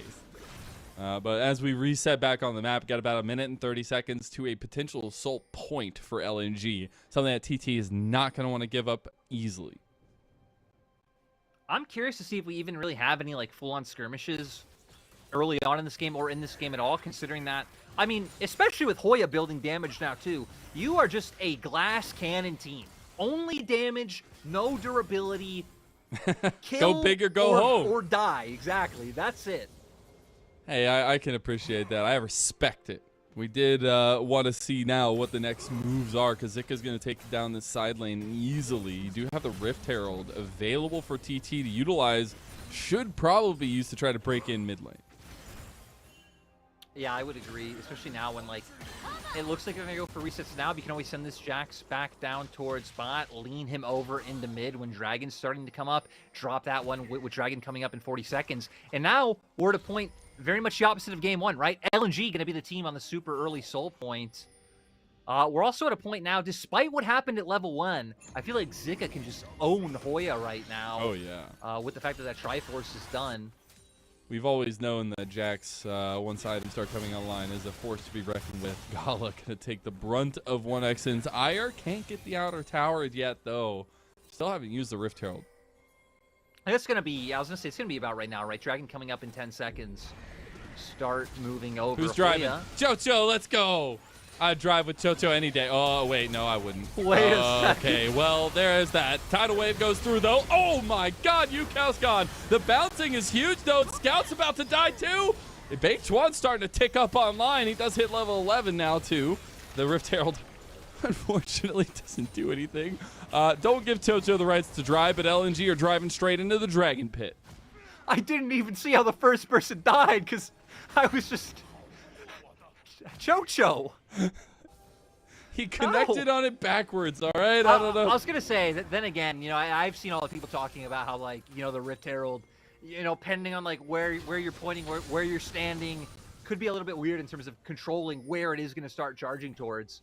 This should open up, though, for Soul Point to be unlocked by LNG. TT still hovering in the area. We don't have many ults, though. This is real dicey, and Scout was looking for the angle over there. Beichuan going in now, trying to get in. He doesn't get it. It's Weiwei who secures Soul Point for LNG. Scout's on the back end here. TT in some trouble. Hoya just dies there because he doesn't have a tank stat. They're paper thin, Mazel. What can they do? Literally nothing. Yukao going in. Go ham, son, because that's all you can do. The Tango Barb connects onto 1xn. TT just trying to poke in the damage, but LNG, they are surviving, and they are thriving.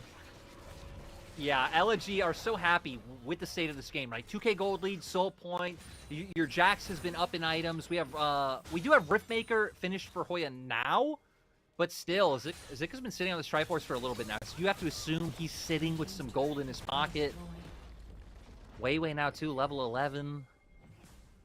I just, like, in essence, first and foremost, I think the TT comp is hilarious. Secondly, I love it. It's just go ham. Like, damage out the wazoo. Let's see what we can do. Yeah, hey, okay, good. Now we get to see how it starts. Scout actually finding the big impact play. Q luckily connects by Weiwei. Oh, no time to look because we got TP coming in topside. That's Zika and Scout, the power duo. Tidal wave comes through. Hostile takeover. Dodged out. Beichuan. He's just dragged down. And that's unfortunate timing because now LNG just have control of full topside of the map. Honestly, I feel like that was like the perfect amount of time for that replay. Anything. That was the play, right? Scout making it happen. The way Weiwei connected that Q though was quite nice. It looked like it was going to get stuck on who was ever standing right in front of whoever they ended up killing first, but Gonna see now keeping up pressure in the top side. TT at least do have nice vision in top side jungle. So, Yeah. right, the kill just happened. They know exactly what is going on. Problem is there just really isn't a response, especially when you're running a composition like this that is just fully built on like glass cannon damage. Once you fall behind, it's gonna be so hard. They're toying with Scout there. They knew he was exactly going to go through, but I think it's just too much power in the positioning of the rest of LNG. Yeah, I'm actually kind of surprised that TT committed so much. I was going to say, Zika chases that down 10 times out of 10. He's just going to kill outright UCal. TT are falling apart at the seams. Where's the circus music? Who's got the circus music? There you go. Sorry, production. It is scary, though, because now starts a very uphill climb for TT. They don't have a lot of range coming out of 1xN. They have a double ADC comp, extremely squishy against the comp that excels at picking people out. You have long-distance chains of corruption. You have instant engages from Weiwei and Counter-Strike from Zika. It is tough. You also now have Sundered Sky finished for Zika, so he's only getting becoming more of a dominant force to deal with. Again, at least TT are like really keeping up in terms of those items being finished. Really, only the big disparity is that top lane. And at the end of the day, right, if any member of LNG does stray just a bit too far forward, they should be gone pretty quickly. The problem is we've been seeing LNG be pretty disciplined in this game, staying as a unit. Zik hasn't been pushing up too far by himself. We've really just been seeing Scout catch waves on his side of the lane and not going past that neutral point of the map.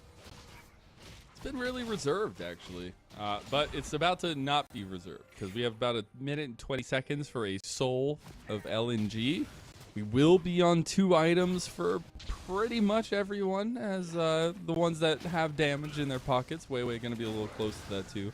But it is now just about how to preemptively position for TT, maybe get those item breakpoints, but get some warding down here so you don't have to go in blind. Yeah, it looks like that's exactly what they're trying to do. Beitron needs to hover around UCal to be able to push out that wave safely. Dragon coming up in 50. I wonder what TT are going to even be able to pull here, because just approaching in a fight looks incredibly hard. It does, and I think that's the biggest difficulty. But if LNG slip up one time, let this AoE really run rampant on them, I think that's the biggest difference, right? And you get a lot there of it is now. There it is. Letting it go there. That's just one round of abilities from Beitwan. Yeah, especially now having that Rylai's, such a core item on brand. And really, that could also have an impact on some of these fights, right? The utility coming through from that slow. But yeah. I love that Zika just trying to draw Hoya's attention up in topside. They have a lot that they can work with. I mean, hell, even when we look at LNG's comp, thinking about it, though, right? I mean, Scout has been that big engage option every time. So I think a lot's going to come down to Chocho's ult, how he's able to position it, and the Buster Shot coming out from UCal. Weiwei very scary here. I think he wants to try to steal it. He has the vision now, but he will be pounced on here. Scout looking for it. Scout, he's huge! And the reigning MVP of the league is making his name known here in 2024. He will be ending up dragged out as well, but Beitwan, he's standing up against a big wall right now. He's got to try to find the outplay. Gala streaming forth. Here's some damage down. He doesn't have the ult. He has nothing left, but here you go. He might actually take down Gala here, though. The shielding from the safeguard is enough, but UCal wants it. He wants the resets. He's not going to get it. The bailout's not enough either. 1xN now culling into the back of Weiwei. Can't find it. Chaos abandoning the faith of TT, and it ends up being an LNG win. I mean, TT at the end of the day still did get the dragon. So I feel like TT going to be happy with the way that things unfolded, even if there was a lot of shenaniganry involved to be able to get there. My God, though, Brand just keeps impressing me more and more in terms of the amount of damage that this champion puts out. What we're going to see here, Scout gets in there, has a huge Pop Blossom, but the problem is they aren't really able to follow it up. The fight gets way too disconnected with the Lucian and the Udyr being able to get out through that top side. And now it was here where it's like, there actually was a second, I believe, that Beitwan would kill 2. If he had ulti, I believe. Oh, I mean, then it wouldn't even have to be a belief. He just outright would have killed 2, right? So. Yeah, it's a little bit of overextending. Yeah. But you know what? In the LPL, we love that. But that's the thing is, like, the bailout comes in so clutch because he's looking to get that one auto attack reset on Gala, but he just can't because the bailout delays it. Now it's all going to be about this Baron, and there is actually just a lot of AoE coming out from both sides, right? Pop to pop. He's in a lot of trouble here. He's going to ult, but it's not enough, and Zika just claims the kill easily. Hostile takeover used defensively from Mark, and LNG right in front of the Baron pit say, well, why not just start it up? The calling is going to be used straight into the clone of Scout, and Baron started up. TT backs against the wall. Chains of Corruption goes wide from Gala. TT need to find a way in. 1xN, can he stand up to the task? UCal, the double ADC composition. Is it going to be enough? Half health there. UCal needs to pick somebody off. The bubble goes wide. They're in the pit now. LNG's taking a ton of damage in the back of the pit. Much. They get it, though. They get the Baron. Hoya's in the back, though. Bubble hits on a 2. UCal's trying to get resets. UCal can't do it, and he's down. All 5 members stand stoically from LNG. LNG able to make it happen by finding the pick onto Beichuan. It feels kind of tragic for TT in the sense that, like, had any other member gone down, the brand damage in that choke point would have been massive. It's only losing him that really opens up for LNG to turn on that objective. And now just look across the board. I mean, 5-0 Jax, 5-1 Lee Sin. They're just getting too big. I'm kind of sad we don't actually go back to the part of Beichuan getting picked off, because I'm pretty sure he had vision of multiple members of LNG when he got picked off. This, like, alright, it looks close because the Baron damage is coming through, but at the same time, there really is no smite, and there's really no other, like, big AoE damage for TT to be able to capitalize too well. Had they gone in the pit any sooner to try to finish them off, I think LNG should have just been able to absolutely, like, clear them in that fight. Yeah, it's looking a little bit dicey now for TT. Backs against the wall completely, not just in the Baron fight. You have 1 minute and 20 seconds for the Dragon. They denied the last one, giving themselves some time. I don't know if it's going to be enough this time. Zika's just looking to the side lane now, too. Absolutely demolishing those side towers. I mean, now it's... Right now you're hoping for the mother of all mistakes. You're hoping for the int into the int into the int to be able to find legs back into this. And hell, with this Baron, LNG are going to be able to maintain lane prio, keep vision set up for the Dragon. They're taking away camps in the enemy jungle. Really, everything is falling apart from that last All right, play. here they go. They're going on to Zika. He's completely caught out now as well. He's going pretty ham here, though. Counter-strike in. Oh, no! 1xN does survive. Kill goes over to Hoya. Big shutdown. They will end up saving themselves for a little bit. This game, people who should be dead just keep making us think they're going to bring 2 people with them. You know, a bit of an overextension. I want 39-second death timer. It's kind of tragic that happens when it did, right? LNG, I think, a pretty big hiccup if they aren't able to pick up this Dragon with the amount of pressure that they had. The biggest thing to look out now, though, is yes, Zika's not there, but now 3 summoner spells got burned from TT. Does that come up? Does that matter? TT start up the Dragon. Way, not in vision. There's no ward from TT in this push.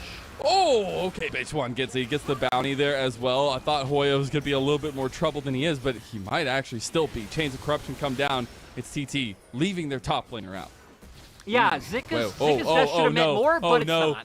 Beichuan is completely caught here. He has no way out, and then Scout, he gets caught himself. He doesn't get the pop blossom off. Beichuan is still alive somehow, but not for long. He does end up going down. Scout almost falls to UCal, but it is just LNG cleaning up a little bit after a messy fight. And it's just one of those things where, I mean, they're just far enough ahead that the death didn't mean all that much. Still feel like it's a mistake that really shouldn't have come out from LNG. Like, they should have just had soul, and this should have been a very clear game. But with 2 deaths, they're at the very least should pick up an inhibitor here.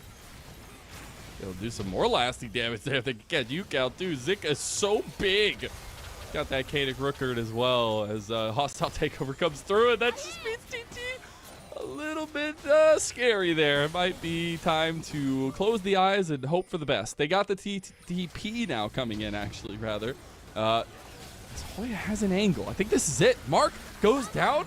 Gala goes down too. No gets the bailout. Gets shot in the end by 1xN. He gets 2 kills for the ADC of TT, but now Zika wants more. Zika wants blood, and Zika wants Chocho. As he's gone, Scout is now up by himself. Things are starting to get a little bit ruckus here for LNG as Beichuan cleans up the kill. Yeah, I'm just left scratching my head at what's going on with LNG. I guess just not expecting the flank to come through, but TT would have to go for something. Sadly, again, it doesn't really feel like it changes anything in this game just because there isn't a neutral up on the map. If there was a Baron or if, you know, Dragon was coming up now, maybe it'd be a bit impactful, but a bit more gold under their belts. We can see 1xN now not only finishing off his boots, but also able to get that Lord Doms. So, you know, some more damage with the side of damage, with like the sprinkling of damage. It's always nice. It's a little sprinkling, little, you know, like sprinkles on top of a cake. That's what it's like. I do, though, question the way that LNG, if they keep taking these kind of wonky fights, close out, because it does feel like you have a lot of good wave clear and a little bit like good positioning from TT in the base with the composition that they have. Yeah, they could definitely buy a lot of... even I don't know how much time they could actually buy, because LNG realistically should be able to just pull them out of their base and threaten Baron and threaten Soul, which is going to bring them into the fights. But TT very much still have a chance in these fights. They're just down a decent amount of gold. Yeah. It is 4th item for 1xN, if that's anything to write home about, but one bad slip up, one step up too short on the Lucian range. It's going to spell doom. I feel like the biggest problem is the fact that Scout just finished off the Zhonya's. Because if there was no Zhonya's, at least it's like, hey, really any member of LNG can at any time just be taken down. Scout's their primary engage. Scout's going to rocket belt in. Scout's going to Zhonya's and buy so much time. Abilities are going to get wasted on him. And then LNG could potentially finish it off. But I'm not discounting this TT comp. It's way too fun. It's way too fun. It out. Yeah, it's way too fun. We'll see if fun actually matters, though, in the end, because... Again, you only get this matchup once. You come away with a win against LNG. It's a big moment for you. It's you come huge. away with a loss. Well, you're going to be thinking about that, how close it was all season long. Zika prepares the counter-strike and won't go in for it. And it was just a little bit of a bait around the Baron from TT. 1xN trying to play on a knife's edge. Both teams just trying to make sure that this Baron can't happen. I like that TT staying as a unit, just trying to keep pressure mid to where LNG trying to play to the strength of side lanes. This could potentially set up for a really big flank from Scout if he decided to wrap around. They have the double ADC comp. They can burn this very quickly, but Zika, Scout, they're on the back end of this. They have to be careful if TT are going to commit to it. I like that TT have that one ward behind their red buff, because that's one of the most important ones. Like, sure, could Zika go for some kind of, like, really crazy long form flank, like, through the jungle and then around mid lane? Yeah, but that would take so much time. I feel like as long as you have that one ward behind the pit, then TT should be feeling pretty good about that play not coming through. We got a Jack Show 4th item for Gala. Love it. Ooh, oh, did they catch Scout out, actually?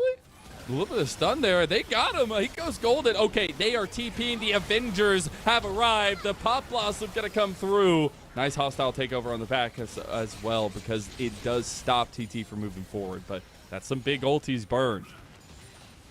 Yeah, and I actually love that you point out the Jack Show, because it just tells how much pressure he's being put under, wanting those resistances, because he knows the all-in is the only real threat that's there. I don't really know if that would be enough, you know, Arbor MR to really stop anything from going on, but it looks like they're trying to force the hand here. Fight.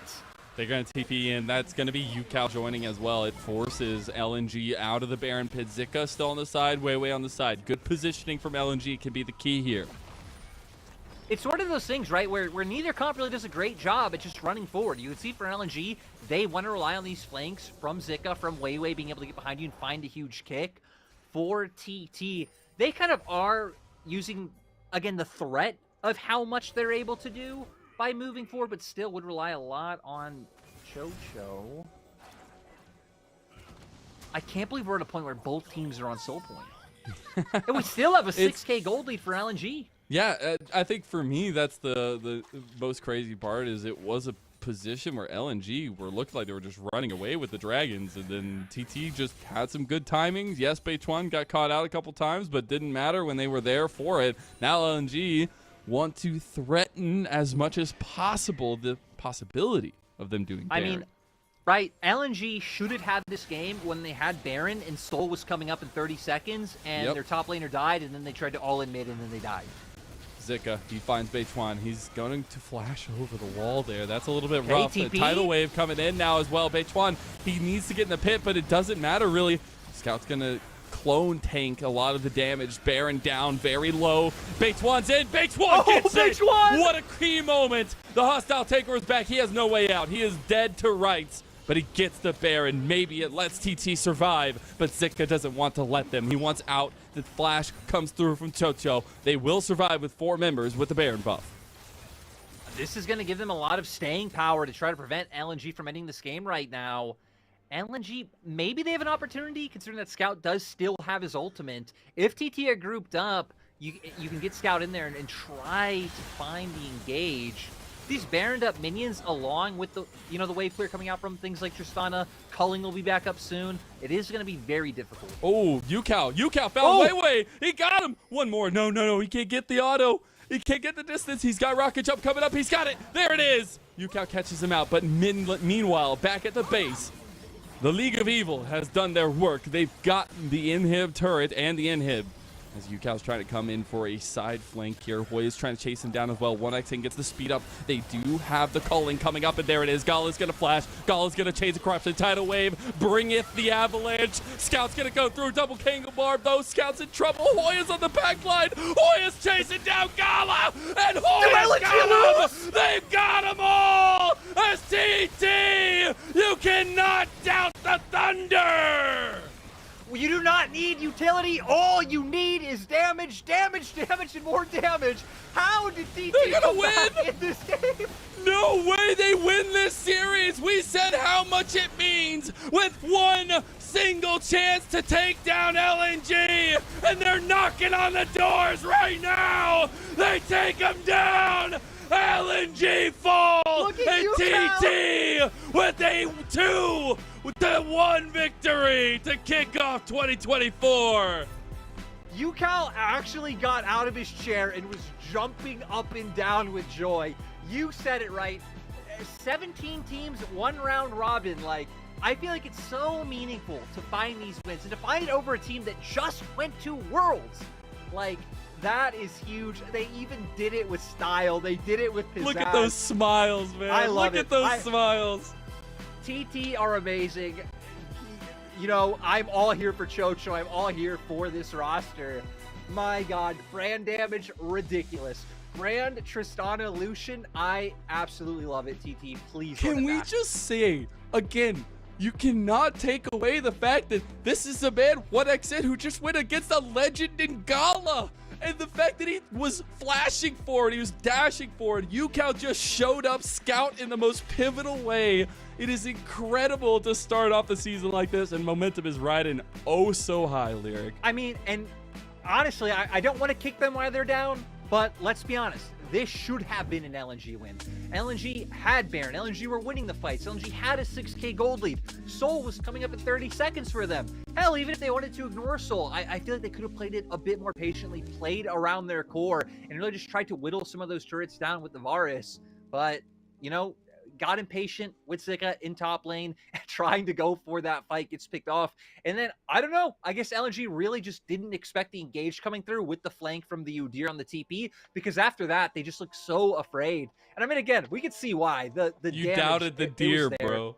You doubted the deer. All Hoya had to do was run at him. That's all he needed.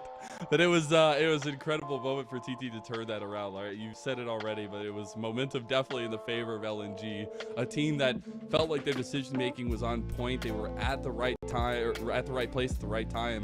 But then those dragons started falling away from them. Beichuan is still on the power pick of a Brand, and it starts to matter. It starts to matter that the amount of damage that TT is putting out, and the fact that it had so much burst, and each one of them could take down a member of LNG. It's really good stuff for them as well, and it's a good look at how this roster can function, because that was our biggest concern from last year. It was always the Yukao show. What are we gonna do? Who do we get involved? How do we get jungle in?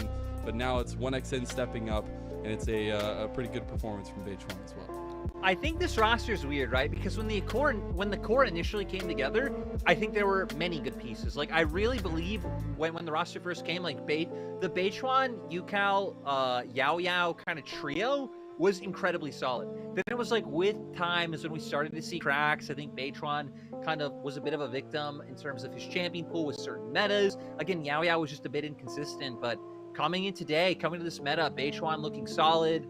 Again, Chocho, I think overall had a pretty good series. He might be my MVP of the series. Yeah, over the whole series, I definitely agree. I think there's still some question marks there, but ultimately, I mean, what negative can you really say? Like, they beat a contender, a favorite, a team that a lot of us have in the top 4, top 5 of the league in their first series. Results-based analysis catch up. Red side won 100% of the games in the second series, and Lucian won 100% of the games in the second series. I don't know. I don't do the math. It's just there in front of me. I do wonder, though, as we see the meta evolve here for the LPL, and especially with what we saw today, where it was very primarily focused around the Aphelios and Lucian, we see some adaptations there, because it definitely felt like that step-up potential of the Lucian, the just instantly either flash dash you're dead possibility is so powerful right now in the meta, at least here in the LPL. I also, again, I think today was kind of telling of, why we're not seeing a lot of Aphelios. Teams maybe just not comfortable like working within scrims. I really don't feel like the Aphelios Melio bot lane should have been as like Lucian Nami favored as we saw it happen today. Like, again, kind of seeing some VODs in other regions, watching some games in solo queue. Hell, even thinking back to like previous Worlds where it was quite a common factor, but just again and again, the Lucian Nami getting the better of those trades. But also a lot of it did come down to like which jungler was able to kind of find the better opportunity, or which support was it, are we getting Melio finding the key knockback, or is the Nami landing the bubble? There was a lot of like small things that mattered a lot in these 3 games. Yeah, I feel like it came out Nami favorite. I'm not gonna lie. There were some really good tidal waves and spacings there, but that is also where I want to put a little bit more focus on what we were looking at heavily coming into this one, but more so from the LNG side. I really wanted to see what this mid jungle had to offer us, and I think there was some communication breakdowns, but also some maybe decision-making troubles that I want to see cleared up. That I think LNG have a good idea of how they want to play, but it just seemed a little bit out of sync. And it kind of makes you wonder of like how big of an impact did people like Tarzan have on this roster, because despite the fact that it seemed like he just wasn't able to show up on the international stage with LNG either time he went in some regular seasons, right? Tarzan was like the best jungle. So yeah, it's going to be interesting seeing how LNG can kind of sort this out, because at least in terms of player value, like Weiwei's a great player. You aren't really necessarily downgrading from going from Tarzan to Weiwei. Like, there were 2 top junglers in the league. Mark as well, another player who at least has a lot of tenure, a lot of experience. And even with his old laning partner, someone who has a ton of time with. So I definitely think today was very strange from LNG, especially if you think about the series as a whole, where it's like game 1, all right, like some good trades, but a lot of like individual misplays. This game, I feel like we saw some better individual moments early on, but then some of the like macro decisions and team play going out the window later on. So it was really like a full spectrum of problems for LNG today. God, just the fact that Hoya got to stay relevant after, I feel like Zika was just controlling the side lane so heavily. And there's just little moments where it really feels like LNG was closing the jaws on TT, but it starts to come back slowly and surely as the time goes on, and it wasn't even this way. Like, right, this is a good moment from LNG, and then fight after fight, slowly but surely, TT start wiggling their way into it. I just like love how we could see in the game, even before any kills are happening, how much like LNG respected like TT's damage and their ability to burst them down, because I think it was around whatever the last Baron we saw in the game is. It was just very telling of like how hesitant LNG were, despite the fact that they did still have some like crucial item advantages. Yeah, and here Scout just caught out a little bit on the back end of a play as well, and then this started kind of the snowball down, because this was TT like falling at their base there. And then all of a sudden, just like this, Beichuan baiting out the back end of the Baron pit, gets it, and turns it all around. We don't even need to wonder who the MVP is. Actually, anytime anyone steals a bear and that team wins, we already know that It's that one, yeah. the LPL is gonna give them the MVP. So, yeah. Overall, I'm really excited. I'm kind of interested in looking at who these teams play next. Because that could also tell a lot in terms of momentum. I'm not a huge fan in terms of talking intangibles, but I can at least say from my experience when I was a coach that, like, you know, winning or losing, like, that really sets the tone for your team and, like, what kind of environment you have. It's not going to be end of the world after one, especially with the amount of, like, veterancy the side of LNG has. Yeah. But, you know, definitely can't afford to lose too many more. So hopefully they have like a pretty solid matchup coming up next. I'll tell you it looks right like now. OMG for LNG, and it's going to be WBO for TT. Oh god, that first one's gonna be fun. LNG should be able to. Ooh, There he is, the Ooh. man himself. Had an incredible growth session, I felt like, at the end of last summer. And then now he is back taking names, takes an MVP here as well in game number 3. It's 1XN. Giselle, you know this league better than I do. I should have. It's official. I should have paid him. I should have paid him the respect. Honestly, though, I also should have respected, you know, whoever chooses the MVPs more, because I really thought it just would have been Brand from that play. But 1XN, glad he's getting the shout here. I mean, just great overall. I love how aggressive he was in, like, every game. If there's like 1 centimeter he can, like, walk up and try and hit you once, he will do it. He does not care. Well, let's go ahead and take a look at the journey that we took today. It was a heck of a fun one. We didn't get all 6 games, but we definitely had a banger for WBO in the first series. A 2-0 victory over RA and the newly LPL tenured Vikla. And we'll see what happens in the future for those two teams, especially WBO looking pretty good there with their new connection to the top side of the map. LNG fell 1-2 to TT. Yeah, overall looking good. You know, our legendary hero Ashin just said something in our ears. I'm not sure what it is, but I'm no gonna guess. idea what it said. Standings. Hey, look at Yeah, that. we got the standings. Magic. That's our legendary hero for us. And yeah, you know, we're still waiting on JDG to be able to play their first series. What an interesting look so far, right? AL, Tier list in IG, shambles. NIP. Oh yeah, all tier lists right now in shambles. That's the fun of the start of the season, at least. Here's the rounding out of the back end. A lot of big name teams sitting at the 0-1 column. And again, it is a single round robin with all 17 teams. So every series does matter. Yeah, and especially I think LNG, this one being the big one, right? Because we see top down there, they maybe being the only other top team that is down this far. But hey, they lost to BLG. It happens. It happens. It happens to a lot of people, actually. Maybe not JDG as much, but, you know. It was a fun day, though, Lyric. Do you have any takeaways, at least, before we get to tomorrow's matches, which are also going to be a lot of fun? Yeah, tomorrow's matches are also going to be cast by me. So, like, 9 games is all right, but, like, you know, if we don't have 9 games tomorrow, it's also all right. Well, we got WE taking on AL to kick us off. See who gets their first win there. OMG versus FPX to second the matchups of the day. We then got RNG versus BLG to round us out. That one should be an absolute banger. I promise they are not 15-2. Breathe versus Bin.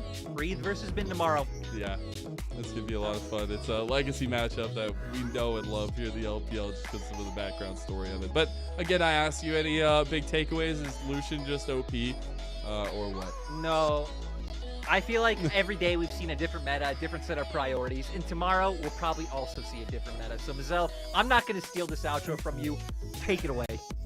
I hope we get to see the meta continue. It was a blast to be on our first broadcast together for LPL. Thanks to the production team behind it, Riot, Dublin, Striker. It's been a pleasure to have a broadcast, and we'll see you again tomorrow for some more LPL action.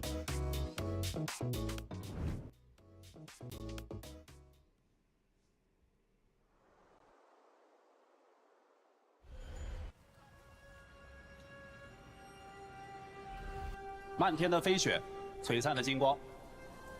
真正的英雄，就是以平凡之躯，对抗着这个岁月的麻木不仁，让自己与更好的自己一遍一遍的在未来重逢。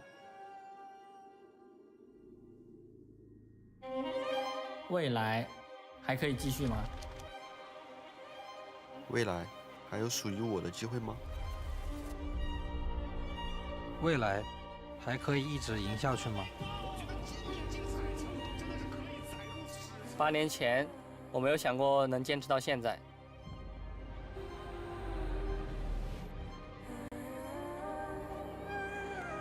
8年后，我不确定这是不是一个冒险的决定。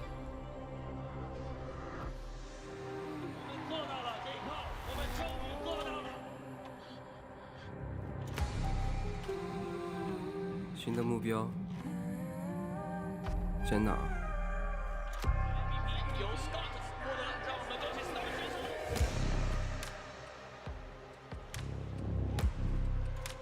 该停下来了吗？他们说我已经拿到了所有的荣誉，可我还想再拼一次，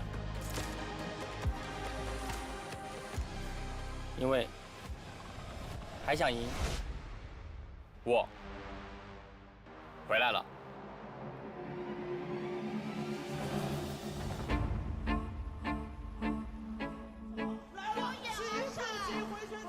小浩说了一句，他说：“哎，现在感觉打的有点上头，有点想。”有人说，怎么赢了一场比赛就哭了？因为我知道自己为了那一场胜利付出了多少。队员们都比较的年轻，很敢打。在 LPL 的发挥真的是令人欣喜。无数次的训练之后，胜利的机会依旧稍纵即逝。拼尽全力，也未必会拿到自己想要的结果。努力不一定就有回报，但是不努力一定就没有机会了。这一次，我们会走出属于自己的那条路。燃烧自己，目标只有冠军。今年他们赢下了春天、夏天 MSI 在内的所有冠军。我享受在舞台上捧杯的那一刻。如果说比赛一定要有输赢，为什么不能一直是我们？抱歉，这次我们站在了对立面。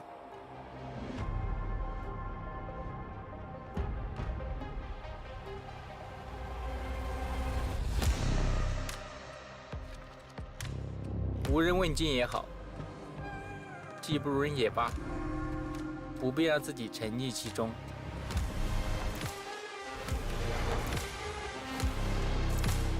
所谓的最强和第一，应该由谁来决定？我们所挥洒的每一份汗水，都是为了追寻不变的目标。成功就是从失败到失败，也依然不变的对胜利的渴望。